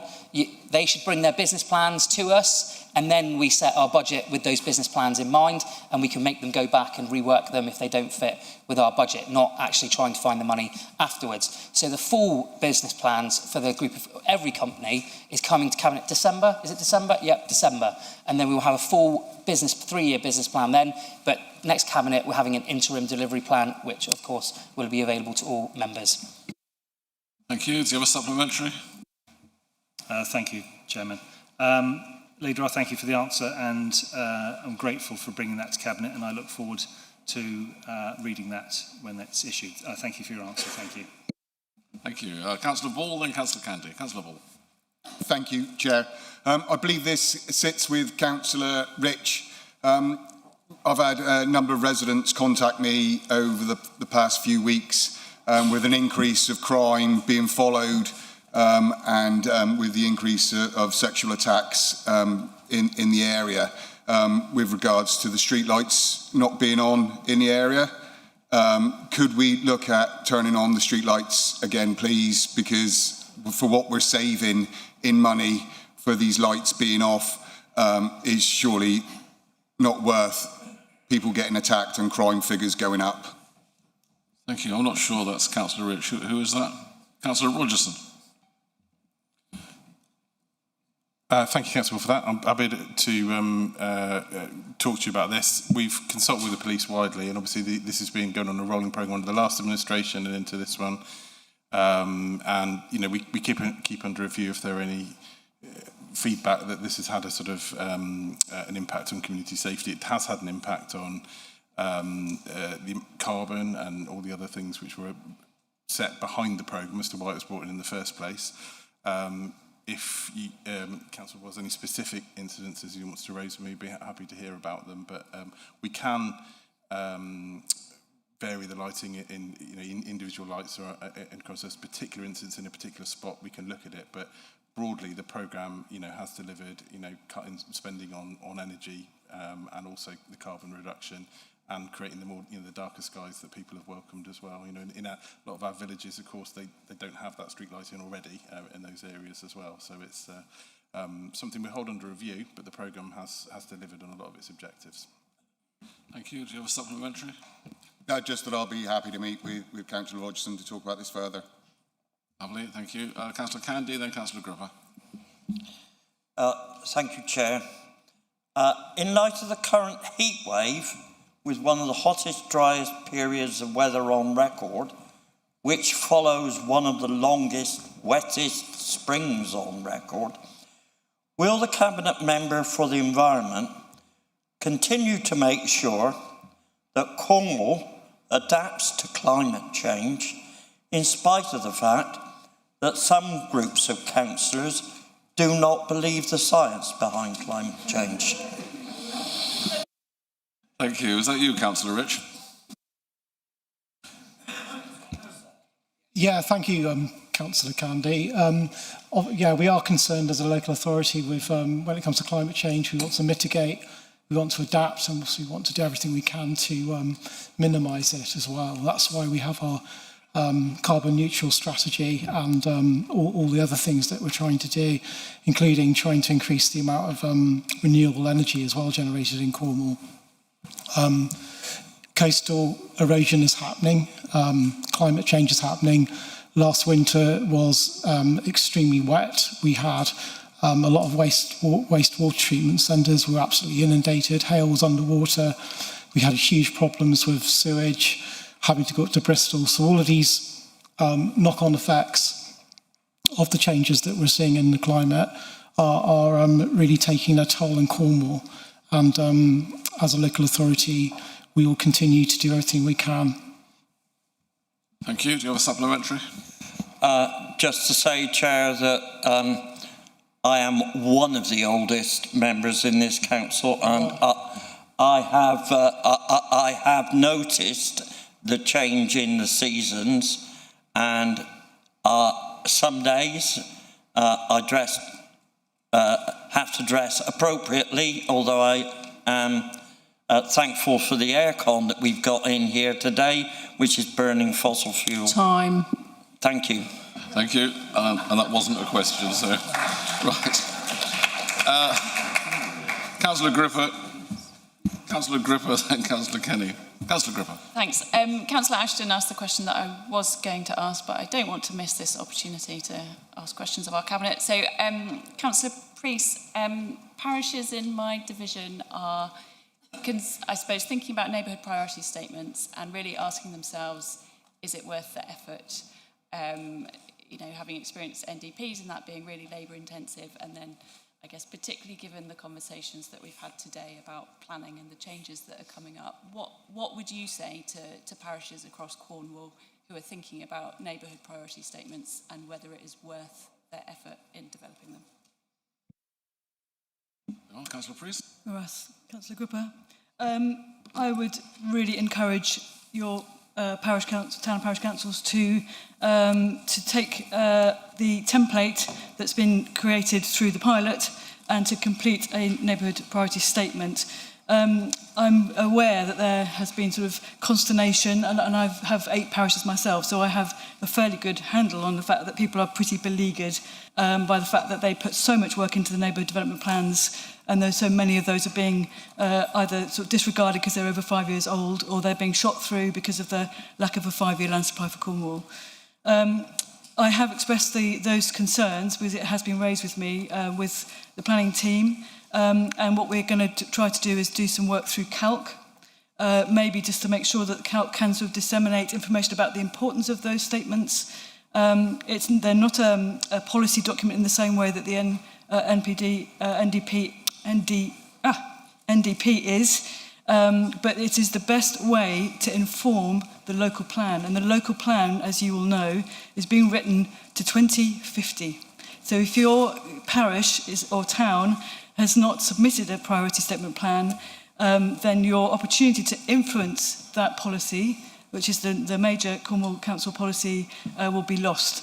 So we'll do as much briefing as we can through Calc. Any other suggestions, we could do another all-member briefing if that would be helpful. But the template should make the process very, very much easier. It's not anywhere near as onerous as the neighbourhood development plans were, but I would really highly recommend that you encourage your parish and town councils to undertake one. Thank you. Do you have a supplementary? No, just to say, pleased to hear that the council's working with CALC as well and trying to be proactive about supporting. Thanks. Thank you. Councillor Kenny, then Councillor Martin. That's a relief since you're just about to start one in Newquay. What my question was actually for the leader. I was going to ask him whether he was intending to make a bid to be Prime Minister, since he seems to be admirably qualified to actually become Prime Minister.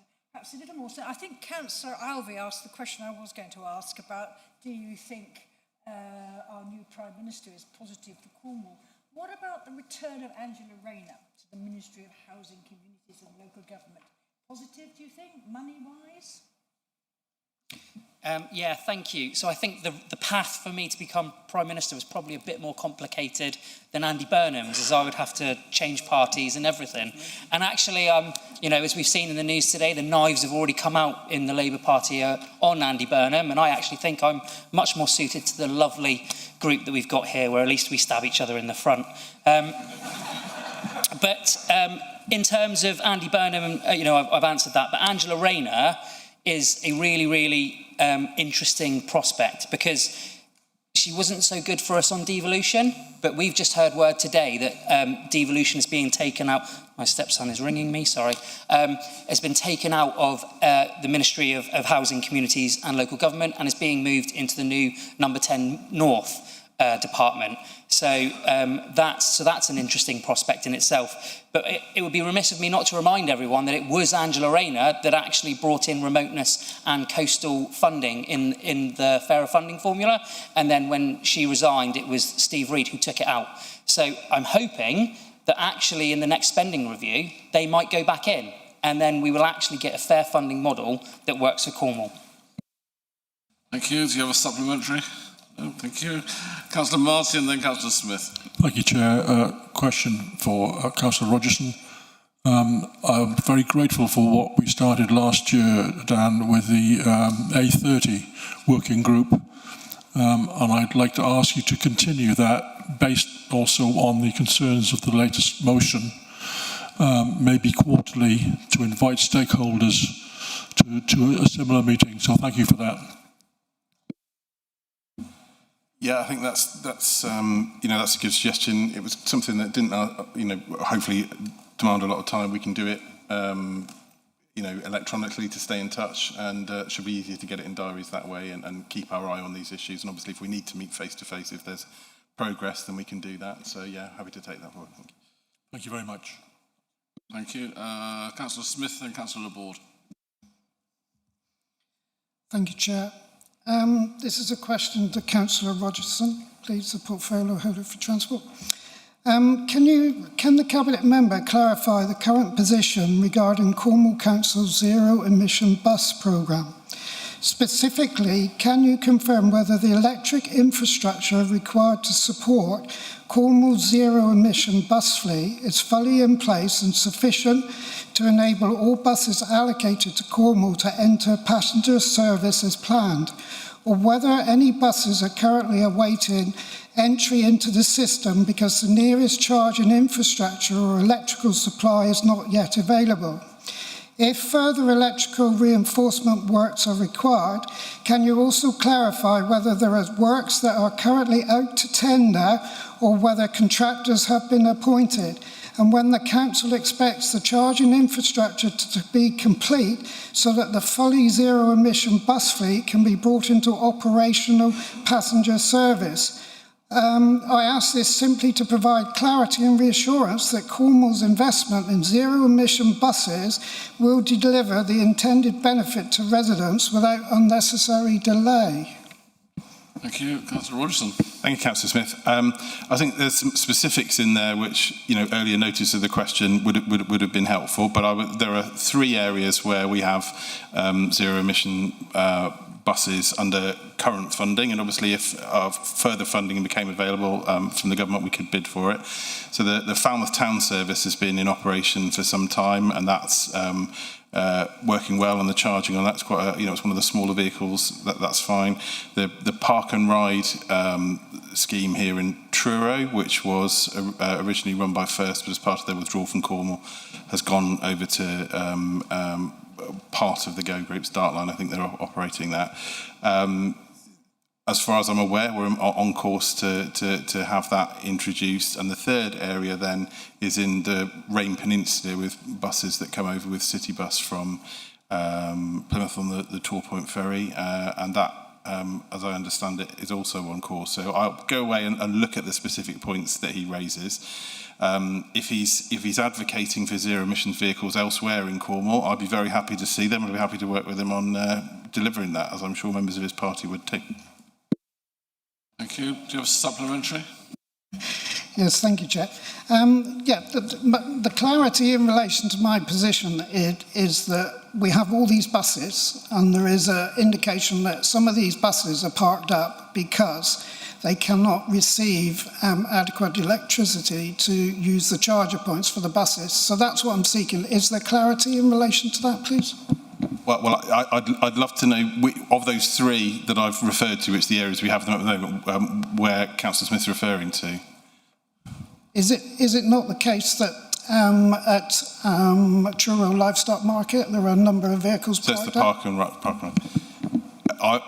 I'll investigate with Councillor Smith what the situation is there. I'm not sure that they're all in operation yet, but that's as he says, it's a big investment, and we need to see it all in operation and delivering for us as soon as possible. Thank you. Councillor Laborde, then Councillor Parsonage. Thank you, Chair. My question is for Councillor Frank. It's a very quick one. With the dissolution of the Athena Trust, has there been any discussion about the schools that are involved in the defunct Athena Trust? Is there any talk about them coming back into local authority control? Or what happens if they can't find another trust? Thank you. So, Athena Trust, having been a trust, is now being rebrokered, and the route through that is through the Secretary of State for Education and the Regional Schools Commission. So we don't really have any influence within that. Well, we don't have any powers within that. It is that would all happen together with the local community and local authority. We would expect to be involved in the discussions, but we have no actual legal duties or responsibilities to be in on that. You mentioned an LA trust. Currently, local authorities are not allowed to set up a trust. It was mentioned in the school's white paper recently, but that is not law yet. There are no details in that at all. In order to establish a local authority maintained trust, there would need to be primary legislation, which would take at least 18 months. So I think an LA trust is something we'd certainly like to look into, but we're not anywhere on that road yet. Can I ask one more? So to be quite clear, once a school becomes part of a trust, there is no official route back into becoming a maintained school? Currently, that's correct, yes. And can I have a supplementary No, just to say thank you? You can't. Sorry, you had to. That's it. We move on to Councillor Parsonage. You can, of course, email. Councillor Parsonage. Thank you very much, Chair. Just to aid Councillor Rogerson on street lights, the police have stated at the South East Cornwall CAP meetings that the switch off of lighting is detrimental to their law enforcement efforts, and I would strongly suggest you re-evaluate priorities and speak to the police urgently. Will the portfolio holder transport revisit the decision to commercialise Tor Point Thanks car park? As a consequence of this decision to commercialise the car park, only one car is parked there each day. This will reduce to 0 before September next year. meaning that the council will have wasted £2,000 as a minimum, plus any cost for penalties coming out should you decide to remove the pay devices. You'll remember at the meeting, officers said a business case for the car park had been developed.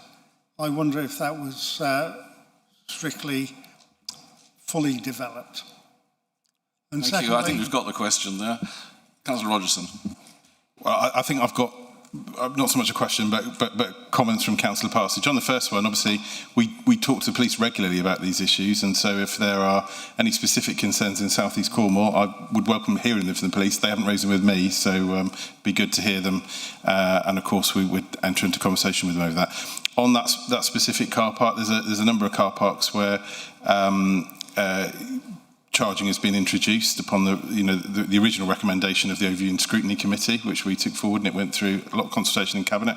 I've had the same thing mentioned in a couple of other locations that people have adjusted to that, and there will always be an adjustment, so we keep it under review and see what the long-term position is. Unsurprisingly, people who've been accustomed to getting a service for free don't like starting to pay for it. But yeah, we'll keep that under review and see what the long-term position is. We're a month or two in, so we'll see where we go. Well, I'm not going to give you a supplementary because you squeezed 2 questions in there. So that brings us to the end. I'm pleased to say. Thank you very much. Turn off the live stream, and then we'll raffle tickets. What raffle tickets?